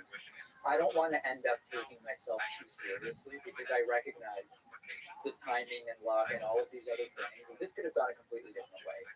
So my approach to a lot of this is, let's not take ourselves too seriously, and in particular on Twitter, a platform that, the degree to which it should be taken very seriously maybe change over time. I'm always sort of thinking a little bit. But what happened with God now? So, or the full arc? Yeah, but to give you a 1 minute arc, and then we can pick whichever one we want. After a mass shooting, now you might say there's like 2 or 3 a day. You're correct. After the Nashville mass shooting at a Christian school, I tweeted snarkily, tongue-in-cheek, to point that thoughts and prayers not only aren't particularly useful after a shooting, they also don't prevent shootings. That there's some confusion about how there would be a shooting at a Christian school given that it is a place where prayer is taking place, I think I jokingly said something like, were they not praying enough or correctly? In my deep devotion integrity, You have it. I have your Beautiful. tweet. This is the only display of journalistic integrity I will show today. Okay. And then I have a couple of responses. And you deleted because that. Which I regret. Oh, We can talk about that. well, I would love to because it's such a interesting decision. Because when you tweet something, one of the things I've also learned is you don't often understand how it's going to be read. It's going to be analyzed, like I mentioned Shakespeare. Like certain words that you regret saying in a certain kind of way, maybe just because it wasn't as eloquent, as powerful, it did actually convey the thing, or it's a distraction to the main message. Okay, the actual tweet is very surprising that there would be a mass shooting at a Christian school, given that lack of prayer is often blamed for these horrible events. Is it possible they weren't praying enough or correctly despite being a Christian school? And a lot of people retweeted that, which I'm assuming was criticism. So Colin Wright wrote, I used to consider you a reasonable progressive, but you clearly devolved into partisan hackery. I'm an atheist. It cannot begin to fathom using the murder of children and adults at a Christian school as an opportunity to dunk on the concept of prayer. And you responded, I'm dunking on the people who send thoughts and prayers and do nothing else, and the shootings continue. I'm sure there's a lot of other interactions. There's a few other 100,000. That's right. So that's you want the arc leading to the meeting. So I just basically, wanted to display do you know what time of day I tweeted the original one? I feel like it was in the afternoon or evening on a Monday. 3:42 p.m. on 27th, March 27th. Which was on Monday. Okay. So basically, I tweet that, and then I finish the day. So you tweet, and then you go on. I might have looked once at Twitter, and it had 2,000 likes and a few people saying, this might have missed the mark, but it's sort of like it's one of my 20,000 tweets. I don't know. I wake up the next morning. My baby daughter did not sleep till 7:30 the way I would like, so she's up at 6 a.m. and I get up and I'm just there starting to make breakfast, and I glance at my phone, and I'm starting to. This was when verified meant a different thing than I'm seeing all these verified accounts that are quote tweeting it and demanding a retraction and whatever. And I go, oh, okay, this looks like it's getting some attention. I then continue about my day. Around noon, I hear from my dad that he got 100 messages from you should have aborted your son to we're going to find all of you to whatever else. My dad has no idea what's going on. He's like, I don't know what this is, but I have 100 DMs to everything else you can imagine. And I start to get emails about, your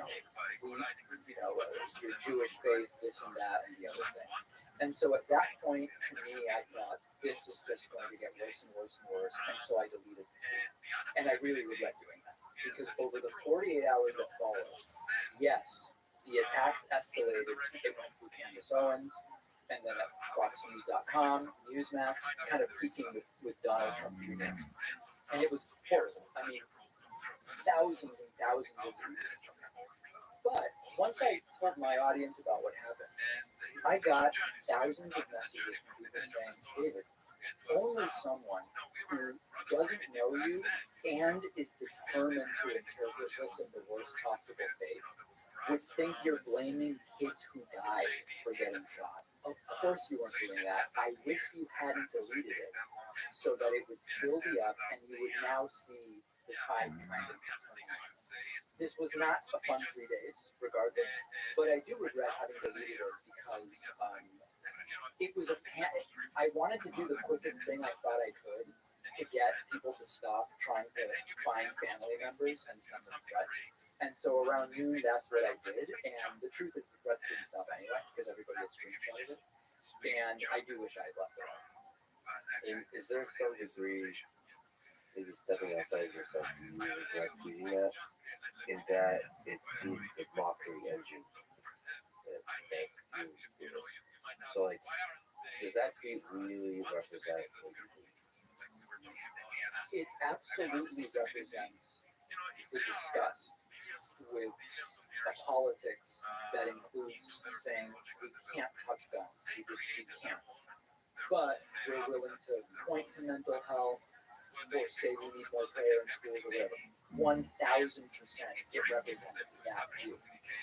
Is it the type of snark and sarcasm that I would use if given an hour to discuss the topic rather than whatever the number of characters is now on Twitter? No, definitely not. And so I am very cognizant of the fact that it was unnecessarily provocative. I think I have a similar question to Dan Shapiro. Do you worry that this style of presentation can turn you from being deeply thoughtful, objective, critical thinker to somebody who's just a partisan hack or partisan talking head? Do you mean with regard to Twitter or the format of my show in general? So Twitter for now. Let's start with Twitter for now. And can you silo your style of communication on Twitter from the virus that affects your life? Right. I don't have deep thoughts about the Twitter component beyond, I think across all sorts of disciplines, this is not the best way to most effectively solve problems and figure out solutions for complex. You're talking about Twitter. Right now I'm talking about Twitter. That being said, I think all of us, to some degree, have to adapt our content to the platform that we're using. In the same way that what I post to YouTube is different than what I post to TikTok, what I post to Twitter is also different. Do I think Twitter has been an unmitigated good for society? No. Have I chosen to step into Twitter as one of the ways in which I get my message out with the good and the bad? Yes. And I think that there is a deep conversation to be had there. I think zooming out a little bit in terms of what I do, and I was hoping this would come up because I think it's really interesting. I will often get emails from people who say two things. I will get the, you would have such a bigger audience if you did X or Y. And usually they are plays to sensationalism, salacious and titillating content, more pop culture stuff, etc. On the other hand, it's like to say, listen, what you're doing really isn't as serious as it could be, and it seems like you could do something more serious, and you should consider doing deep dive, once it was do a deep dive into public privilege, like nobody will watch that.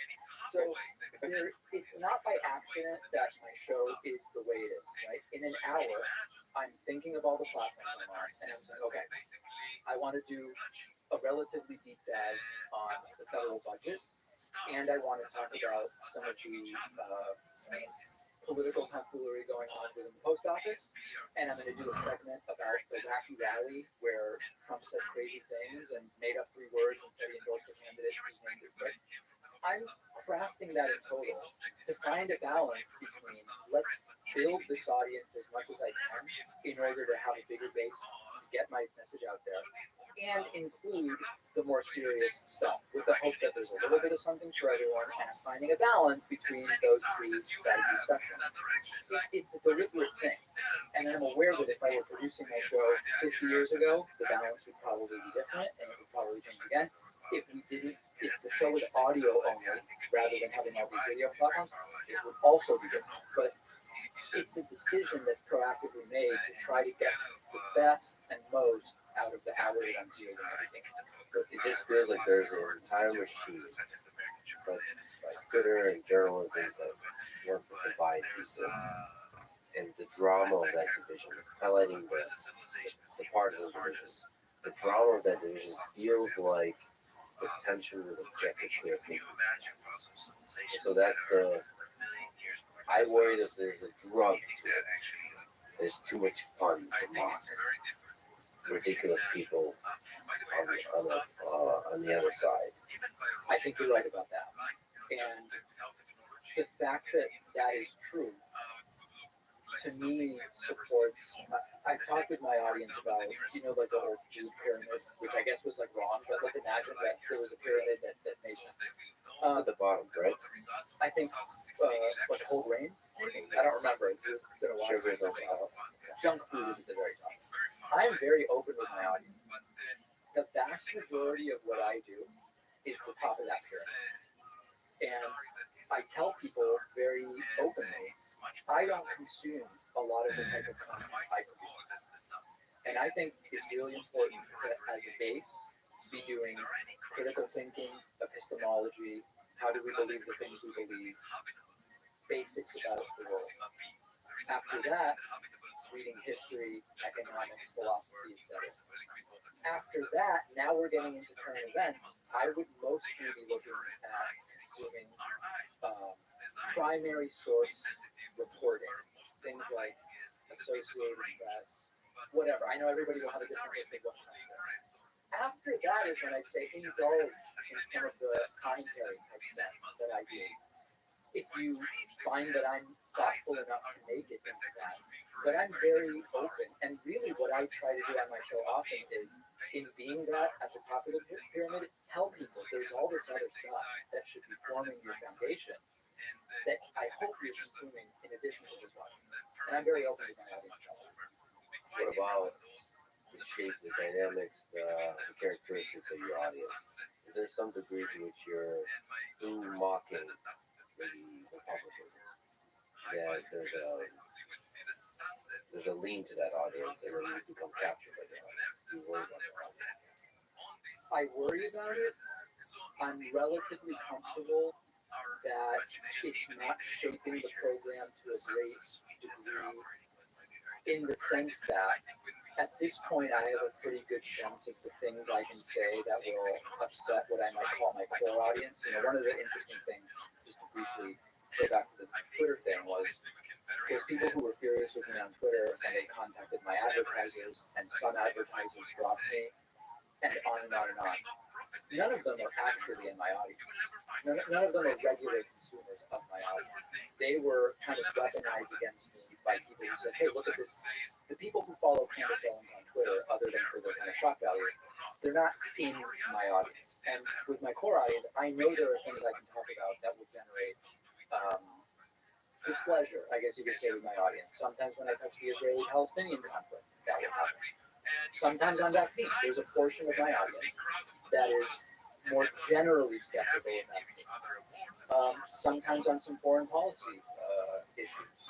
Or, you know, I'm not a big fan of Marianne Williamson nor Bobby Kennedy Jr.'s challenges to Joe Biden.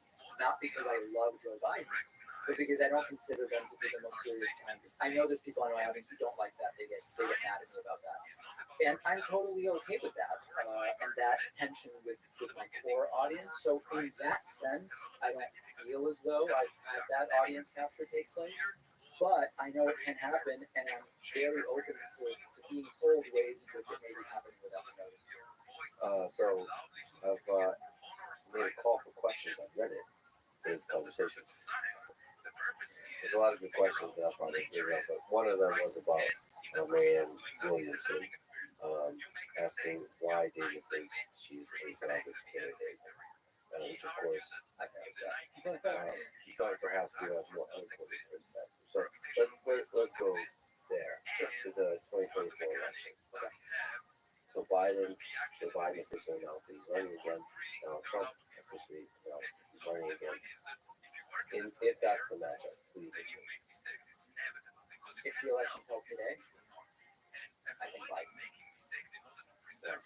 Well, first of all, I believe he won last time. And if I start with the results in 2020, and I think to myself, what has happened since then that would push or pull voters one way or the other, I have a hard time making a case that Trump is in a better position today than he was in November of 2020. So that's kind of my starting point, which is it's a rematch of an election with a known outcome. What has changed? And I can't make a case for circumstances that have changed in Trump's favor. To give a couple of state level examples, Florida seems to be kind of moving more to the Republican side since 2020, but Trump won that state already in 2020, so it wouldn't really change the outcome. Arizona was close. I think Arizona has moved to the left since 2020, so I don't see Trump taking that one.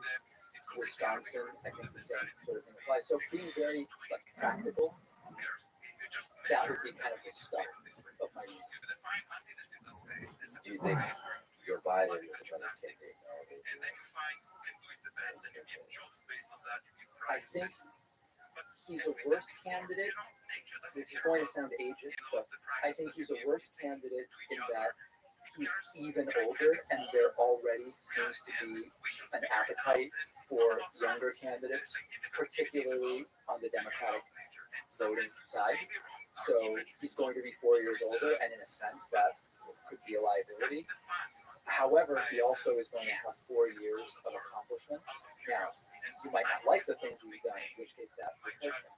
But he has started to accumulate a not insignificant number of accomplishments. Some of the big things that are known, Inflation Reduction Act and COVID stimulus, but also less well-known things like a bunch of little tweaks to healthcare, a bunch of little tweaks to student lending. There's been a lot of little things. At the macro level, I don't actually think Joe Biden has that much to do with this, the same way I didn't credit or attack Trump for a lot of the macroeconomic stuff, but inflation has started to come down significantly, the stock market's quite steady, these sort of things. I think looking historically, it's a pretty okay environment for Joe Biden, with the exception that he was already the oldest president to be inaugurated in 2021, and he would beat his own record in January of 2025, and I just don't know how voters are going to see that. So in terms of just a public human being, how would you compare Trump to Biden? So if I were to give criticism towards Trump, it would be that he's chaotic, maybe being disrespectful to a lot of different groups, to a lot of different ideas, to a lot of different nations, leaders, and all that kind of stuff. And then the criticism towards Biden would be that maybe perhaps because of age or any other kind of cognitive capabilities is not really there mentally, as in the way that perhaps people say that Barack Obama was there. Just mentally being able to handle all kinds of aspects of being a public representative of the nation to the world and to the people of that nation. So, which in the competition of personality flaws, which do you think is more powerful? You've laid out fair and I believe accurate assessments of elements of both of those men. Yeah. You haven't weighed in on to what degree you value each of those assessments, which is where I think the kind of meat of this question really is. I don't see, and I know that Biden's going to get us into World War III. That doesn't seem to be happening. I don't see the Biden deficits realistic, which I agree with you on. I don't see them as dangerous or threatening to the standing of the United States in this kind of environment with our traditional Western allies, and geopolitics, etc., in the way that the sort of unhinged personality of Trump, combined with his lack of knowledge about most issues, is a threat. So for me, if those two are the candidates, Biden would be my choice. Now, are there people I would rather see on the Democratic side? Yes. If I knew the president would be a Republican, can I think of better options than Trump? Absolutely. I think it's so funny. When in 2012 it was Obama versus Romney, the difference seemed so significant between them. Thinking back, I'm sure I would disagree with Mitt Romney about tax rates, and his views on LGBT I'm sure I know are different than mine. But it seemed, without looking at it in rose-colored glasses, so comparatively benign given the 4 years of Trump. So that's kind of where I'm at. Even McCain and Obama, the differences seem quite drastic. Yeah. McCain was interesting because Palin, as his running mate, opened the door to the sort of cartoonish stuff that we started to see on the Republican side. Palin, Trump, Marjorie Taylor Greene, it started going in that direction, which has made the party a bit of a joke. Aside from what you believe the tax rate is, right? You can say taxes are too high, but Jewish space lasers, come on, So, but I agree with you on McCain also. So go back to the political terms we talked about. Where in that spectrum do you place yourself today? Which of the labels do you think you have to stick with? Progressive social democrat, which again is a capitalist. I own my own business. I pay the taxes I'm legally required to pay, and not a penny more, and all those things. That's where I place myself.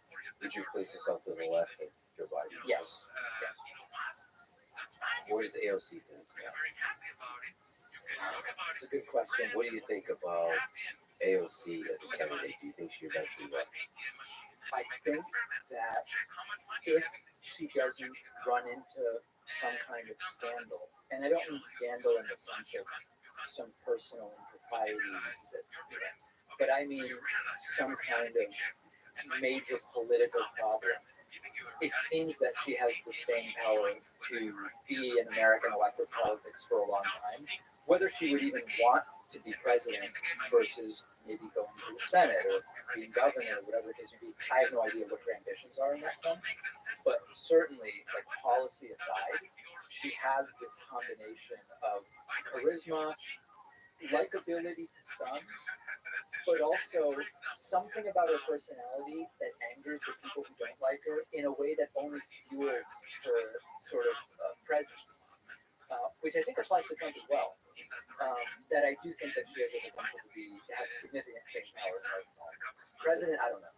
Do you think that's the future of political elections and politics in general? Is people who are able to simply piss off the other side, like you're seeing Trump did? I think it's an aspect of it. I think it's also understanding how to communicate policy ideas. Trump, I have things I can praise Trump about if you want to get to that segment at some point. You let me know when that is. But I do think that there are some things Trump is very good at. And this is why it's very hard for me to believe that Ron DeSantis has what it takes to actually fight Trump in a national primary. And one of those things is Trump has even though he often says very strange things, that if you transcribe them, you go, like, what language is that? That doesn't make any sense whatsoever.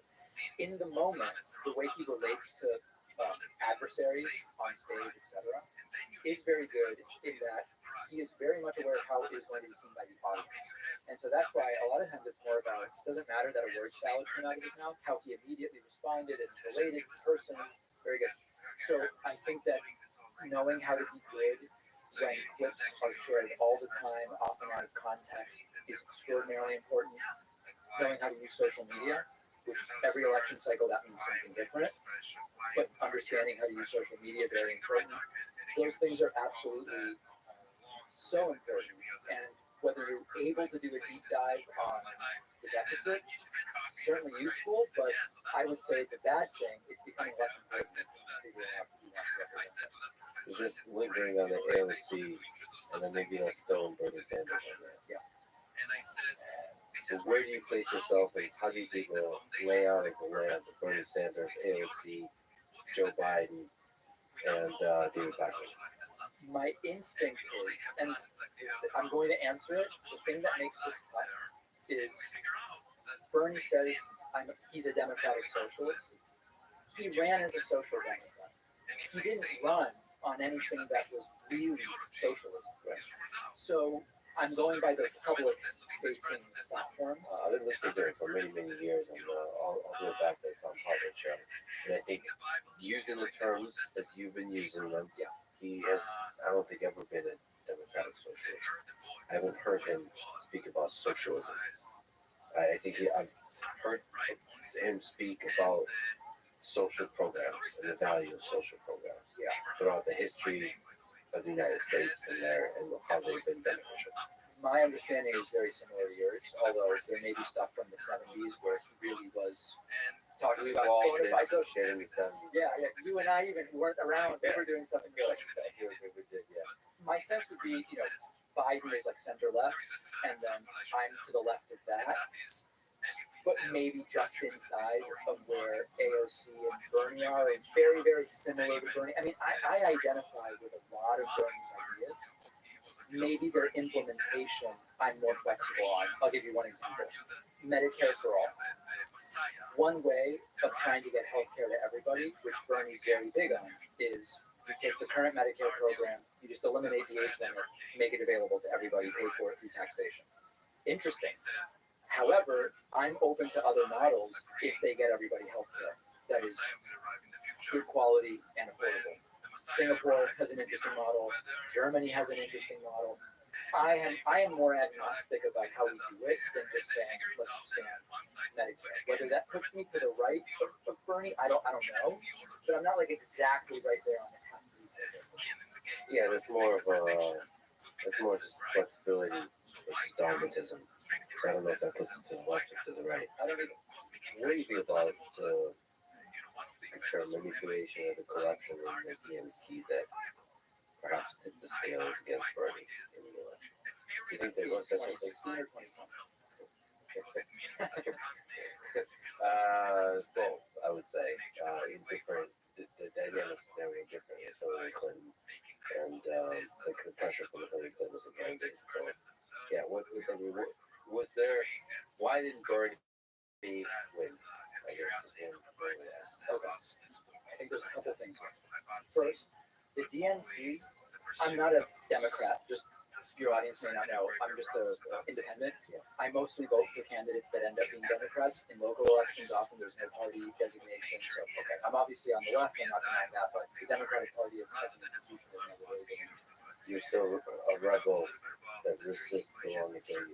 Exactly right. Exactly right. And whether it matters, I don't know. The DNC and the RNC really are organizations that to some degree exist to justify their own existence, because if they were no longer necessary, they would go away.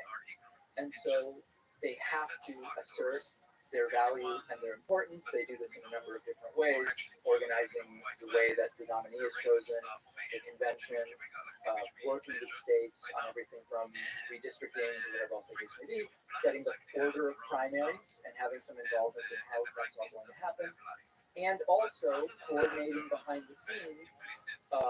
I guess they would describe it as making sure our candidates don't get in each other's ways. We might see it and say they're picking the winner. There's nothing illegal about them being involved in picking the winner, but we might say it's not in people's interest.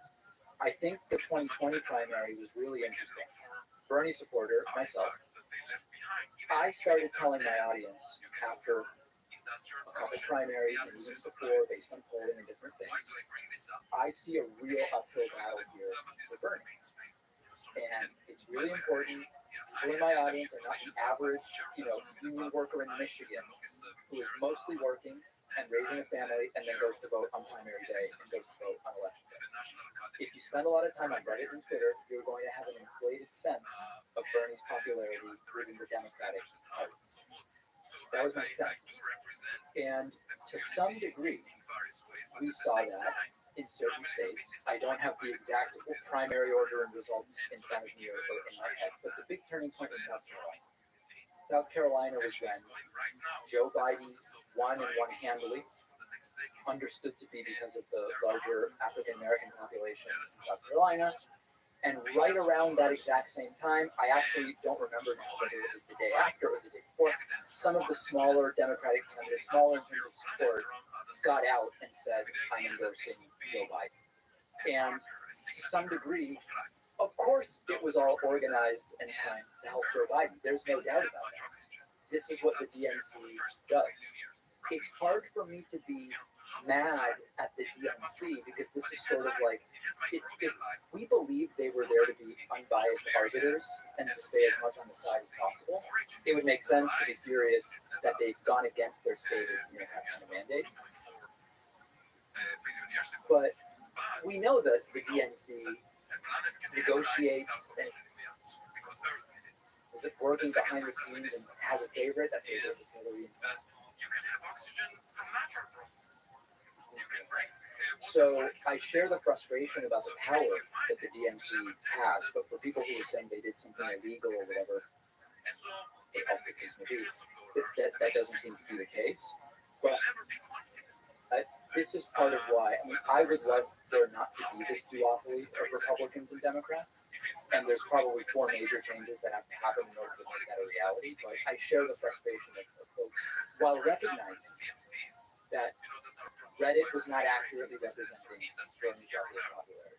Still, I wish that the bias wasn't towards could be negatively toward the deep state, towards the bureaucracy, towards the momentum of the past, which I think Joe Biden kind of represents, versus new ideas. Which is funny to say that Bernie Sanders somehow represents new ideas because he's also an older gentleman. Well, it's a lot of framing. And the other aspect of that is, on paper, Joe Biden's platform was arguably the most progressive of any Democratic candidate who won the nomination. Now, of course, there were people who challenged the nominations who were Joe Biden. A lot of this is perspective, and that's how you end up saying the guy who's a couple of years older than Biden is actually the guy with fresh perspective, which is interesting because I don't disagree with you. Yeah, and then you also have to say the perspective doesn't always align with the policies. You're right.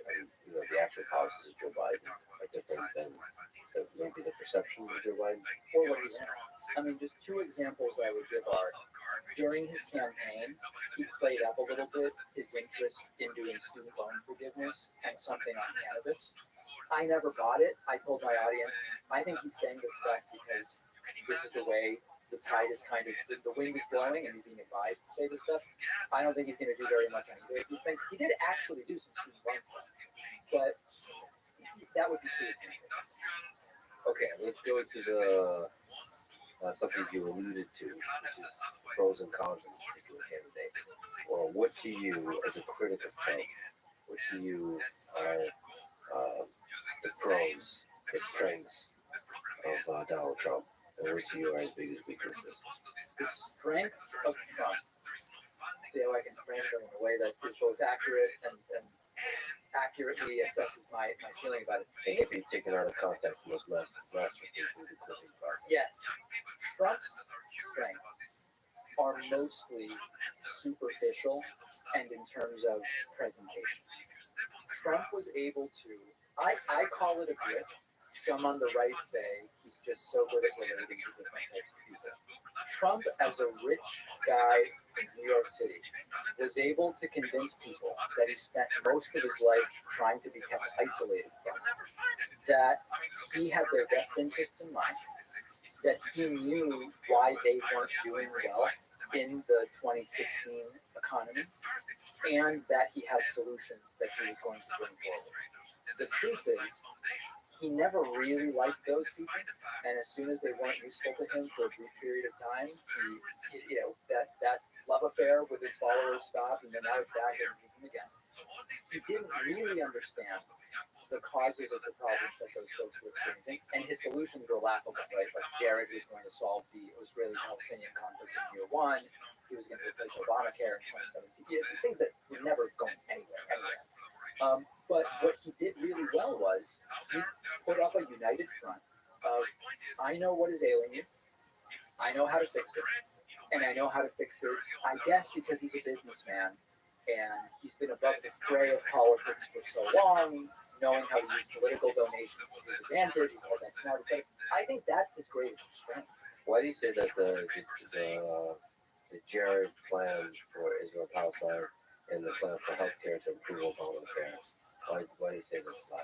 Well, only someone, I would include the North Korea plan as well, only someone who doesn't know anything about the size and scope of these issues could so arrogantly say that they could solve them in that way and on that time frame. I'm all for optimism and bringing a new face to things, absolutely, without a doubt. But, a wall with Mexico that Mexico will pay for at the end of my first term.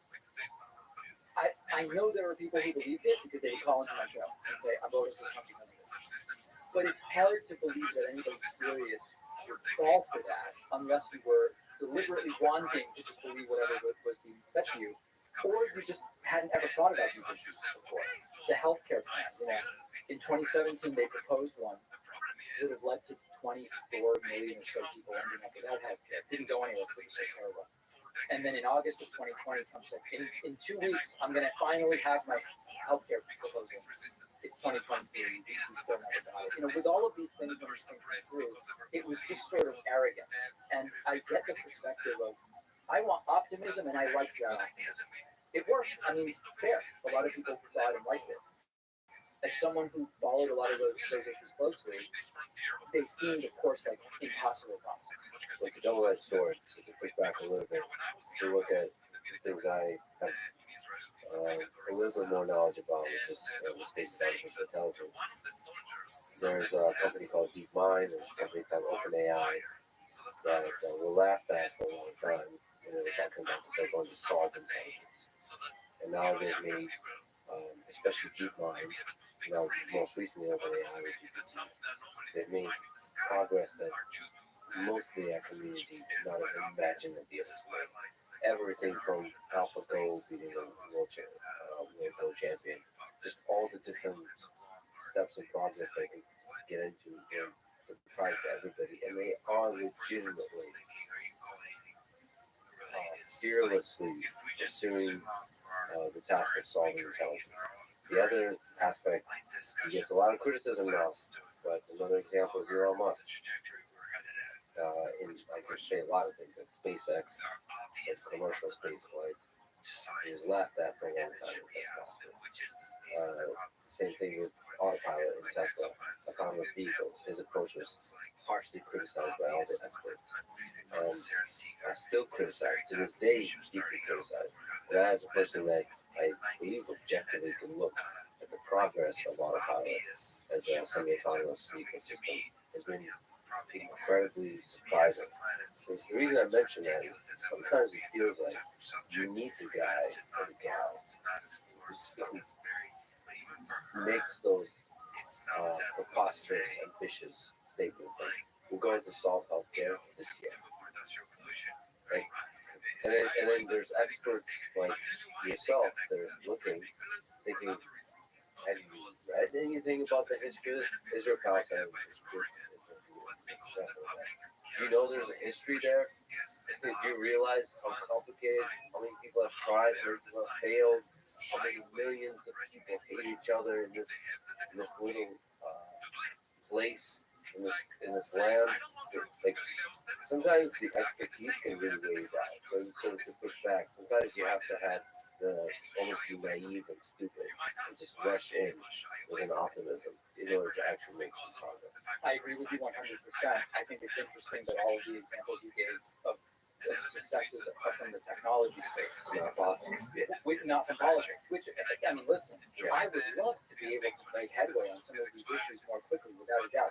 I do think at some point, though, when it comes down to voting and saying one of these people is going to be ostensibly in charge for 4 years through all of the departments and secretaries and choices that they make, we do want to apply some level of realism with the understanding that your examples are from the tech space, and they're good examples. There's no question about it. One thing I'll add to this, I recently read Bradley Hope's new book about North Korea, and it's really about an activist who doesn't really matter, but in the background of the book, it's written, much of what is written about happened during the Trump era, and when Trump did the first and then the second, I guess we call them summits. And it actually did seem like, to some degree, Trump's we're going to handle this like I do a business deal approach to Kim Jong-un. In some sense, it actually was logical because of Kim Jong-un and the way that it was so ego-driven, and they both, as sort of authoritarian strongmen types to different degrees, wanted that. It was actually a kernel where I actually thought, as I read it, Trump's initial idea wasn't crazy. The problem was he knew nothing about the backstory of the relationship. He fell for all sorts of lies from Kim Jong-un, and he made offers that didn't make any sense. And it fell apart fine. But that's an example where I think Trump's personality was not actually at its base the problem when it came to North Korea.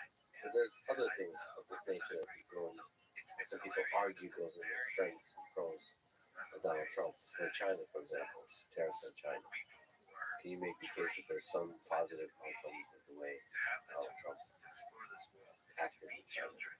Really, and I'll give you a couple. Okay, then we'll also cons. I'll give you. It's tough to make. So the China thing is really so. Just very recently, to when we're recording this, Trump was on Fox News, interviewed by a guy named Mark Levin, and Trump proposed a new, I call it a conspiracy theory, maybe it will strike you as something different, about China, COVID, and tariffs. And Trump's suggestion was that the tariffs cost China so much money. China sent the U.S. so much money in tariffs that they released COVID as punishment. Now, there's a couple problems with that. One, American companies pay the tariff. Trump still doesn't seem to know this. Trump seems to believe that when he puts a tariff on Chinese imports, someone in China is cutting a check to the United States. American companies buy the stuff from China, and then American companies cut a check to the United States for the tariff. Trump doesn't seem to get that. But it still has the same to the Chinese economy. You can make the argument that if there is a suitable alternative domestically or from a different country, that it will reduce imports.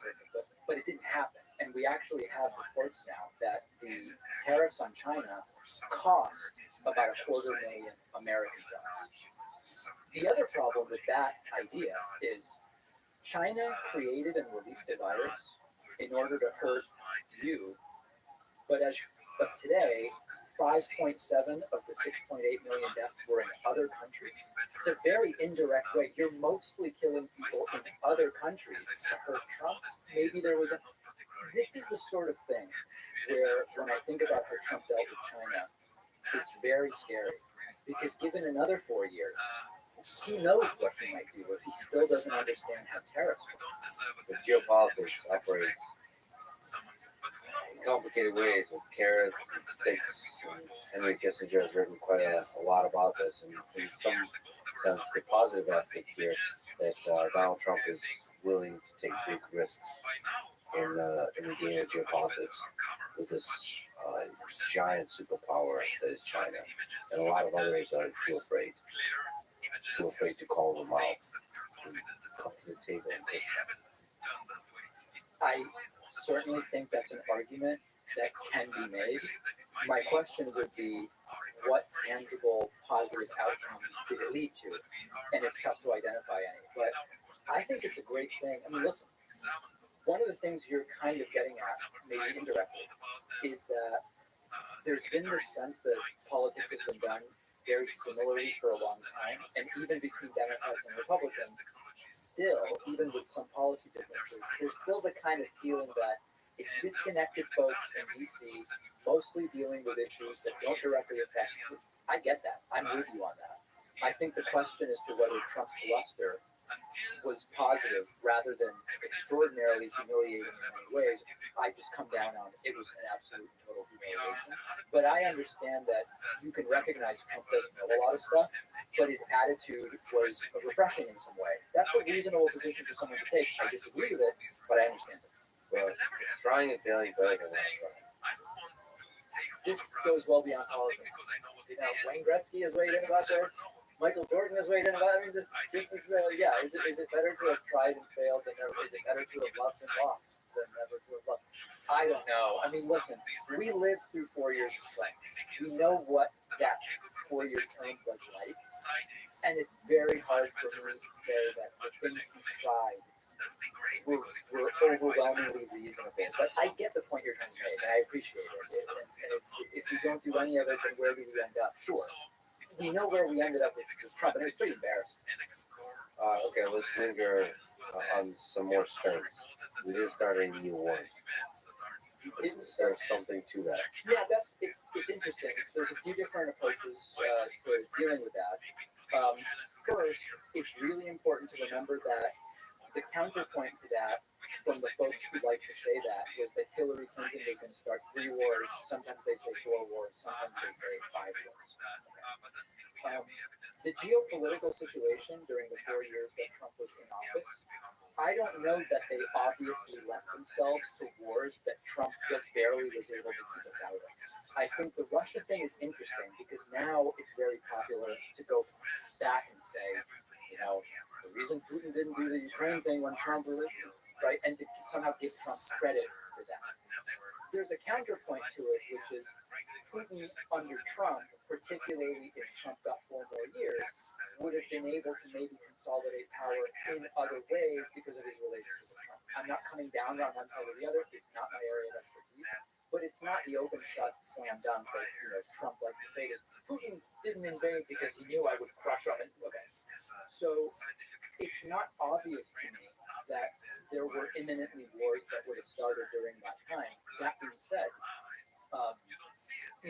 for all the criticism of Obama during Crimea, Trump seemed to just kind of forget about that after all the criticism, and they're not actually going to do anything about that. And so there are foreign policy criticisms that could be made, but it is true no new wars were started under Trump. And I like that. I don't like it. What do you think about his handling of COVID? Can you say what are the pros and cons? The con for him is he'd be president right now if he handled it. I think it's abundantly clear. Early on, and there's now a lot of really good reporting about the conversations he was having with Joe Biden and others. He became convinced, either because of things he was being told or because he decided this is the way it's going to be. This is going to go away. Fine, it's in China. Okay, it's in China and Italy. Okay, we have 15 cases, but it'll soon be 0. We'll be open by Easter of 2020. None of it happened. If he had handled it in the following way, and I've said this to Rogan, and I've said this to Patrick and David, and they tend to all see my side of this. If Trump had said, listen, we don't know how bad this is going to be, but I care too much about the American people to take a shot. So it's not going to be 2 weeks. It's going to be a little bit. But I need your help. We're going to bring everybody together. I don't care if you're a Democrat or a Republican. We're going to have MAGA masks, and you could have kept 50 cents on the dollar to pay off Stormy or whoever. But it would have been, I think he wins the election because the perception was, and reality is a version of that, the perception was that he was way too cavalier about it early on. People died who didn't need to die. And I think that it was arguably the one area where he could have all but guaranteed that he was going to get himself reelected. Well, it's a good question. I mean, because you mentioned sort of masks and lockdown kind of solutions to COVID. I didn't mention lockdowns, but I'm glad to talk about policy. The quarantine, like, there's several solutions to pandemics, broadly speaking. And one of them is vaccine. And so you didn't mention that. He fast-tracked the development. The administration fast-tracked the development of the vaccine, which surprisingly he didn't really take much credit for. I think there's a lot there. Well, to me, it seems like you could make the case with the Trump hand gestures that his decision for fast-tracking the development of the vaccine saved tens of millions of lives. He could, in the Trumpian way, make that case. So, a couple different things. I know you don't necessarily follow Trump's rallies as closely as I did, and I'm jealous of you for that.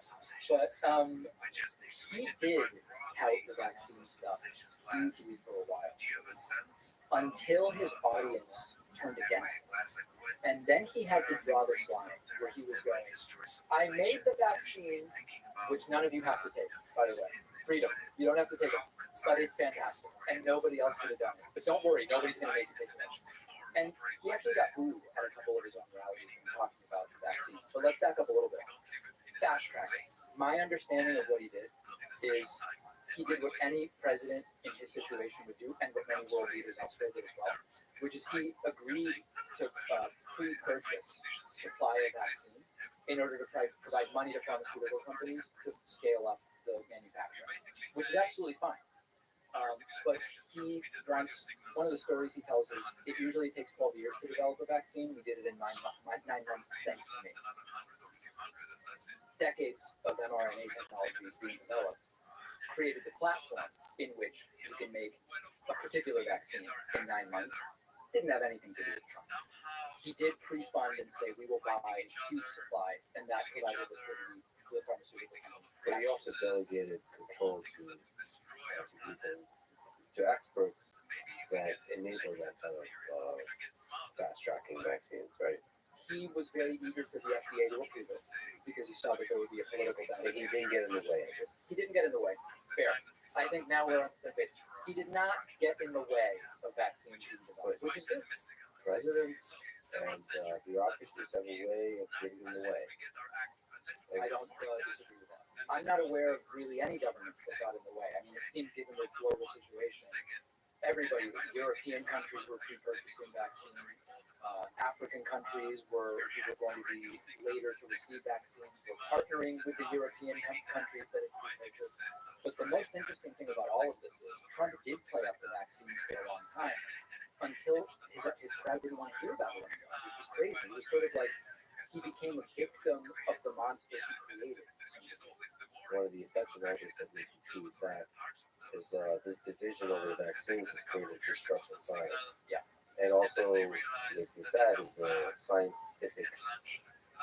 leaders, Anthony Fauci being one of the representatives of that community, I would say completely dropped the ball.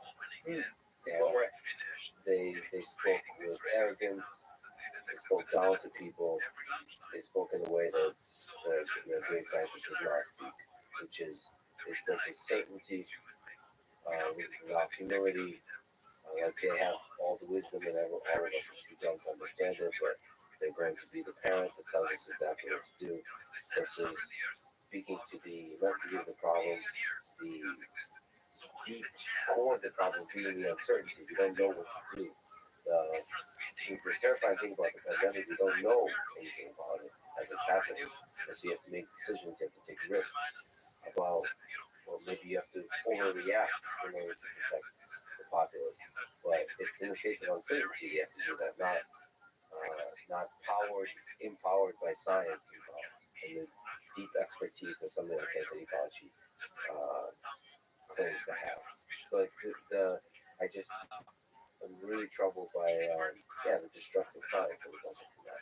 And that you have to blame the leaders to a degree. Leaders take responsibility, and I think Anthony Fauci was the scientific leader behind the American response to the pandemic, and I think he failed as a scientist, as a representative of science. I'm less, I don't know if interested is the right word, but the kind of, the Fauci review is less interesting to me in terms of what comes next than the first part you mentioned, which is the distrust in science. And sometimes I'll get voicemails or emails from people in my audience who say that I have had to backpedal on certain things related to this. And one of the things I tried to do from the beginning was not speak in certain terms when we really didn't have complete information. So there was this period where hydroxychloroquine was first sort of mentioned as a possible treatment, prophylactic or proactive treatment for COVID, or active treatment for COVID, along with a bunch of other stuff. There was ivermectin, there was vitamin D, there were all sorts of different things. And I tried to be careful to say, right now, we don't have rigorous science that tells us that some of these things work. It doesn't mean that won't come in the future. At which point, if there was something as cheap as hydroxychloroquine that treated COVID effectively, unbelievable, fantastic. It's not, there's no way it ever will be determined. We don't have that information right now, so it's not super wise right now to go and start taking this stuff. We eventually learned, like with vitamin D, having an appropriate vitamin D level does seem to be, based on what I've most recently read, generally protective and a good thing when it comes to infections of different. Great. Okay, so that one we figured out. One of the really difficult things is that the quote truth about the vaccines did change, and the original. Again, this is all. I don't pretend to be an expert, but just someone synthesizing the medical data and writing about it. Originally, the first vaccine related to the wild type strain did seem to be very effective, not only at preventing death and serious illness, but also transmission.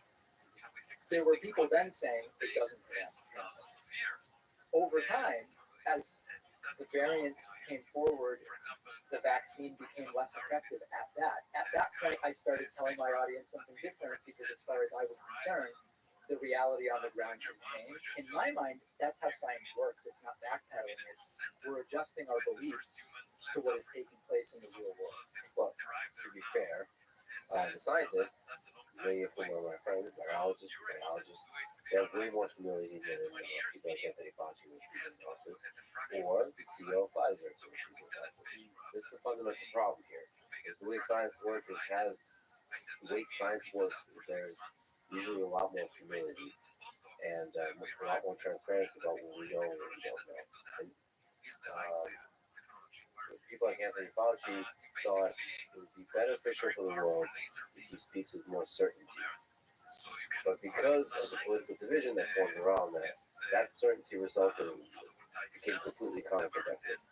That people didn't trust anything about the vaccine, didn't trust any institutions that contained the experts that actually knew what they were doing, and they basically didn't trust anything that was coming out of the mouths of scientists. Some large percentage of the population. So that made you completely ineffective in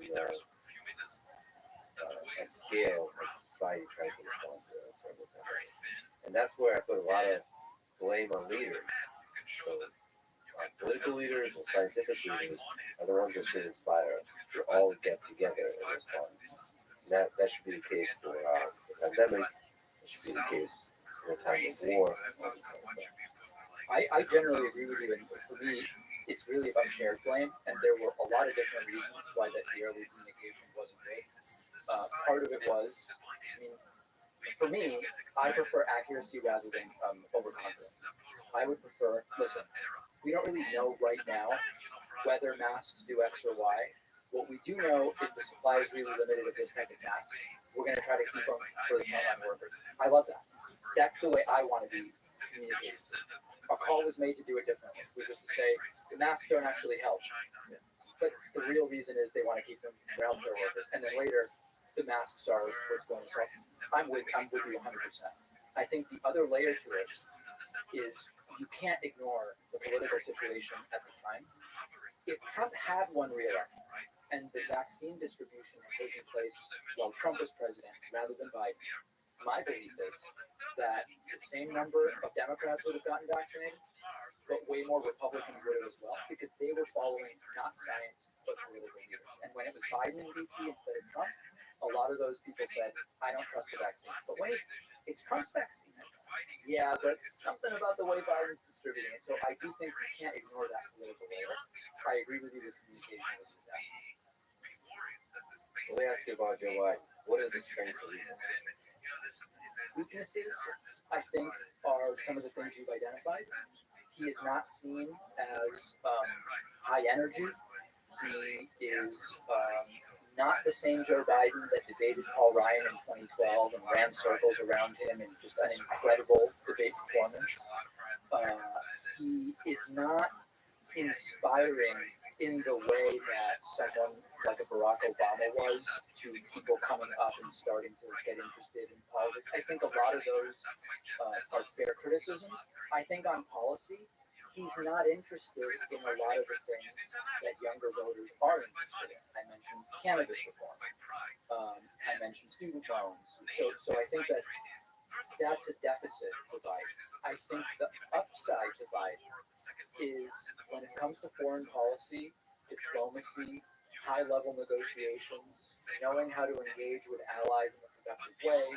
It's tough to find someone with more experience than Biden. I know that there are counterpoints to what I'm saying, and those include that was the old Biden, the new Biden doesn't have it.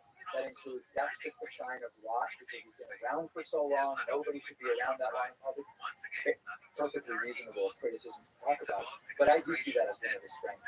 And he also is good at knowing when he can work with Republicans and when he can't, and not wasting more time than is sort of expected for posturing reasons. And I think that that's a good thing. Do you think he's actually there? So in day-to-day operational government, given his cognitive capabilities, do you think he is an actively practicing executive? I don't know that I can say that it's because of what may be going on cognitively, but my sense from the people I've talked to is that he's very much involved in the highest level geopolitical and big domestic economic stuff, but that a lot of the smaller issues that presidents might or might not be in sort of plugged into, that he's not plugged into the details of a lot of those lower level stuff. You know, you could probably apply the same exact criticism, even more so towards the Donald Trump administration, in terms of being a practicing active executive who's paying attention. And for example, like Vladimir Putin is somebody who loves the role of the executive, has a huge amount of meetings, is constantly tracking information about agriculture and other different subsystems of government.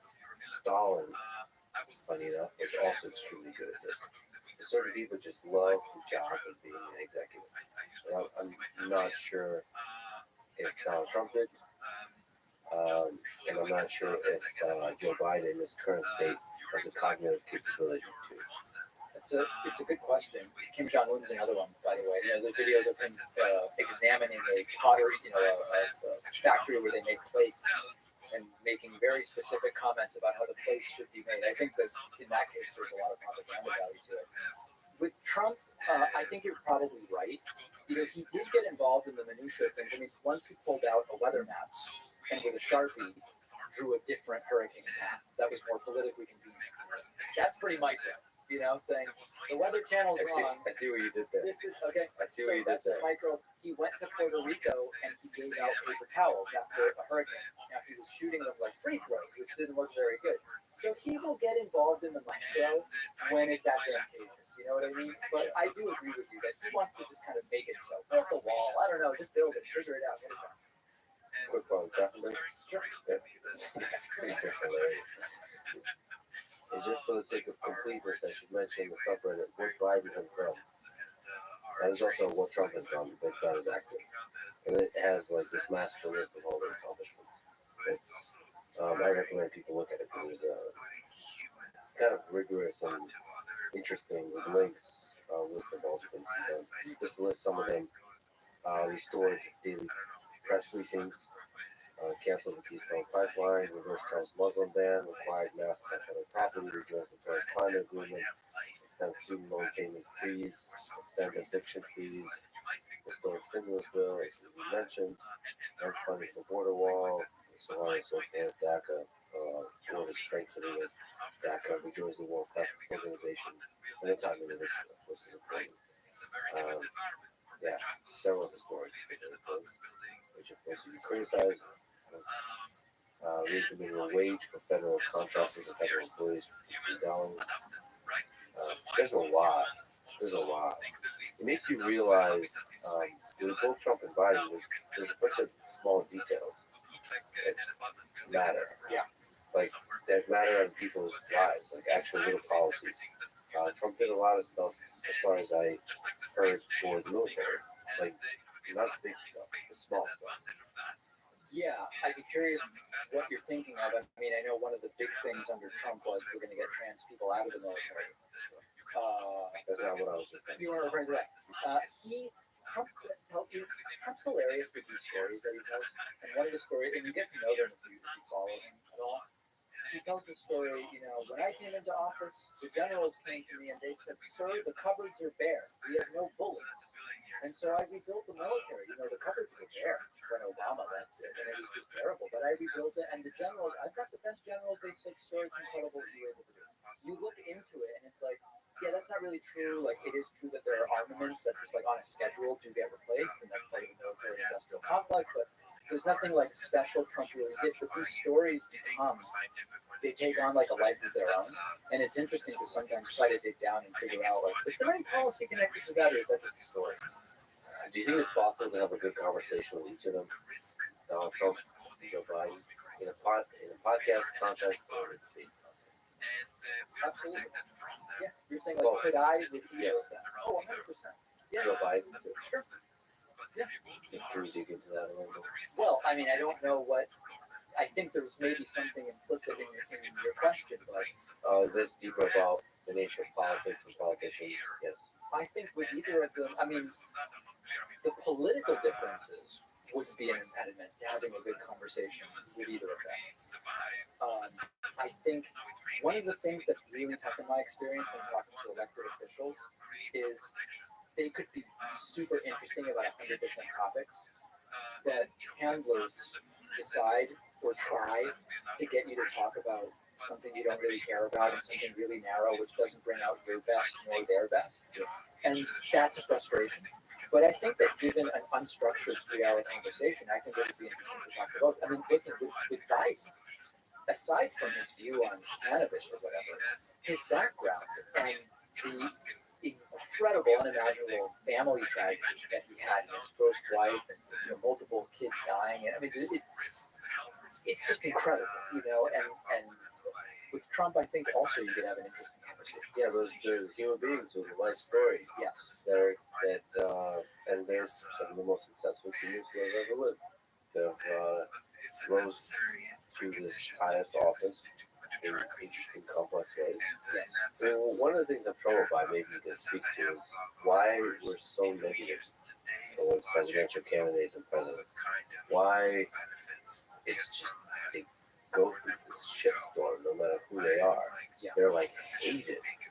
Like all the conspiracy theories and just the dynamics of how we talk about them. Just vicious. If you on Twitter. It's like, what is going on here? Why? Because we look at other leaders in other spaces, and we're generally positive about it. Yeah, there's a couple different things. There's this dynamic which is really unfortunate, which is you ask people, do you approve of the job a particular president is doing? And very often, if at any point while they were in office they did something you don't like, people will say, I don't approve. And so by its nature, what that means is just like the longer you're in office, the lower your approval rating is going to be. And very often that's the way it works. I mean, there's major events like 9/11 spiked George W. Bush's approval to an incredible level, then it came back down with the Iraq War. But there's this unfortunate thing that when people are just asked, you think Biden's doing a good job?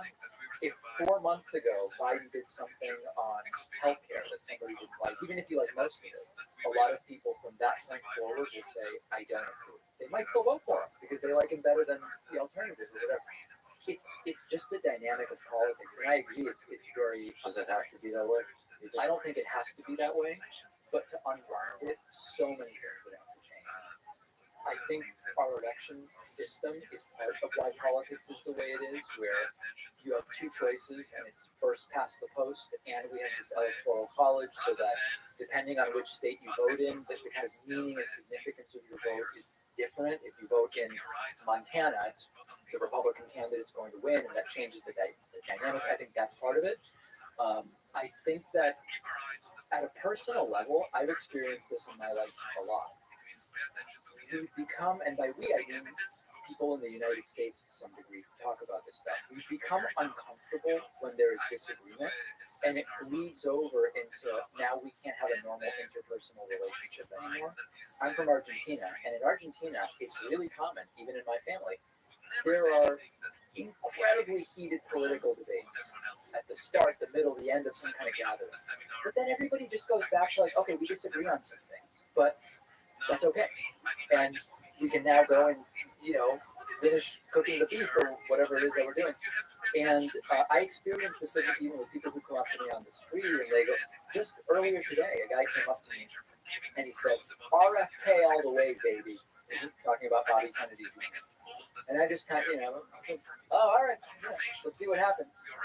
And then there was another moment where the guy ended up standing next to me for maybe longer than he thought, and I could tell this guy's getting so awkward because there was an utterance he thought that would just be on the fly and be gone. But now we're standing next to each other waiting for our sandwiches. It's like no big deal. It's, oh, okay, you like Bobby Kennedy Jr., I don't plan to vote, but it's fine. And that's like a sociocultural thing. I think there's lots of other countries, especially in Italy. I have relatives in Israel where like shouting at each other is sort of like normal, and then you just go back and finish it. It sounds like shouting.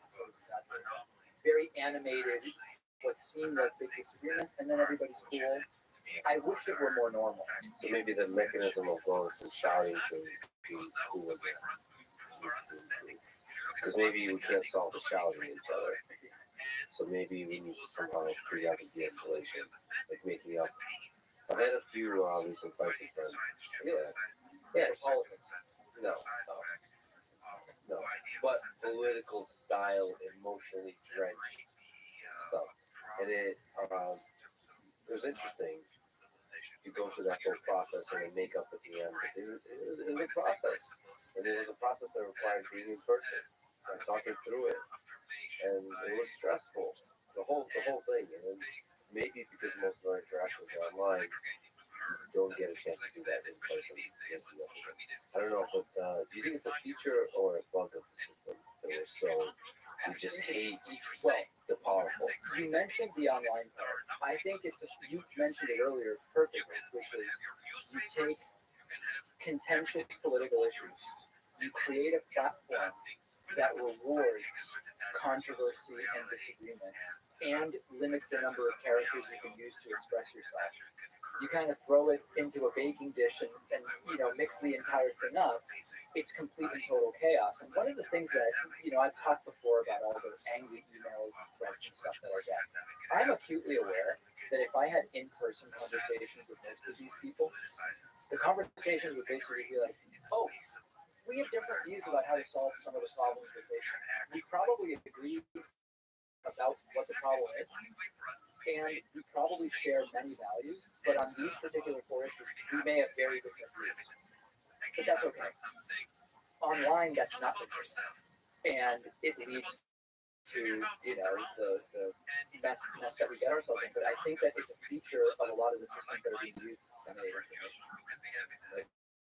Again, let me linger on that. You regret some of the mockery and the snark you use on Twitter and you in your show, the kind of feeds that they do. I don't regret it in the sense that it's a calculated part or tool that I use in addition to figuring out how to simplify complicated concepts and choosing stories that I think are underrepresented. It's all part of like the package of what I'm doing. I recognize that my show is not the audio visual version of a peer-reviewed, randomized controlled trial about views on abortion or whatever the case. Like I'm very much aware of that, but I don't regret including it as a tool that I've used to build the community in sum total that I've built over the last 40 years. I guess I could ask about the different trajectories you think your show must take. So, the dynamic you had with Donald Trump Jr. and Candace Owens is the more appropriate comparison. Are you okay having that dance for the next few years between you and Candace Owens and just kind of the mockery, the derision as a part of that process and taking part in that? I'm fine with it in the sense of personally, I tolerate it well until it crosses the line and people pull my family in. And people, so that's the part that we set the family stuff aside. if I set that aside, Just in the digital space, I'm glad to mix it up. Now the truth is, Candace Owens has had me blocked for years up until this incident. I don't know why. She unblocked me just to tweet about what I tweeted about. I don't know the backstory of that, genuinely. I have no idea. So I don't have a sense that she's super interested in engaging with me on that. But all of these people, I mean, Candace Owens is welcome on my show anytime. Don Jr. is welcome on my show anytime. It's been a decade since I had Ben Shapiro on. He's welcome at any time. I'm glad to have these conversations, and I think it's an important thing. And also, I wish that everybody was willing to have the conversations in good faith, rather than as performance art, rather than being simply performative to an audience. in terms of your motivation, do you worry about the effects of something you spoke about offline, like the YouTube algorithm? Are you driven by the number of views your videos get, or are you driven by something else? So in my world, I guess I would say, the number of views that any platform generates is a metric that I can choose how to interpret. I can choose to interpret it as I've created content that's interesting to people, or I've created content that's really angering people, and that's why they're showing up. They don't actually like it because they're angry or whatever that may be. But it is true that there are algorithmic changes that can take place. Something happened in early January that affected us on YouTube, or there are periods on TikTok where you can tell we're doing all the same things. Something has happened, and then you never usually figure out what it is. So for me, it's sort of just like a general tool to see what is the level of interest in what I'm doing, and are the numbers so out of whack with what I would expect that I should look into whether something deeper is happening. Has there been some change to an algorithm or whatever the case may be? I had a debate once with someone who accused me of using clickbait to generate views, and we had a really interesting conversation where I said, tell me really what you mean by that. Is your argument that I'm using titles that don't actually represent what's in the video? No, what's in the title is in the video. I go, okay, so it's not that the title is dishonest.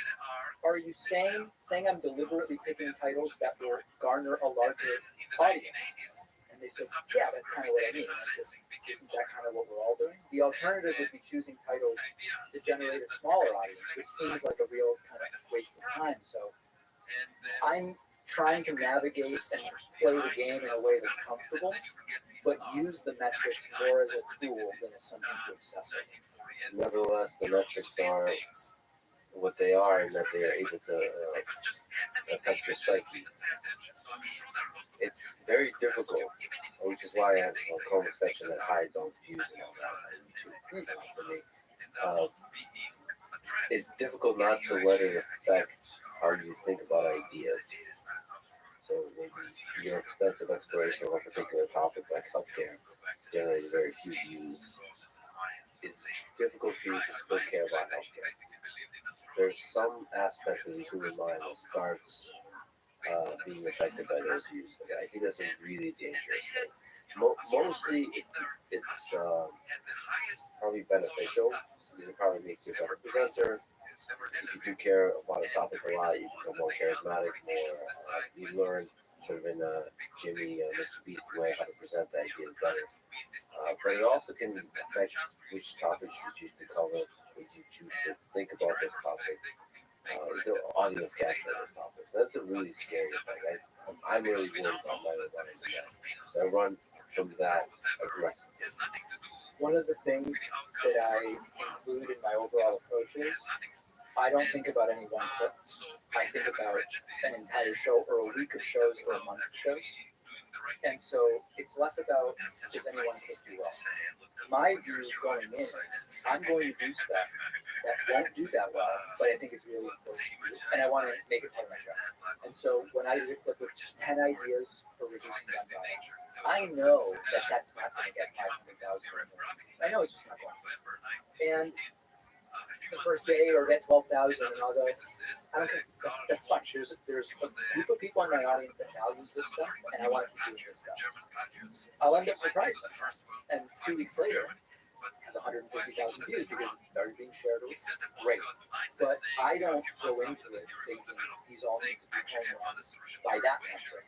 I always go in saying, I want to put out a diversity of content, including stuff that is less titillating and salacious, but is important to do. It's more research, etc. And so that's the way I try to resist exactly what you're talking about. And I think you have to probably know yourself. Like for me, metrics, I just like those too much. But for me, metrics do affect me. Like I can't. I would love to hire somebody who cares. We currently have folks who call us just to care. Because he probably is good to care enough to stupid thumbnails and that kind of stuff. But to me personally, I just find inner peace and focus if I don't think about the numbers at all. Because I find myself, I just remember a long time ago when I started a podcast, I would think that I failed if it didn't do well. Like if I didn't celebrate the person well enough, I didn't do a good job enough on conversation. But that's not necessarily at all what that means. It's hard not to. It's tough stuff. I mean, yeah, I know exactly what you're saying. And part of it is, it starts in you have a little bit of a different situation than me because you're doing long form conversations with people and the prep is a little bit different. One of the things in my space, because I'm reacting mostly to what's going on in the news and then also picking topics to dive into a little bit more deeply, is I have very little control over the news cycle. And there is a meta metric or a macro metric that affects me that will quadruple my audience and then take 75% of it away, which is the seasonality of election cycles. And the first few election cycles, it's very tough because I go, it's October, at this rate, we're going to have subscribers by next year. These numbers are unbelievable. And then in January 30th, the inauguration is over. The debate is about the debt ceiling, and nothing's going on. And I go, nobody's watching my content. I must have forgotten to upload it. Like something must be. It's completely beyond my control. So I think part of what you're saying is, I try to focus on the things I can control, and understand those that I really have no control over whatsoever, and try not to worry about them. Or try to do the things that make you happy. You mentioned RFK, the guy we met. What do you think about some of the other candidates outside of Joe Biden in the Democratic Party, RFK Jr.? What do you think of him? I met him, we once had dinner, and we have a number of friends in common, which is what makes this a little more awkward. But I think his campaign is basically sort of like a chaos candidacy to raise awareness and maybe raise money either for his book or his anti-vaccine organization, Children's Defense Fund, I believe it's called. I think there's some reporting that Steve Bannon really liked the idea of him running as a Democrat, again, to generate chaos. I don't find it super interesting. I don't find it worthy of that much discussion.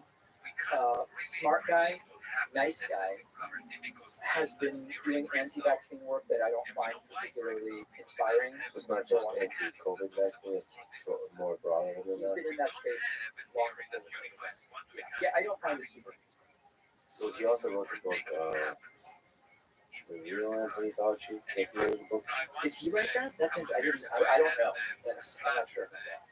I'm aware of that book. I didn't know he wrote it. I think I did, but it's been on my reading list to get. I'm trying to get a good balanced reading list about the COVID pandemic, to understand what the hell happened. And anytime I start to try to go into that space, it's just I'm exhausted. Well, it's interesting to me that you wouldn't wait longer before delving into those books to have maybe a more clear hindsight. But I think this is a pretty good find. You don't think so? Like this is. It depends on your goals. If you're thinking of it as a historical event, yes. But if you're thinking about understanding what is broken about our system that we respond to so poorly, that there's so much division. What is broken about our political system that it didn't unite us and divided us? Who's to blame? There's probably a lot of different narratives. I feel like the more you learn about this, the better you can understand. I just Vladimir Putin. I read like 5 biographies already. Just it helps to really understand the people involved, the organizations involved, everything from the scientists to the local leaders. It felt like the blog posts and the tweets were quite captivating. No, one of the things I read a ton, I don't read any like modern political books, so I don't read the memoirs of elected officials. I don't read any. I just feel like I get enough of it in my job. So my reading list is other things. It's history, it's narrative nonfiction, economics, etc. And that's my bias because I'm so overloaded with a lot of the stuff. I haven't read any of Obama's books. I didn't read John Bolton's book, or I don't read any of that stuff. Although I'm sure there is value to be gleaned from. What about the other candidate that, according to the subreddit, and as you mentioned, criticized a little bit, Marianne Williamson? Do you think, what are the pros and cons of those candidates?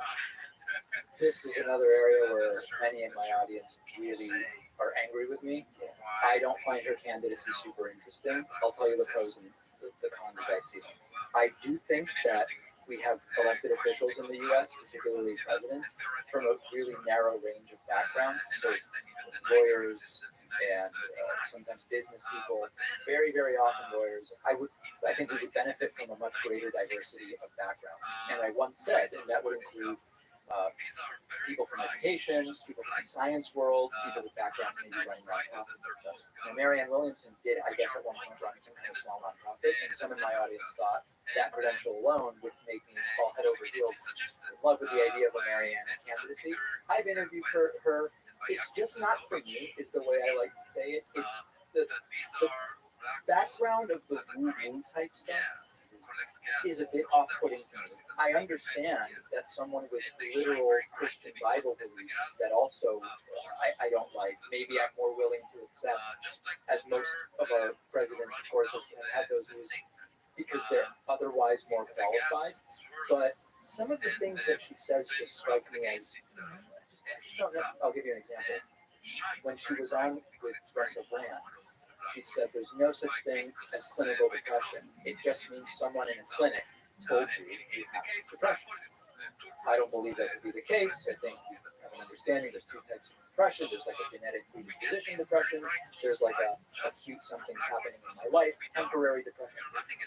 When she was asked about it recently, she said, I didn't mean it. I was just trying to impress Russell Brand. I don't know if I'm more bothered by the thing she first said or by the fact that she wanted to impress Russell Brand, but it's just really not for me. And I agree with her on we need to take the climate more seriously. We need to expand access to health. I'm with all of that stuff. Now, I want to say one other thing about this. Anybody who wants to run should run. I am not suggesting there should be an uncontested primary for Joe Biden. Absolutely. So you think it should be contested? Well, what I mean by contested is, so there's two parts to what we mean by contested. Will the DNC organize debates? And we'll get to that in a second. But should everybody who's on the left get out of the way because Joe Biden is president and he's running for re-election? Absolutely not. The question about should there be debates, I would like there to be debates. The DNC pretty clearly isn't going to organize them. I think if you did them, you would have to say at what polling level do you qualify. And I don't know exactly where you put that number, but I think it would be a great thing to put Joe Biden on a stage with, if you can get, 6%, 8%, I'm not really sure what the number would be. I'm totally all for that. Why is this set of candidates, at least from my perspective, so weak? Do you have an understanding? There's a lot of different answers. One aspect of this, which I think is more of a sociocultural thing, which I've recently read about to some degree, is the job actually turns off the people who would be best at it because of what you need to do to become president. And it includes all but completely abandoning your existing day-to-day life job, which you may depend on, and family to some degree. It's horribly negative, as we already talked about. And at the end of all of that, you either lose and then have to rebuild, and maybe you're not in a position to be able to do that, or you win, and then now you've got 4 years of being one of the most hated people, no matter how good a job you do. So I think by its nature, it turns off a lot of people that would otherwise be good. I also think that there's a lot of posturing from within the parties about, well, you might be good, but it's not your time yet, so you should wait, and then let's talk about maybe a Senate seat here and there. So it's like a company, essentially, and they're figuring out where they want to place people. I think all of these things make it so we end up with candidates most people aren't super good. It's difficult for somebody who's young, outside of I think that that's true, and I think also, in a lot of ways, it's just not, I mean, would you want to be president? no. I mean, I can't be, because I was born in the U.S. If everyone says no, then where it gets the people that you have. No, I understand. So I would love to help them. Sure. And I feel like there's not even a mechanism to help them, except through the democratic voting process. But I'm just annoyed how little technology there is in the whole process, how little innovation there is in the whole process. The sad thing is, this is written about a lot, which is, there's this thing called political hobbyism, and I think there's a good chance that some of the people in my audience are political hobbyists, in the sense that they follow this stuff as entertainment to some degree. And I've written a lot about how, I've read a lot and talked a lot about how, okay, we vote every 2 years or every 4 years in our local elections, etc. And then we think about politics all the time. Neil Postman wrote about this in his book, Amusing Ourselves to Death.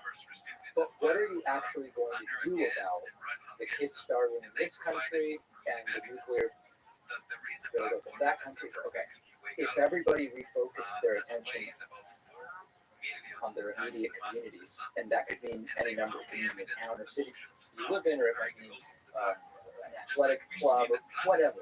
If everybody, the time they spent on political hobbyism, they moved somewhere else, which might put me out of a job. That's okay. I'm willing to lose my job because I think it would be so beneficial. Then our communities would just be that much better. Because you can actually affect change in a much more tangible way locally. Whether it's, obviously people talk about potholes, but other things as well. Yeah, and I wish our system was more amenable to that kind of contribution. Hopefully to the digital space it would be. Let me ask you about, on the Republican side, Ron DeSantis. Who do you think of him as a candidate? I think in the couple of weeks before our discussion today, his campaign, which hasn't even started, has sort of started to unfold. And this was something that I started thinking about in September, October. He really doesn't seem ready for prime time, in the sense that just being confronted, and confronted is not even the right word, just being asked about some topics he didn't really seem to want to talk about, he responded in such a sort of disproportionate, unhinged way. During his recent trip to Asia, he was asked about why aren't you or why are you responding, but in this weird way to Trump's attacks on you. And he went into this weird bobblehead thing with a weird smile, and something came out that didn't make any sense, and he sort of got mad at the reporter. And it was just like, if you can't handle that, you can't be on a debate stage with Donald Trump. And again, for all my criticisms of Trump, the guy gets you on a debate stage, he can make you look silly. He was recently asked about his role at Guantanamo Bay when he was an officer in, I forget which branch of the armed forces, and he just sort of attacked the journalist asking the question. It just looked very bad, and there are increasingly big Republican donors who are not fans of Trump and are sort of hoping to put their eggs in the Ron DeSantis basket, who are saying, this guy just doesn't have what it takes, I don't think he can do it. So I don't know if DeSantis will be able to get away. Once you're polling 20-something, like he is, and you haven't even announced, it's very attractive. And he probably to some degree is thinking, if I wait till 2028, I might not have this opportunity again. But Trump's polling 52-53, which means even if DeSantis gets all of the current non-Trump vote, he has to figure out how to take something more for Trump. I just don't know how he does it. First of all, the implosion aspect, that's part of the process, isn't it? Because implode a bunch of times And rebuild yourself. and rebuild them because the news cycle kind of forgets. It's possible. The problem is, the first debate is in August, so that's only a few months away, and the decision is going to have to be made pretty soon. And unless he can get a new momentum going, I just don't know how he gets what he needs in order to really have a shot. So would anyone else run against Donald Trump? It's very tough right now. I mean, there are other people running. There's this guy, Vivek Ramaswamy, who's running. Nikki Haley is running. Her campaign's basically dead on arrival. Trump actually does better in polls the more people run. When it's just him and DeSantis, that's the best scenario for DeSantis. It's not great for DeSantis, but it's certainly better. But I think the difficulty is, this is a question for Republicans to figure out. The people who rightly recognized in 2016 that this guy is not good for their party, still believe this guy's not good for their party. But many of them recognize that most of the voters are still behind him. You can always say, it's early, this polling doesn't really mean anything. Something major would have to happen for him to do that. If he got more, if he was arrested 2 more times and had more indictments, and it just became like, this guy can't even campaign because he's so busy going from court to court, maybe that would make a difference. It's really tough to imagine. You said that there are 3 categories of people who vote Republican, and that Trump introduced the 4th one. Like, can you go through the 4 categories? Sure. So you've got like your pro-business, low-tax Republicans. These are mostly people like Mitt Romney. Mitt Romney has a bit of a social conservatism as well. He's Mormon, and that's there. But Mitt Romney, primarily, particularly as a Northeast state Republican, governor of Massachusetts, he is like a low-tax pro-business type guy. You've got your libertarian type Republicans, who are primarily about freedom and liberty. Often they are actually more socially liberal, where they go, I don't care about gay marriage, I don't care so much about abortion. And that overlapped a little bit with the Tea Party movement in 2010, although the Tea Party did have a religious component, but sort of like the libertarian, freedom-minded folks, and then the religious conservatives, people that support candidates like Josh Hawley or Ted Cruz, etc., where their big thing are social issues. Often they actually want Christianity, be civil government, they don't want separation of church and state. Those are traditionally the 3 Republican groups.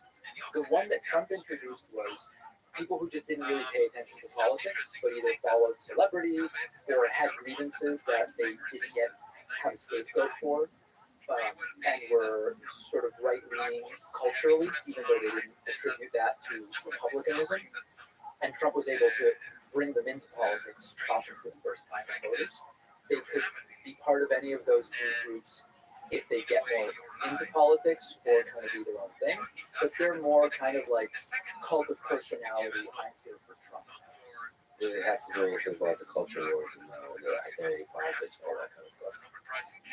Yeah, I mean, so in 2016 when Trump mobilized them, those weren't really issues the way they are now. So I think At that time, it certainly was not a factor. What was the mobilizing issue? Like, was it just anti-Hillary in 2016? He did a good job on anti-Hillary, but a lot of it was identifying real economic problems, wage depression, lack of jobs in parts of the country, Ohio and Indiana. Trump rightly identified that we have an issue here, we don't have much etc.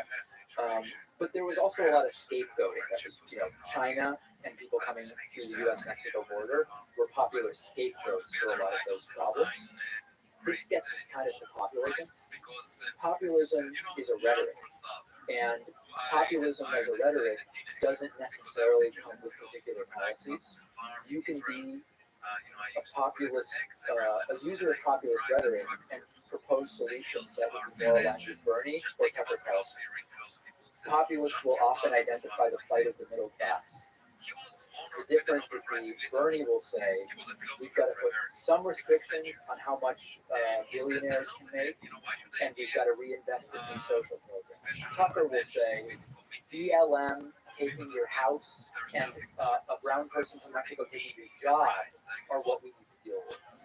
So the populist rhetoric can lend itself to very different policy, and Trump used that very effectively. Why do you think Hillary Clinton was hated as intensely as she was by a certain side of the population? It feels like that's the first election I witnessed where there's a lot of hate. Maybe I'm slender. I don't remember Obama. I don't remember the hate. There was a conspiracy theory that he was born in this country, but I don't remember hate towards Obama. Record death threats under Obama more than the previous president. Towards him. Do you mean more hate between voters? Between voters, but like that's I guess what I was speaking to. But that hate was directed towards the narrative, the thread that connected all of that in 2016 was really few different things. And I'm not ranking these. These are just all things that come to mind. One is Hillary Clinton had been around in the political space for a long time, from the time as First Lady, through as Senator, Secretary of State, etc. So I think that there was enough time for different groups to develop an antipathy towards her for different reasons. So time. Secondly, Trump's branding of her as crooked was very effective, where there were so many people demanding that she be imprisoned. If you ask them what is the crime, they don't know. But she should definitely be locked up. That became a very big thing. The email story, as it were, and James Comey doing a second public event about that investigation, even though there wasn't any actual news about it, just doing a second event about it at the last minute, I think hurt her and also generated some hate. And I don't find Hillary Clinton to be particularly likable, although I voted for her. I thought she was the better candidate. And I think that there are others who also didn't find her particularly likable. Those are a lot of impediments to becoming president. Well, I was trying to understand why there's so many conspiracy theories about Clinton.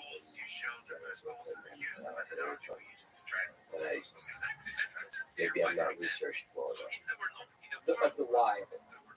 The why of it, actually, the accepting of conspiracy theories. So the conspiracy theories that they've killed a lot of people.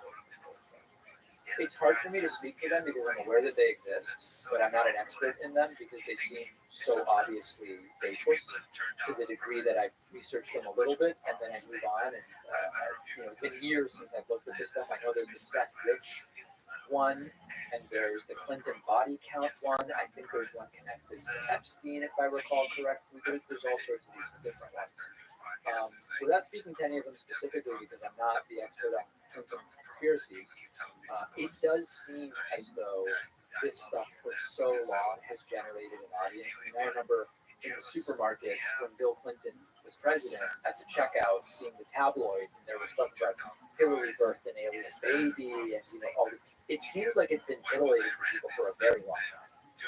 Well, another question from Reddit, I would be curious to hear David's views on conspiracies and conspiracy theories, the extent to which real conspiracies happen, and why conspiracies have little evidence behind them manage to be so compelling to keep it regardless. Also, please bring up aliens and UAP. Okay.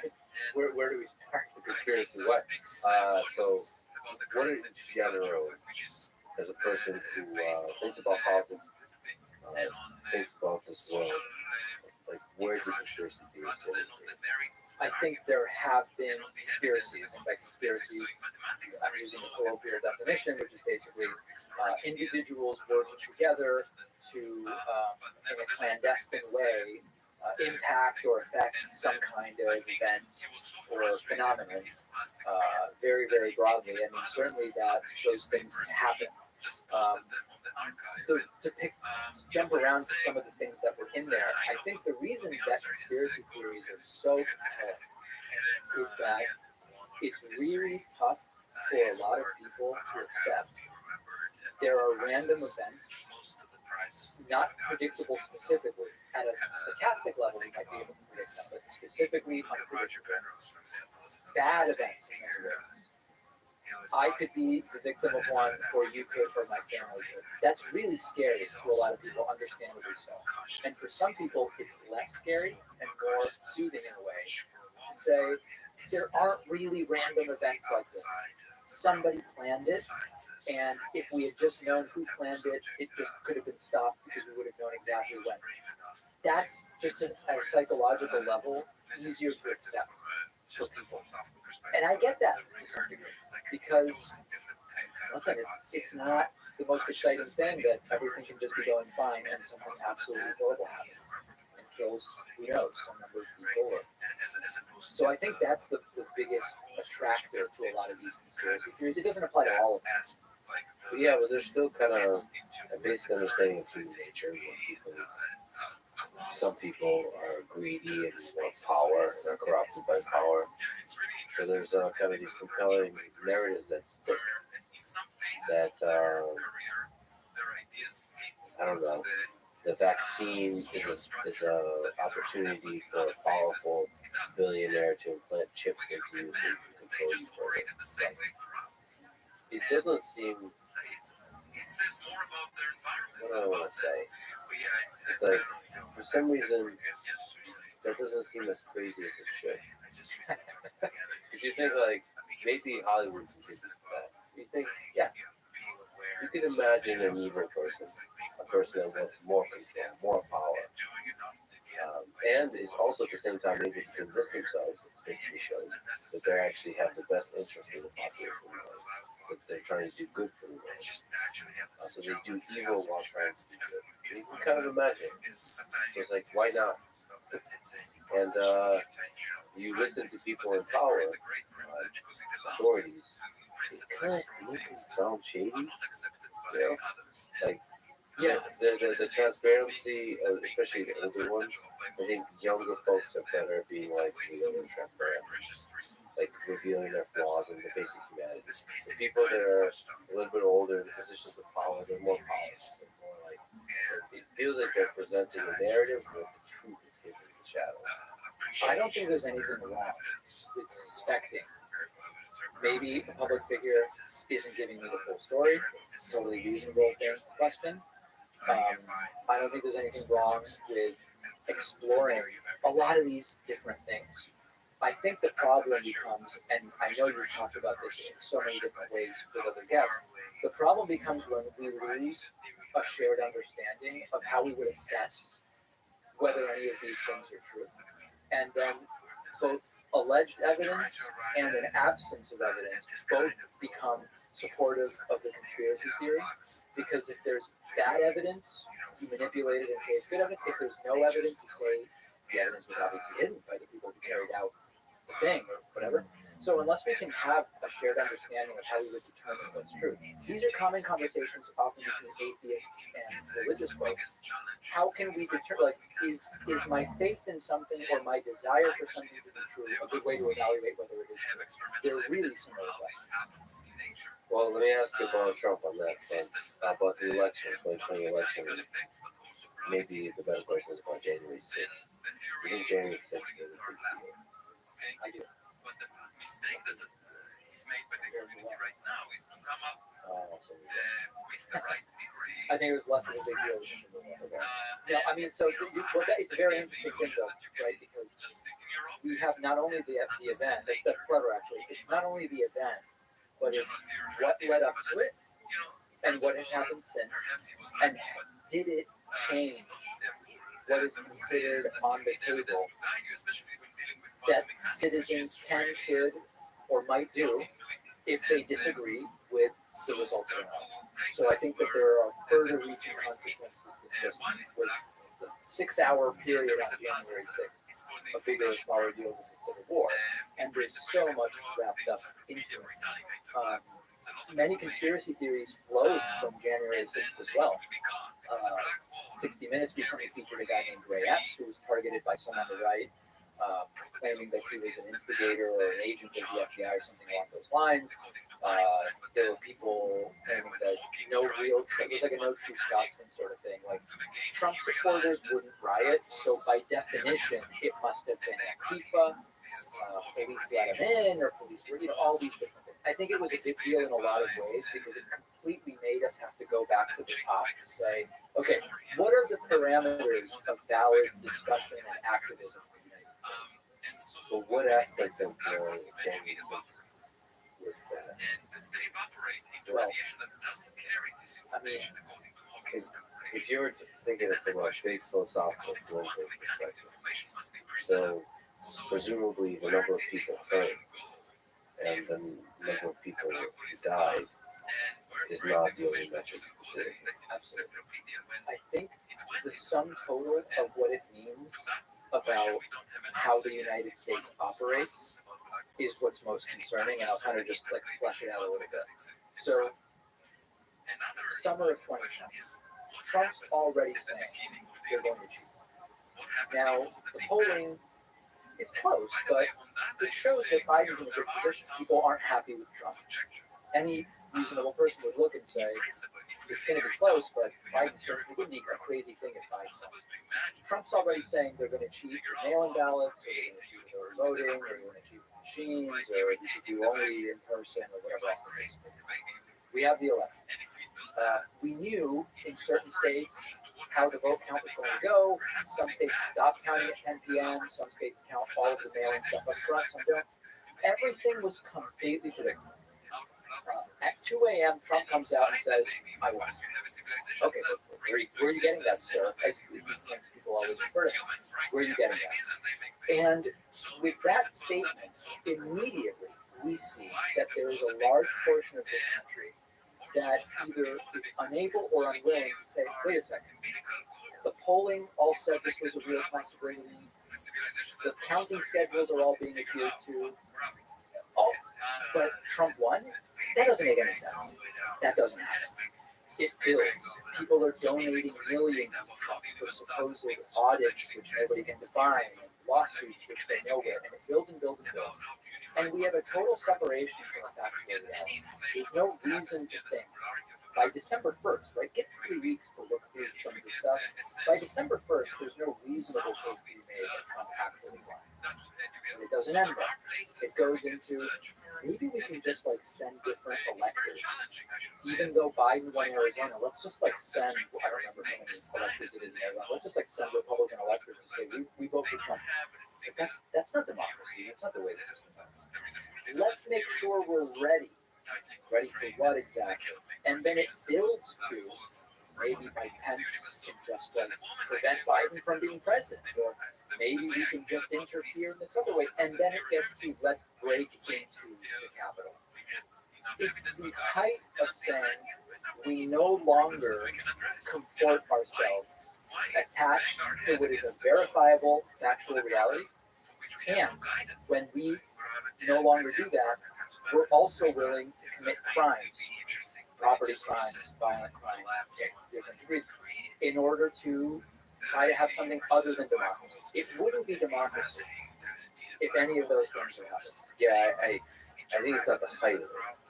I think there's still a case to be made of that does not leave the realm of protest versus a violation of the principles of democracy. But to me, the height of what could happen on January 6th is if Donald Trump was much better executive, he could take control of the military. If it succeeded. No, not even succeeded. The attempt to be more empowered. So, like, the way, not to bring up Hitler the other way, which is something your separator also told me not to do. Kind of an important figure. It's interesting to study that moment in history because it reveals so much about human nature and that all of us are capable of good and evil. But thank you, dear sub-editors, or editor, for your contribution to the conversation. I will keep bringing up Hitler and the Third Reich, and I'll keep bringing up Stalin. There's so much to learn from that. Anyway, an effective practice authoritarian could roll the tanks out to establish order, and in so doing, pause the process of democracy, as opposed to a few protesters breaking in to a questionably I agree that what you're saying would be worse. I don't want to use it to minimize what the protesters were intent on doing. They failed, fortunately. But to you, the intention was there. Well, the intention was Trump should remain president. That's the intention. And to what length they would have been willing to go if by the early evening, they were sort of like forced out. I don't know. I agree with you that Trump trying to use the military would absolutely be worse. There's these reports that he tried to seize voting machines, which is kind of funny because it's like, once you get the machine at Mar-a-Lago, what do you do with it exactly? I don't know. There's like a comedic element of Trump sitting around with voting machines. But he did float trying to do some other things. I don't believe there's reporting that he actually tried to use the military. I wonder to what degree this opened the door to further things like this with other candidates, and even in the Democratic Party also. Do you think there'll be more and more questioning of the election results? There has been already. It's very clearly the playbook. Carrie Lake lost. She ran for governor in Arizona, 2022. She lost. What I mean by that is her opponent received more votes. Like, very clear what it means that she won. She insists to this day that she won. To this day. She did the same grip Trump did about donate, we've got a case, we won in the case. He didn't win, they just set a court date. That's not, lies upon grip upon lies. So they did it then. It's extraordinarily sad, but it seems like this is now going to be part of the playbook. Do you think people on the left will start doing that? I don't have a reason to believe that is going to happen, but I'm not going to say it never could. Absolutely, it certainly could. People on the left could start using it as a tactic. Right now, there's not a sign that that's going to happen, but it's certainly good. My expectation is, and I'm not a betting man, but I would bet money. If Joe Biden loses in November of 2024, he will say, I lost. He will call the winner. He will concede, and he will leave the White House in an orderly fashion. You don't think there will be players of a hacked election? The ability to hack elections is becoming more and more effective with the developments on the artificial intelligence side.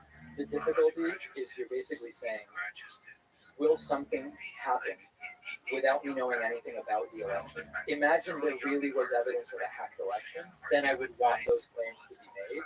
But the way elections have gone in the past, I don't expect it.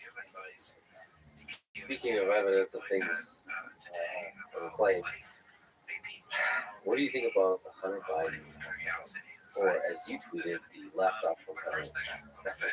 The laptop from hell TM. Right. To what degree was this laptop story important? To what degree was it not? At this point, I have said many times, if there is any reason to believe that Hunter Biden, Joe Biden, Naomi Biden, Jill Biden, Hillary, Obama, Doug, if there's any evidence any of them committed a crime, they should be investigated, they should be charged, and they should be tried, period. The Hunter Biden laptop thing has been floating around for so long, and we still have zero actual pieces of evidence of any crime, particularly involving Joe Biden. There's the claim from some that references to the big guy are about Joe Biden getting 10% for some illicit. It's been years they've been saying this. They've not been able to bring forward any evidence on it. So my assessment of the Hunter Biden laptop is it seems to mostly be a story about nude images released without someone's consent, which is illegal in most states and violates Twitter's bank policies. That's the main story to me. Beyond that, I don't know how many people have a copy of his hard drive at this point. Rudy had it. Tucker, do you remember when Tucker? This is unbelievable. Tucker said that he mailed himself a copy, a USB stick, and it got lost in the mail. You have the mother lode proving the criminality of Joe and Hunter Biden, and you just dropped it off with a stamp and it got lost in the mail. You don't have a backup copy. So I'm ready for the evidence to come forward. Hunter Biden has nothing to do with Joe Biden's administration, but as a person who, if he committed a crime, charge of investigating, whatever. But it's almost getting satirical with the future we're talking about. What do you think about the social media aspect of this, that story got censored? And what do you think about censorship in general on social media? But that story, during an important time in the electoral process, got censored. So as a matter of principle, I think we have to define what we mean by censorship, but I'm against censorship short of illegal content, I guess is the way I would put it. I do respect a company's right to have terms of service and to enforce them, as long as they're not illegal. If Twitter were to say, we don't publish content from Jewish people, okay, now we've got a problem on our hands. But what is dubious to me is the claim that had people been able to see Hunter Biden's genitals, they would have voted for Trump, which I know it's like, David, you're making light of, but at the end of the day, what exactly is the claim? That if you had known more about Hunter Biden, I guess allegedly hiring prostitutes and having a drug problem and seeing pictures, you wouldn't have voted for Joe Biden? I mean, I know me as a voter, I don't feel that way. I think it's less about the content of the story and about the actions of a social media company to control what you see and what you don't see. So you could imagine a social media company like Facebook and Twitter making the same kind of decision about a more impactful story than you did pick for the last time. Well, I think if that happens, then my view might be different, right? But I do, my general view though on the Hunter Biden story is, had the articles not contained those images that were illegal in many states and violated Twitter's policies, I would say publish it, absolutely. I don't think it would have had an impact, but I would be in favor of it being, of the links being allowed 100%. Okay, you mentioned Tucker. What do you think about Tucker getting fired? You're a media person that works independently. Yeah. Tucker is a media person who doesn't work independently. What do you think about that particular situation? Is it representative of some big shift that's happening in mainstream media? What was the shift be? Basically, mainstream media picking out because the funding is getting less and less and less and less, and it's going to give more power to individual commentators. Basically, Tucker Carlson just started a podcast. So I think that's what you should do. I think that's the most profitable path rather than maybe going to work for Newsmax or whatever it is may be. But the firing fundamentally was not a politically oriented firing that suggests Fox News is changing its tune politically in any way. There's no evidence of that whatsoever. Tucker Carlson basically became a legal problem for Fox News. There's really 4 points to it. One is the $787.5 million settlement with Dominion partially was because of the claims that went out on Tucker Carlson's program. So to some degree, Tucker's program was a prominent node of the problematic claims that became the subject of the lawsuit. Number two, Smartmatic, which is another voting machine company, still has a similarly sized lawsuit against Fox News. Based on the exact same sorts of claims, it may cost Fox News again. So this is now 2 problems that Tucker's a big contributor to. Number 3, former Tucker staffer has brought a lawsuit, and I don't remember the exact claims, but I know that there are claims of different types of discrimination. It seems like it has legs, and that may be a third payout related to Tucker Carlson. And based on the 60 Minutes piece from a few weeks ago, Ray Epps saying Tucker ruined his life by fomenting conspiracies about him around January 6th, that's ripe for another lawsuit. So to me, Tucker's firing was a risk mitigation strategy of many that will be employed as these lawsuits come forward. There's no evidence that it's because Fox didn't like, and what we mean by that, are we talking about Rupert Murdoch doesn't like, or I don't know, but I don't have any reason to believe it's because Tucker's ideas were no longer welcome on Fox. Certainly the audience liked it. So it's not even about the ratings, it's about just the legal costs. Fox is interesting. The ratings question is interesting because Fox, unlike most other or every other cable news channel, they negotiate a fee from every cable subscriber. If you have Fox News as a channel, even if you don't watch it, Fox gets a little bit of money. They are dramatically less dependent on ad revenue than CNN and MSNBC. So the ratings question is an interesting one, but Fox's position is different on that. Another question from Mary. Both sides are the same. There's a meme notion that has spread far and wide in American political discourse on the internet. To what extent do you agree or disagree with this notion, and why do you think it is so popular? Now, this Reddit comment also says that podcasts like Russell Brand and Joe Rogan, or the legendary comic George Carlin, are examples of big performance of this notion, all of which I kind of disagree with. Russell Brand, Joe Rogan, and George Carlin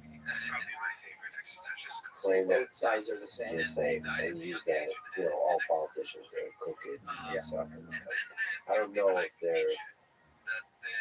know if that's true. Maybe George Carlin. Anyway, leave that aside. Yeah. To what degree do you think, if you agree with this notion that both sides are the same, left and right, the crooked, corrupt politicians, they do what politicians do? I don't agree that it's the same. I think there are different factions that like to say that for different reasons. There are some individuals who want to present themselves as kind of being above the fray of partisan politics, and so if you say, I call it enlightened centrism. Do you mean that? No, I mean it negatively. Yeah, it's a bit of a pejorative. The idea that I am not going to fall for being a Democrat or a Republican. I can see that these are just two sides of the same coin, equally bad, lying to every. Okay, so that's one sort of like it's popular during parties. But all these politicians, left and right. So that's one side of it. The other side of it is that it's often used when your side has really stepped in it.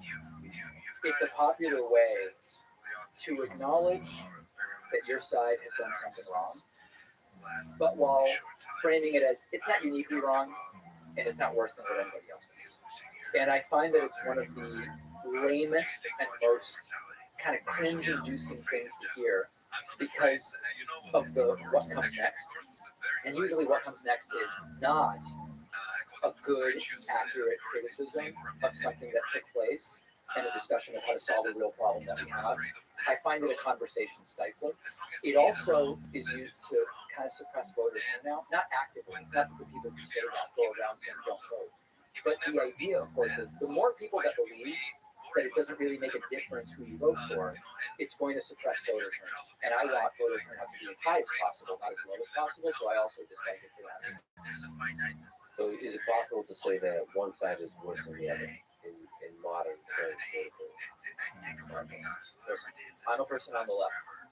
I'm not pretending to come here as and not knowing that my view is biased because I'm a person of the left. Yes, Ben Shapiro, that knows different.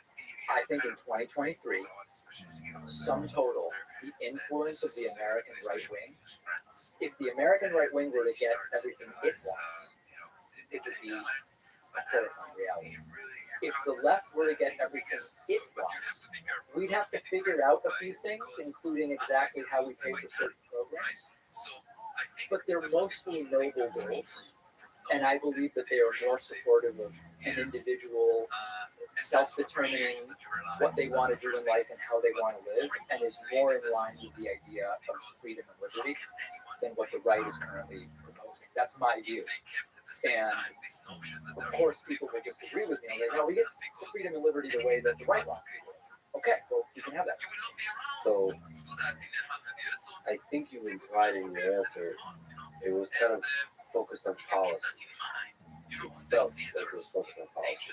There's other stuff that people worry about, particularly with the left. What maybe termed the woke mind virus. Where have I heard? Who's using that term a lot now? I'm not sure. But the culture aspect of it, that if you give a lot of power to people on the left, you gave as an example, there would be a lot of kind of censorship and suppression of speech and kind of dividing up of the society who's allowed to basically a reallocation of resources not based on merit, but based on some kind of high ethical notions of what is right. And only a very small percent of the population gets to decide what is fair, what is right.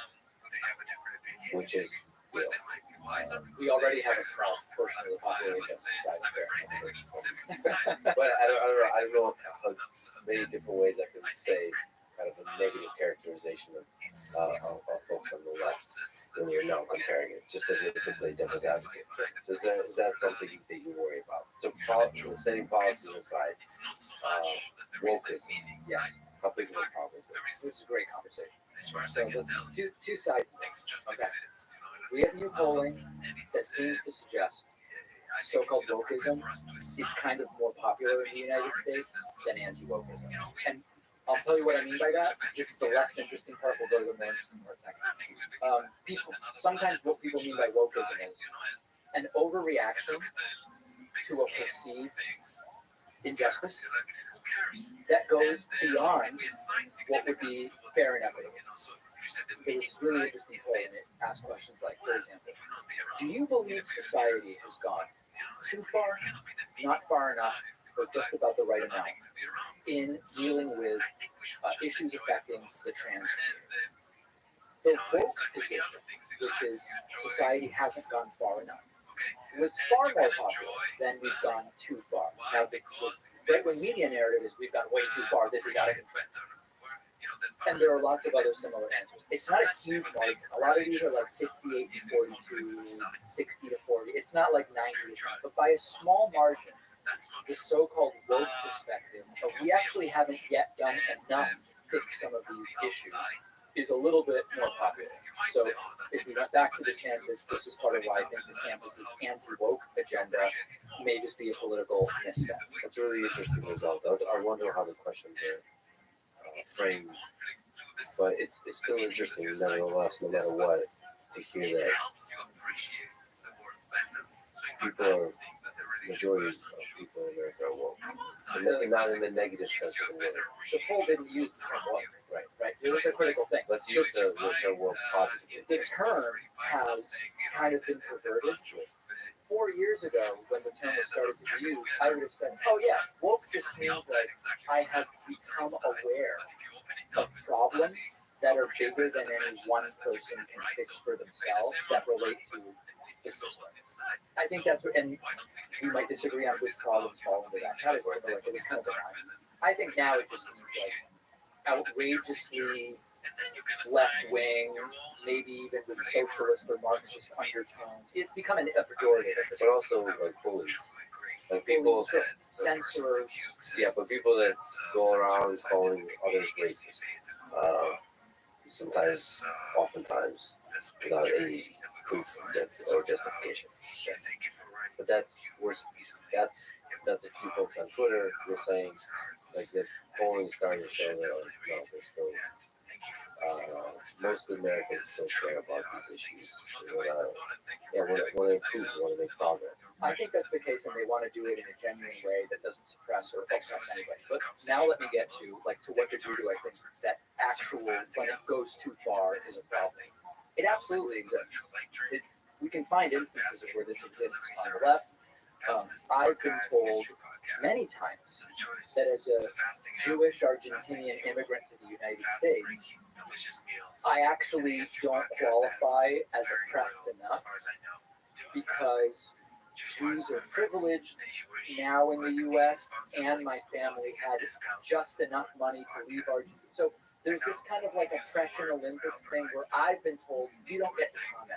For example, like a topic in the Latino community now is, are you familiar with Latinx?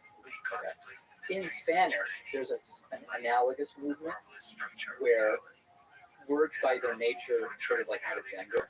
So, like the word for friend is amigo. But if it's a woman, you would say amiga. So right from there, you can tell the gender that we're talking about. And if it's a mixed group, you say amigos. It's the male with an S, but it could include both. There's a movement now which wants to do away with that and put the letter E in. It's a new word, okay? It's a gender neutral word. Amigues. Totally new. I don't like that. And I don't know anyone, no one in my family uses it, and I think it's kind of like a strange imposition from someone kind of with a solution in search of a problem. I've been told you moved to the U.S. long ago, and like your English is good, and like you look white, and so like you don't get to weigh in on that. That I think is an example, if I understand correctly, of the type of thing you're talking about. I'm kind of being bullied. I'm fine. I'm surviving fine, but I'm being bullied over it and disqualified and saying you don't get to speak. All of those examples, all of that stuff, I am completely against, and I tell people on the left, we're actually hurting our own movement with this stuff. I just don't think it's as big as some others believe. You don't think it's an existential threat to our civilization in the West? No, I don't. And I mean, look, we've got a Biden administration. I see Biden as center left. Those who see Biden as extreme far left, this stuff has played almost no role whatsoever in the first 2+ years of his administration. Or just people that see him far left? There's people on the right who, I mean, Trump says Biden's a Marxist socialist communist. I haven't heard that because I don't think that would stick very much. He says it at every rally. I love tell us that you don't watch these things. I love how deeply rooted you are, Trump. I can only imagine how good your Trump impression is at this point. It's not very, sadly, It's not, all right. No, but, and I'll say one other thing on that. You know, take trans, because just to talk about it a little bit, we haven't dealt with it much. The trans issue has become huge, I believe, because the right is obsessed with it. The right is very much not concerned with gay men anymore. It used to be that gay men say, oh, we have to stop gay men from adopting, and unnatural and pedophiles. Now it's trans, it's drag shows, etc. I do think that there is a fair question to say, how do we deal with trans women in a very small, short list of sports? That's real, okay? My view, though, is I go, okay, we have all issues. We have issues related to gender and sexual orientation. We have issues related to trans. Within that, we have specifically sports. You can eliminate from that trans men. Nobody's worried, right, about women, biological women who are trans. And then when you say it's only in certain sports that it matters, hey, I'm right there. I think it's a complicated question. I don't know how we deal with this. I would ask leagues that have experienced with this already and whatever. The problem I have is pretending that the vanguard of left-wing politics right now is trying to force trans women into sports. It's like it's just not the big issue that the right is reacting as if it were. But perhaps because of the right, it's forcing the left to continue discussing it. I mean, I feel like it's even in the institutions, even at universities, it feels like these ideas of diversity, inclusion, and equity are taking some of the air out of the room of what a university should also care about, which is merit. And it feels like reprioritization is going a little too far the other way, meaning prioritizing this kind of amorphous concept of diversity is moving away, is giving power to people that don't care about merit, and they just want to bully people with a big stick that says racism or sexism or anti-diversity. and it kind of suffocates the people that care about merit, about meritocracy, about inspiring people from all kinds of backgrounds to succeed. And it's just, you kind of observe that. I'm sure that happens in all kinds of institutions.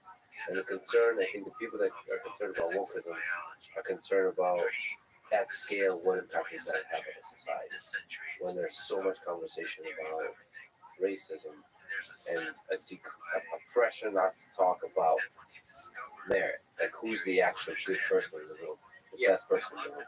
Generically, that's a concern to me. The degree to which it's happening at different institutions, I think, is worthy of exploration. I know people who work in academia that are getting out of academia because they don't like the environment on their campuses for exactly the reason we're saying. So it exists. There's no question about it. I also think that the idea of a perfect meritocracy is maybe not necessarily the goal, in the sense that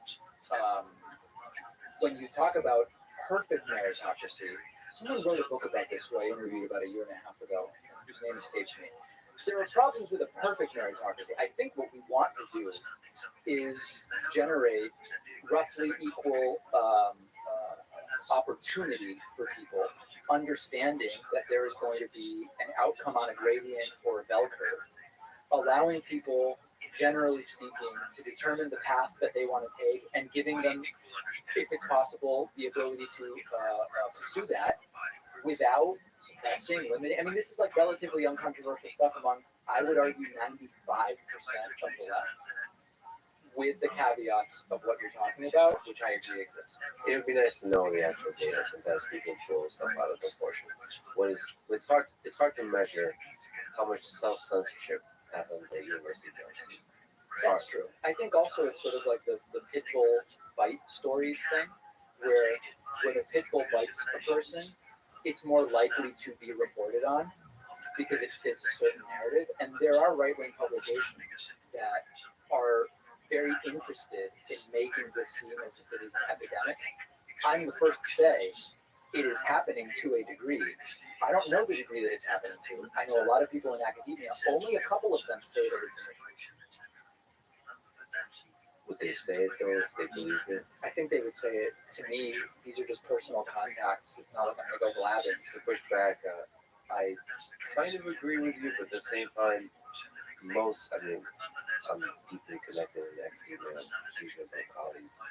Most people self-censor by not thinking about it at all. They're like, screw it, That's deeper. whatever. Yeah. I'm just going to focus on the thing I love doing, which is the work. And they don't think about, they basically remove themselves from politics and social issues, and they just kind of say, I'm going to do my engineering, I'm going to do my mathematics. Sure. The problem with that is it's kind of, you can't go anywhere further to figure it out. It's sort of like there's this funny clip where Jordan Peterson says, even atheists are actually religious, they just don't know it. And it's like, it's hard to test that. You know, I don't know. Okay, I mean, I don't but it's a fair point. I mean, maybe some people, if it has become so toxic for some people, they may have repressed it way down into their subconscious, but I don't know how we know. But you know symptoms of it because only certain people speak up, kind of lightly. And then a 19-year-old or a 20-year-old responds and is outraged. The fact that the administration listens to that 19 and 20-year-old and then reprimands whoever spoke up a little bit, that's a really dangerous sign. And I don't really care about these. I'm more with you. I don't think it's a big issue. But then I notice it. I wonder, wait a minute. Would this kind of environment allow a young Nochowski to be around? Would this environment allow, what tenure was designed for, which is to have controversial thinkers, and not kind of weird controversial things, but really people that challenge things that should be challenged. Yeah, I sympathize with that significantly. I always try to look at specific examples. And sometimes I'll look at people, I'll ask for them, and people will send me 5. And one of them is a legit, bona fide example of what we're talking about. And 4 are kind of like, there was a complaint and it was investigated, but the teacher's tenure was never in jeopardy. And I don't know that I chalk this up to a big woke event. What do you think the kind of apparatus of the 4-year degree in college is going to look like in 20 years? Oh, that's, I mean, we're like day by day, that seems to be changing with GPT. I don't know if you've got a chance to interact with ChatGPT. Absolutely. My entire show now is written by ChatGPT. I mean, there's that's partially a joke. It is only because it stopped looking at the internet in 2021. If it was current, I could completely just tune it out. No, I'm kidding, but it's a fascinating thing. And it's changing the nature of how we do homework assignments, it's changing the nature of how we learn, how we look up new information, how we explore information, how we care about things we're interested in. I think it's, I don't think we'll have value for a university degree in 20 years the way we do now. I just think it changes everything. I think language models, I mean, Google search has already, and Wikipedia has already transformed, I would say, our civilization, but there's still a value for basic education. I think that starts to dissipate with ChatGPT. So I don't know. I really don't think there's a university. I mean, I have a personal interest in it, in that my daughter is 10 months old, and I'm doing the 529 account. I'm going through the motions as if. But I also recognize, if she went to the school I went to, just with the rate of tuition increase, you're talking $200K a year by the time she's 18. And what happens with wages relative to that? This is like separate from the technological thing. And in my mind, I'm thinking, is this going to continue being the right path? What I would love to see is so many people that I interact with just by virtue of what I do have no foundation in critical thinking, epistemology, philosophy, media literacy. And if there were some way to make that the core of some basic education that everybody's receiving, which goes beyond, ChatGPT can do so many things, but I've not yet seen good examples of how it can teach you to think. Maybe you have a different view on how ChatGPT can teach a user to think. But those skills seem to be so lacking in so many of the people I interact with. If there's any positive change to come from a changing dynamic with higher education, I wish it would be to go in that direction. Well, no, ChatGPT is actually much better at helping you think than any educator, even books that I've encountered, because it's very good at presenting the full picture, even better than a lot of Wikipedia articles. On questions like, did the virus leak from the lab? Did the COVID leak from the lab? It presents to you all the different hypotheses, the amount of evidence available to it. It's like a full, calm, objective picture of it. There's no partisanship. It's like a really nice list of things that's available. But I guess what I mean is, does it tell you how, as a thinking human, you should evaluate the strength of each of the paragraphs it presents to you? Literally, You can ask it to do. Okay. and then it's actually fun. It's fun to ask ChatGPT that question. You get good answers. And so you basically have a kind of Socratic, like a deep, intimate, like great podcast style conversation with an AI system every single day, as many hours as you want. I think, especially as it improves, and as the interfaces by which you communicate with it. But yeah, I think it will do exactly that. Teach you how to think, because you will offload the memory as facts and equations and whatever else school teaches you.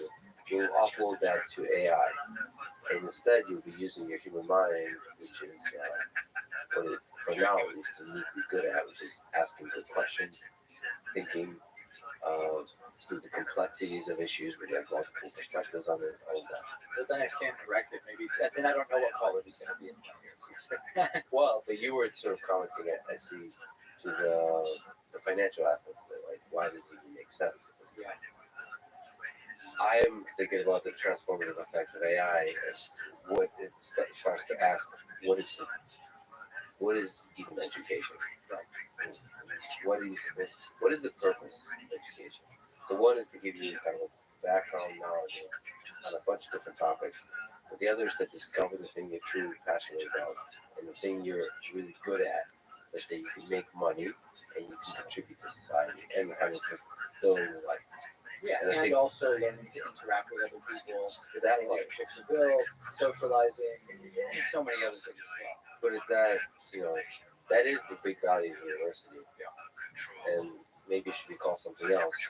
And you get that for less than 200K a year. That's What else? Yeah, no, it's very much. A kind of social club. And one of the things I think about also is people who are well connected. I mean, this is always this is right. But if you're well connected and you have a sort of drive towards entrepreneurship and doing your own thing, and you're not pursuing a field that is very licensing dependent, like medicine or law. Getting started 4 years earlier with some internships can be a privilege in some cases, but again, that path is available to the people that would likely do well regardless of whether they went to college, and so it's a very privileged self-selected group of people. Another question from Reddit. Ask David to explain why American style libertarianism is an unserious philosophy. I don't know what they mean by American-style libertarianism. I've talked before about these kind of utopian libertarians where, we don't have police. You just kind of like hire a for-profit company if you want protection. And if there's a conflict between two of these private security companies, then I don't know, you figure it out somehow. So it's almost like anarchism. Yeah, To that. I don't know what the question means by that American style libertarianism, but in general, my problems with libertarianism, as it is often presented, come from the work of sociology as well as human psychology, which is the reality that once you get a group that's bigger than 150 people, you really have to start centralizing some decisions, unless you're going to subdivide the 150 endlessly into 275s that now no longer have contacts, but then that's not really one society. I've not seen good evidence, and I've read a fair bit about this, that once you get beyond 150, you can keep all decisions decentralized. And once you say some things need to be centralized, then it's a matter of how you do it. And it's going to be some version of government that conflicts with aspects of libertarianism. Well, it could be companies, right? It could be more market driven, which is the idea of anarchism, where you don't give any centralized entity a monopoly over the body. And then if you think that the markets are efficient at delivering, especially in this 21st century and beyond, where a market could have perfect information about people. So one of the issues is that you can manipulate markets because there's not perfect information. And now in the digital age, we can be higher bandwidth participants in the market. So if you're choosing between different security companies or you're choosing between different providers, different services, you can do so more efficiently and more effectively in the digital space. So you can kind of imagine it, but we haven't successfully done it without government. Yeah, and I think there's a practical, once you get beyond 150, you also start specializing. It just is a matter of fact, everybody isn't growing their own food. Some people grow the food and other people do other things. And you come across a lot of the problems that started at the agricultural revolution. And whether you say that it's a company that's solving it or a government, the problems are going to be very similar. And I've not read anything that, to my satisfaction, explains how you deal with that. Well, there's underlying principles of libertarianism, which is putting priority at the freedom of the individual, right? And that's a compelling notion. Yeah, whenever I do these various political compass things that put you on two axes, on the authoritarian libertarian axis, I am way down on the libertarian side, as a left libertarian. So my tendencies are always anti-authoritarian and towards that option when it makes sense. So I sympathize with that a lot. Another question from Reddit. Ask David what issues people should lose with you. Is there something else? Yes. Okay. There you go. There's no perfect agreement. What's your view on Tesla? That's a good opportunity to ask. What do you think is strengths and weaknesses of Elon Musk? You mentioned Twitter. Have you paid your $8? I have not paid my $8. I don't see the point in paying for it. I have no problem paying for services. I use a ton of services. I'll try the free. I'll go to the paid. Right now, so the way I used to use the verified feed was I would post a tweet, and then the next day when I review what's going on my social media, I would look at the replies to the tweet, which would give me a mix of replies from verified and unverified people. But then I'd also look at the verified and see who that are verified public folks have responded to me, or maybe I want to engage with it, or whatever the case may be. I don't even understand why I would look at the verified feed anymore, so I never do, because it's random folks who I don't know, and it sort of lost its utility to me.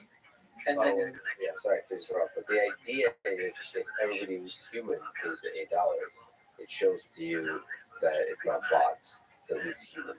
from the reports about the number of people that have bought the blue check mark, I think we may be 1,000 years from enough signups in order to make that sort of like a reality. I don't know. That was the That was the idea. idea. It's an interesting idea. Honestly, from my experience, obviously I was seeing all sorts of attack comments, some of which were, I'm sure, from bots. But I'm ignoring all of those comments anyway, so it really didn't affect my experience that much. I mean, here's the thing about Elon, and I say this, people sometimes are like, David, you obviously hate Elon, or you obviously love Elon. I was an investor in Tesla starting in 2015. I've since sold all my shares. Great run. I'm on my second Tesla right now. I probably won't get a third one because I think that electric vehicle technology is now maturing such that when my lease is up, I'm going to have many more options with the range and charging network that's important to me. But I could be wrong, maybe. I don't know. I have the cults of personality around people, they mean nothing to me. So for me, it's just like people are people. Nobody has only good ideas. Fine. I think that what Elon Musk did, accelerating and pushing forward the battery and electric vehicle technology, is unbelievable. It's a one person wrecking ball in the best sense of saying we're not going to slow play this and do. Okay, now Toyota has an effort, but now whoever, we've got a 90-mile range car. Next year it'll be 110. It's just like we're doing this right now. You can compete or you can opt out, and look at what's happened. Fantastic. On the Twitter side of things, I don't really get the whole plan. I don't know if it started maybe as kind of a goof of some kind, and it developed into, I guess I have to buy it. And I think something about it ended up with, there was a clause in both where I think he did try to get out of buying it, but then he was forced to do something else. The way Twitter used to work was you followed people, and when you looked at your feed, you either saw the posts from the people you were following in reverse chronological order, or posts from the people you followed algorithmically tailored to what you're most likely to want to see.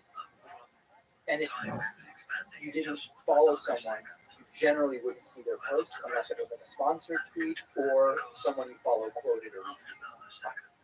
The For You feed, TikTok, I believe, first had a so-called For You feed.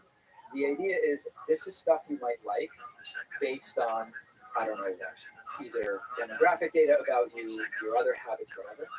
And so it's useless. It's just basically mostly right wing content. That's just not. Why do you think that is? I mean, so the signals that are used to generate the For You page is looking at all your likes, all your comments, all your blocks and mutes and all that. It Show that? I mean, I don't know. Okay. So it's supposed to be very pleasant for you. I'm sure other people go, wow, this For You thing is awesome. And I'll get, like, if you had insert some right winger sitting there, they would go, Twitter used to suppress right wing voices, and now finally they're getting the fair shake that they deserve in the For You feed. Okay, I mean, I wonder if there's left wing folks setting their feelings of Elon aside that are enjoying the For You. And that's a really important question because it's supposed to be people on the left and people on the right should be doing the For You. Sure. Yeah, I mean, so for me, my thought on Elon is some incredible successes. I don't know about Twitter. I do think that I don't believe Elon is a right winger, and when you see interviews with him, certainly, at least socially and in many ways culturally, seems very moderate or even somewhat on the left in my experience. I don't think it's Elon's a right winger. I don't. That's not an interesting critique. It does seem though that throughout the Twitter escapade, he certainly ended up closer to some voices that may be influencing him in a particular way. That's giving some people that impression, But as far as like the Elon hate or the Elon love, it's just a person who's done some interesting things, some of which I like and some of which I can kind of leave aside. I have seen folks drift towards the right more in response to just the viciousness of attacks on the left. Well, Elon didn't.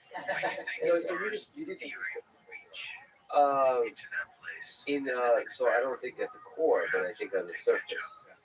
I think, and I think Joe Rogan has as well on the surface. Maybe you can correct me, but it feels like people on the left attack more viciously. That has not been my experience. Well, yeah, no, so yeah, let me know, because my sense was that they attack people on the left viciously as well. Left attacks its own, because you're not progressive enough. You're not, it's just this kind of bullying that is very intensive. No, you're 100% right that when the left has attacked me, it's almost as vicious as when the right attacks me. The difference in my experience is it's a smaller contingent on the left that's willing to levy those attacks against me, but I'm on the left, so to some degree you could say, well, that's to be expected. There is toxicity on the left. It's intense, isn't it? Like, that's what I mean. Like the attacks on people who are on the left. You're not left enough. Yeah, I think it's a small number of people. I can't deny that is absolutely a real phenomenon, and depending on what sort of topics you take on publicly, you are going to suffer the wrath of that to a greater or lesser degree. But with all of these things, what I always go back to is, I probably would have more disagreements with Rogan today than the last time I was on his show, which was like at the beginning of the pandemic. But there would be zero, and I've done clips critical of things that he has said, substantive, of course. To me, it's sort of like, oh yeah, I could sit down with him and do a podcast, and it would be zero big deal, and I would tell him I stand by everything I said about what you said, and I would say it to you right now. There are people who write to me and go, oh man, things must be really, really tense now. If you were to, Rogan would never have you on because you disagree. He loves you. I'm sure he's just not thinking of, I'm not the most important thing to Joe Rogan. I think both of us would be able to sit down and talk about every one of my criticisms. It would not be taken personally, and then we would move on, and it would be the next day. You get attacked like that. How do you not let that break you mentally? I don't know. So let's see. I try to, I'm in a toxic space. But news and politics, partisan news and politics, partisan news and politics on the internet with a social media component is completely and totally toxic. From a personal perspective, when I'm done producing my last show of the week until Monday, I try to completely tune out from news and politics altogether. And also make an effort to just not look at feedback and what's going on. I also really limit my visibility. I don't need to read every comment. I don't need to look at every email or every tweet. I have 15 minutes each day where I go through my social media platforms, look at generally what has the reaction been, maybe include that in my assessment of how I want to tackle a certain issue if I missed a good point or something like that, and basically try to move on. When something like we talked about at the beginning happens, it becomes obsessive. It's unhealthy, right? Where I'm going, oh my God, who's attacking me now? It's scrolling. It becomes, I'm sweating. It's horrible. But I think just like limiting exposure to that and remembering that it is impossible to please everybody. Yeah. And so I'd really rather have fresh, genuine views each day rather than views that are sort of like restricted and flattened by what I perceive to be people's preferences. Just can you speak a little more to the quick process of creating a David Fatman show? Like what you wake up, because you're doing 5 shows a week? I have the Letterman schedule, which means I do 5 shows in 4 days. I shoot Monday to Thursday, but we're doing 5 episodes. Basically, my guests we schedule in advance. I'm picking 6 to 8 stories each day that are, like I said, a blend of stuff I think will be interesting, things I want to talk about, and things where it's being discussed at one layer and I want to go deeper on it, and I feel like I'm able to do that. I choose those stories in the morning, record in the early afternoon, and we put the show out by that afternoon. What's the preparation? How do you take notes? Are you on a sheet of paper? No sheets of paper anymore. I used to do sheets of paper. I found something about it, like it worked, the tactile nature of it. It became inconvenient for sharing the notes with my team. But basically, we use a wiki type system. It's called Media Wiki, which is basically like a Wikipedia clone. Old school. Yeah, old school. So we can have pages for every guest, every topic. I haven't heard that. Yeah, I don't know anyone else who's using it. It works really well. It's so fast and it takes up almost no space. So it just is a really good tool.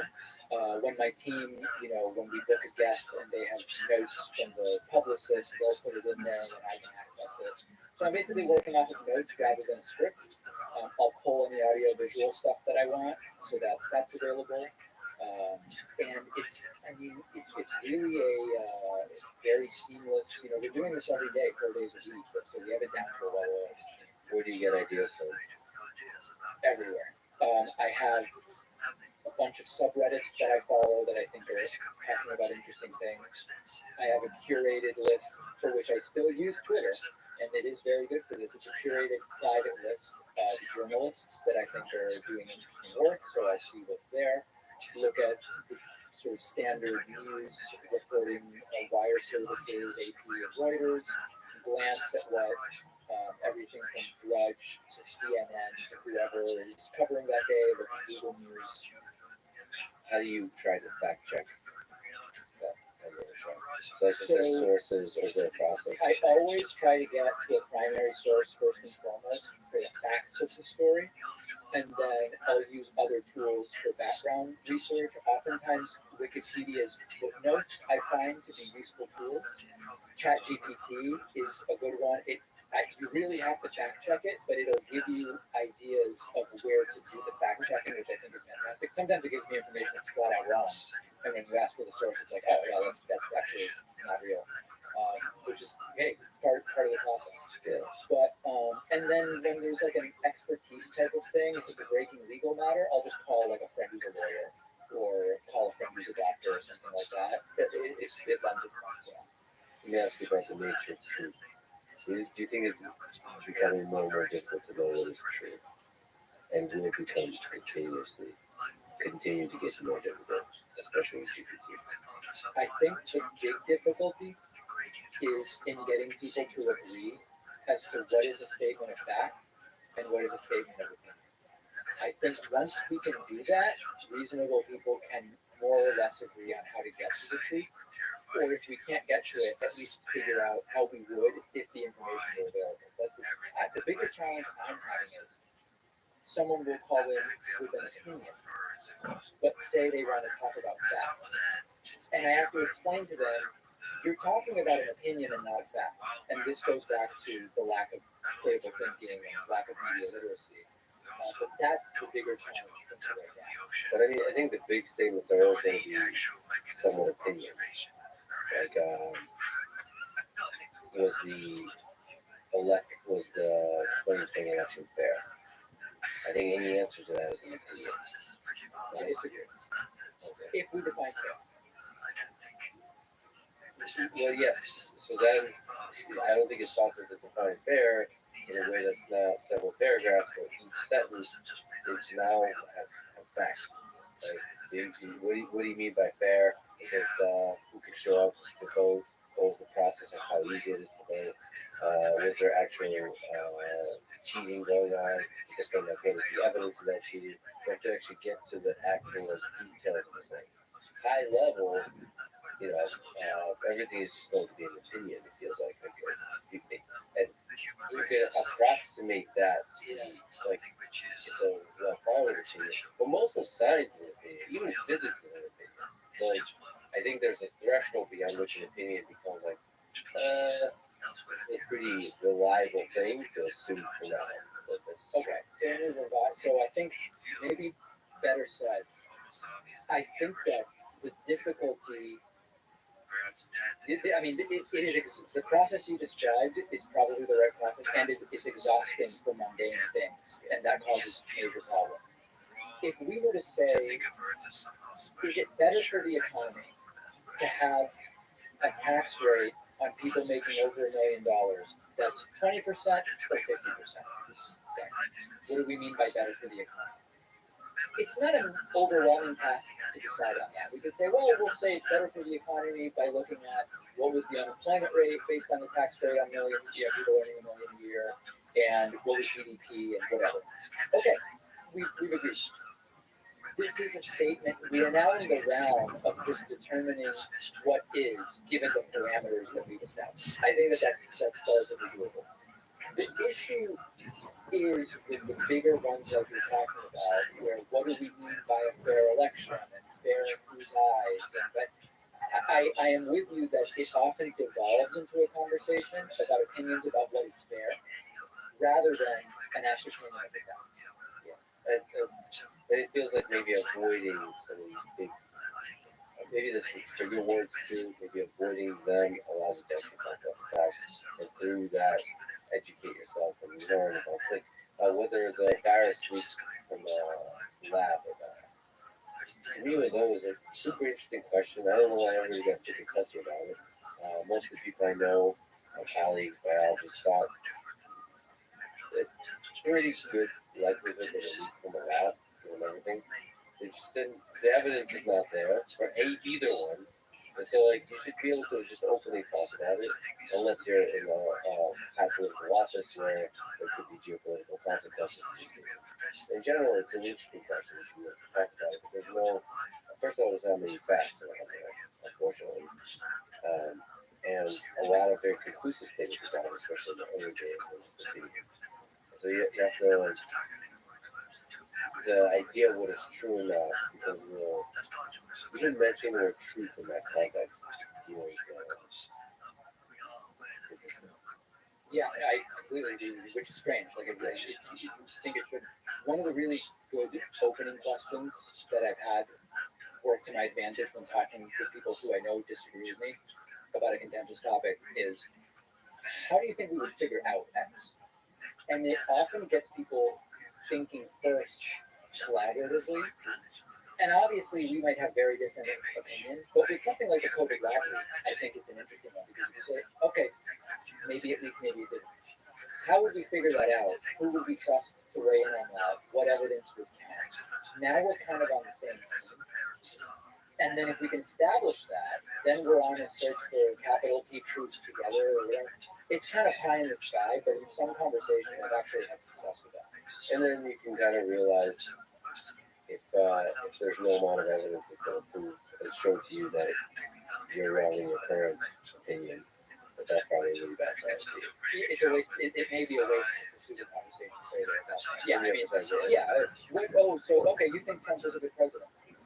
How do you determine that, and what evidence might exist that would change your mind? There is no evidence Trump was the best president ever. I think the conversation's probably done. You mentioned Israel-Palestine.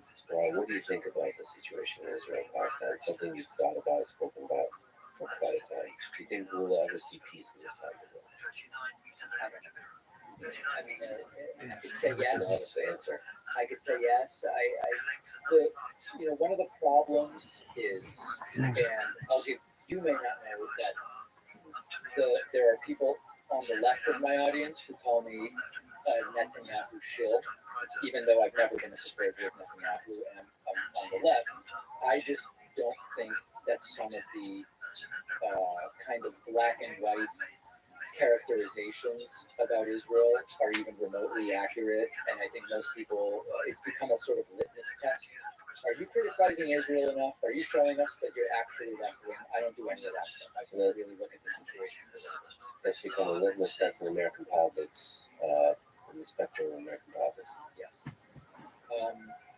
My view, big picture, is that I don't think we're going to really get anywhere until some pre-negotiated terms are set, and the parties to do the negotiating are all good faith parties. For example, I don't think Israel's right-wing party Likud is a particularly good faith arbiter of peace, because I think Likud benefits from there not being peace and the threat of violence. And there is violence. It's not just the threat of violence.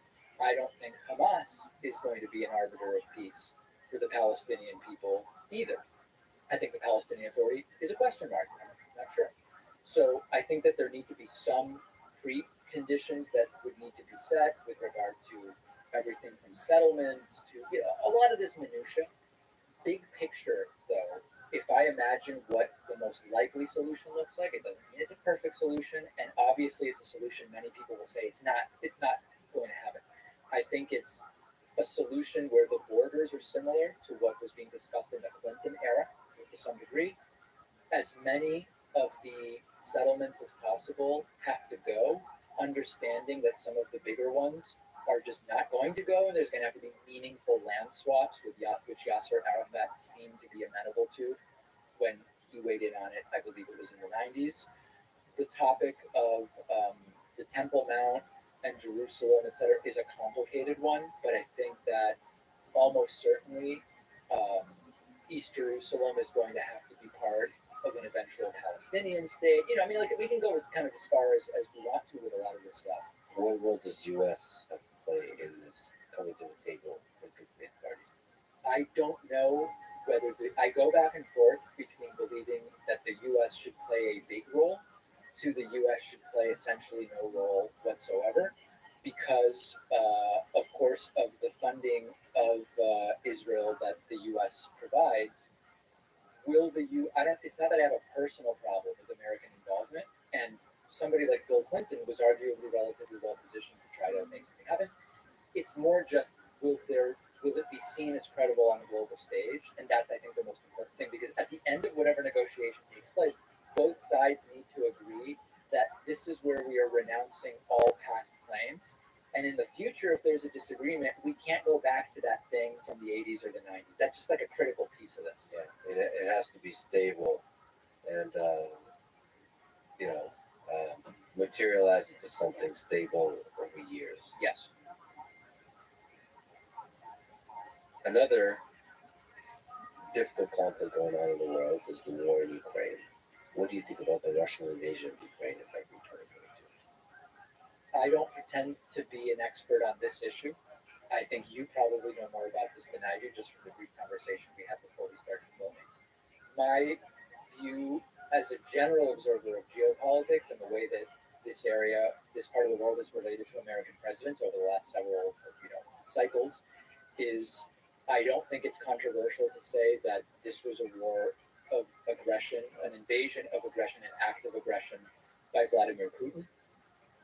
I do believe that if Trump had been reelected, Putin may have seen himself as having other tools with which to try to expand influence that may have been different than geographic pursuits. But we don't know that for sure. I also have a really hard time imagining what the end of this looks like.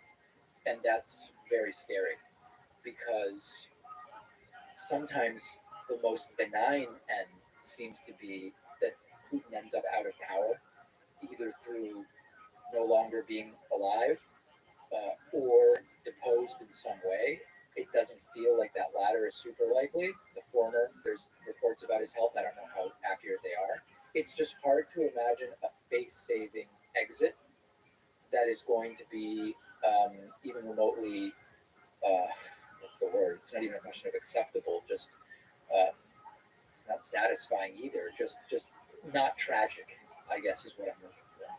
In terms of Putin speaking to the Russian people and being able to figure out what to say, what kind of narrative to say about this will make sense. Yes. The same on the Ukrainian side, to figure out how to exit this war. Yes. To some degree, it requires Russian troops leaving Ukraine, and that is somewhat under the control. Of course, it's not up to Ukraine whether the initiative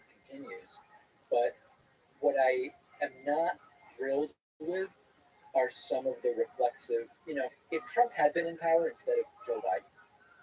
A lot of the reflexive comment about, oh, if you say Ukraine is just acting defensively, you're supporting neo-Nazis, or some of these things that have come out of the American Republican Party seem both wacky and like they would be saying completely different things if Trump happened to be in the Oval Office. They're really proxy attacks on Joe Biden. Yeah.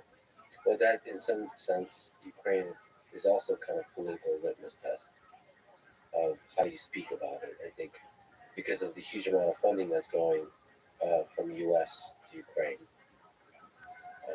Maybe you can correct me if I'm wrong, but it seems to me that this topic has become politicized. 100%. There are people like Marjorie Taylor Greene and others saying we should be doing nothing for Ukraine. Zelensky's a comedian, and we're supporting neo-Nazis. That's it. Full stop. And you either subscribe to that, or you don't, and it very quickly becomes as partisan as so many other issues. And it's really the most disappointing thing is that some of these issues become incredibly divisive, but they're simple. Like, for example, a conspiracy theory that we know isn't true. It shouldn't be divisive because it's so simple. Other issues become divisive, and they are simplified, but in reality, they are extraordinarily complex, and you lose the ability to talk about the complexity because they're becoming partisan. Do you think there will always be war in the world? There's a bunch of folks on the subreddit who are interested in your different complex perspectives on foreign policy. So let's talk about war. When you look at the war in Ukraine, you look at what's going on in Israel and Palestine, you look at the wars across the world. Do you think there will always be war? As a Redditor put it, is it a necessary evil in the game of geopolitics? I used to have what I now believe is an extremely naive perspective, which is that if intelligent aliens arrived here, it would be so momentous for Homo sapiens that all of our differences would immediately be exposed as so insignificant. We would never fight again, and we would realize that intelligent life. And then I spoke to people who deal in space exploration and other scientists, and they all said that, David, that's extraordinarily naive. There would be a period during which this was as momentous as you're imagining, and then it would become normal, and then we would go back to many of the same conflicts that we have now, sectarian, etc. Yeah. I think that in all likelihood, there will always be conflict between factions. Whether it's what we currently think of as war, probably not. I mean, it seems as though the tactics will evolve, and it will be less about missiles, and I don't know where it's going to go. I don't know whether it's going to become more biological or cyber, or certainly something we haven't even considered yet. But I think there will always be conflicts we would refer to in that way. Do you agree with Chomsky on his general harsh criticism of U.S. foreign policy in war? That many military actions in the United States are criminal in nature, almost terrorist in nature? I am not, it's been a decade or more since I read any Chomsky, and I don't keep up with everything that he has recently said, so I don't want to mischaracterize any of it. In general, Americans are sold the view that we're the good guys spreading freedom across the world. And Noah Chomsky takes a perspective that, yeah, but if you look at the number of civilians you kill while doing it, it's incomparable to any other military actions across the world. Right. So I very much disagree with those who take the view that the U.S. is this wonderful global police force that's spreading democracy and fixing problems. Very, very much wrong. I think where I've had disagreements with Chomsky in the past is more he seems to frame the U.S. as a uniquely bad actor in some of these cases, and I think it's more an outcropping of the size and wealth of the U.S. and less about uniquely negative intentions. And so I think that would be my general disagreement with Chomsky based on stuff I read a decade ago. But he says that he lives in the United States, he's an American, and so he feels his focus of criticism should be in America. And I think that's one of the great things about being an American and being in America is the freedom to criticize harshly. Sure. While being a university professor, by the way. He's basically the embodiment of why 10 years is really valuable thing. I agree. Whether you agree with him or not. Question from Reddit.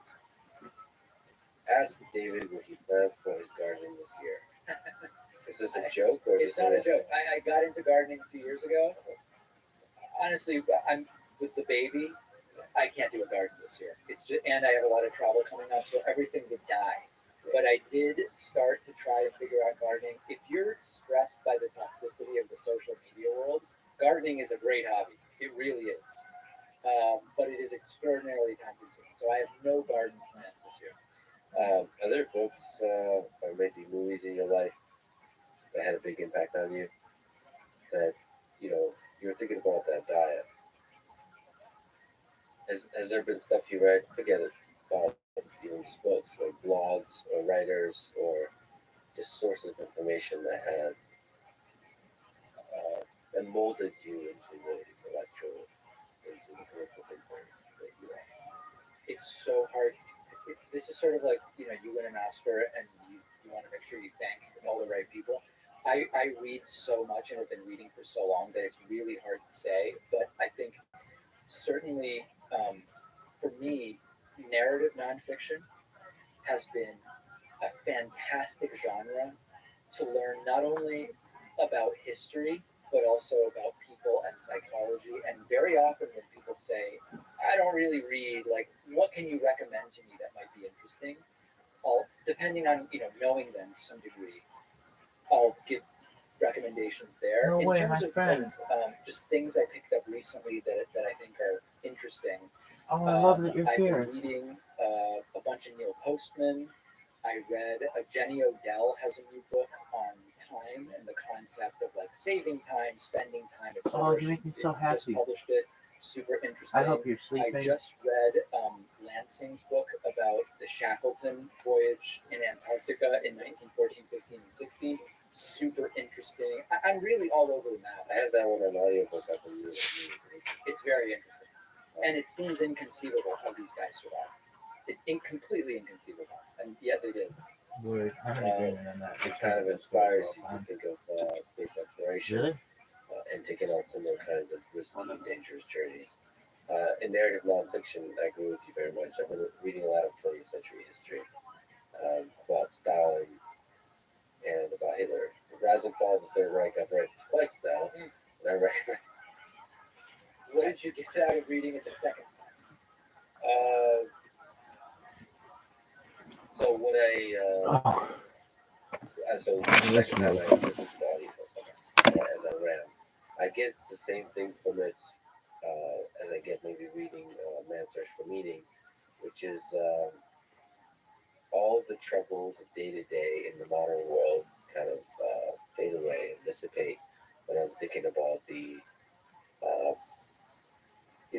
basically the embodiment of evil at scale at that recent time in human history. So it makes me sort of appreciate all of it. It fills me with gratitude to have all the freedoms, all the just simple joys of life that we have today. And I think the second time as I was reading it, because William Shire was there, he's the author, he was there for the whole thing. You start to pick up little details, as opposed to like big things. You start to pick up little quirks of how history turns, and just like these little events. You notice the dynamics between people in a room during a meeting with Hitler. You just notice these little things that I mentioned, because he was either there directly or heard it the next day. So you get, that's why to me, Rise and Fall of the Third Reich is interesting, is because it's by a guy who was there, was reporting on it, versus I think sort of a more distant, displaced retelling. And I also like biographies. I'm a big fan of biographies. And Walter Isaacson is certainly someone Steve Jobs and Einstein, all that I kind of fell stuff. back to bed for like hours. This book is one I've read a bunch of times. Yeah. And it's so short. And, reading in general, I know a lot of people who read way more than I do, and I also know a lot of people who don't read at all. I mean, they haven't read a book since college, essentially. To me, it's almost like the amount I get from it, it's almost like a secret weapon. Where when I think, in 2 or 3 or 400 pages, which I can read in, 10 days or however long it takes reading 30 pages a day, the amount of information, insights into so many aspects of the human psyche that I get it's sort of like, it's not like I'm in a competition for anything in particular with anybody. I just do my show. But it's sort of like, if I'm reading dozens of books a year and you're reading zero, I'm exposed to so many different things and ideas that are not even in your universe. It just seems like the power of reading just seems overwhelming. And I had, speaking of getting attacked, I had a fun time getting attacked a few months ago for publishing a reading list. So I'm reading at least a book a week. I've read 18 or 19 books from the beginning of the year. You got attacked for the books you chose, or for I don't know for what, but it became quite viral. attacked for reading? That's something. So basically, what happened is like people. I actually don't. It's not worth folks who know, Fair. or folks who don't even worry about it. It's what I really loved about being attacked for it is it shows you can get attacked. It's not like I did something wrong. It was kind of a beautiful thing. It was just the most intensely beautiful display of absurdity of Twitter and the internet. But there were articles written about me because of purpose. There's no bad books on it. The thing I was being mocked for is reading Dostoevsky, reading stuff that sounds like a high school reading list. Oh, I see. Or all these kinds of aspects of the reading list, which doesn't stand up to any sort of legitimate kind of criticism. Okay, good. The fact that people are just looking for single words, single aspects of a tweet, so on to criticize. Yeah. So it actually forced me to, because I released a video about, summarizing my takeaways from one of the books, and I've been meaning to do more and more, but every time I start to record it, I have this negative feeling. They kind of ruin the fun of sharing with I others. know exactly what you're talking about. My advice on that is don't do it. Just don't record it. Yeah. Because is that what you? Yeah, basically did? Yeah. For now, but I think time cures it. But for now, I decided not to. Yes. Just until I feel joy when I do it. Yeah. We are in such a privileged position to even be able to do this sort of thing, right? I have taken on projects and then it sort of sounds good, or I end up doing it because there's some third party that brings the idea and I feel like I can't really say no or whatever. And then when I get in front of the camera or I have to write something for a while, I did a newspaper column that I hated doing. I realized that I'm ruining the exact thing that I have worked to build, which is that I can just do whatever I want. Why am I doing this? And sometimes it takes me a week to realize it, sometimes it takes me a year. But just don't do it. That's in this case in particular, it's also there's a private thing I enjoy, which is reading. Right.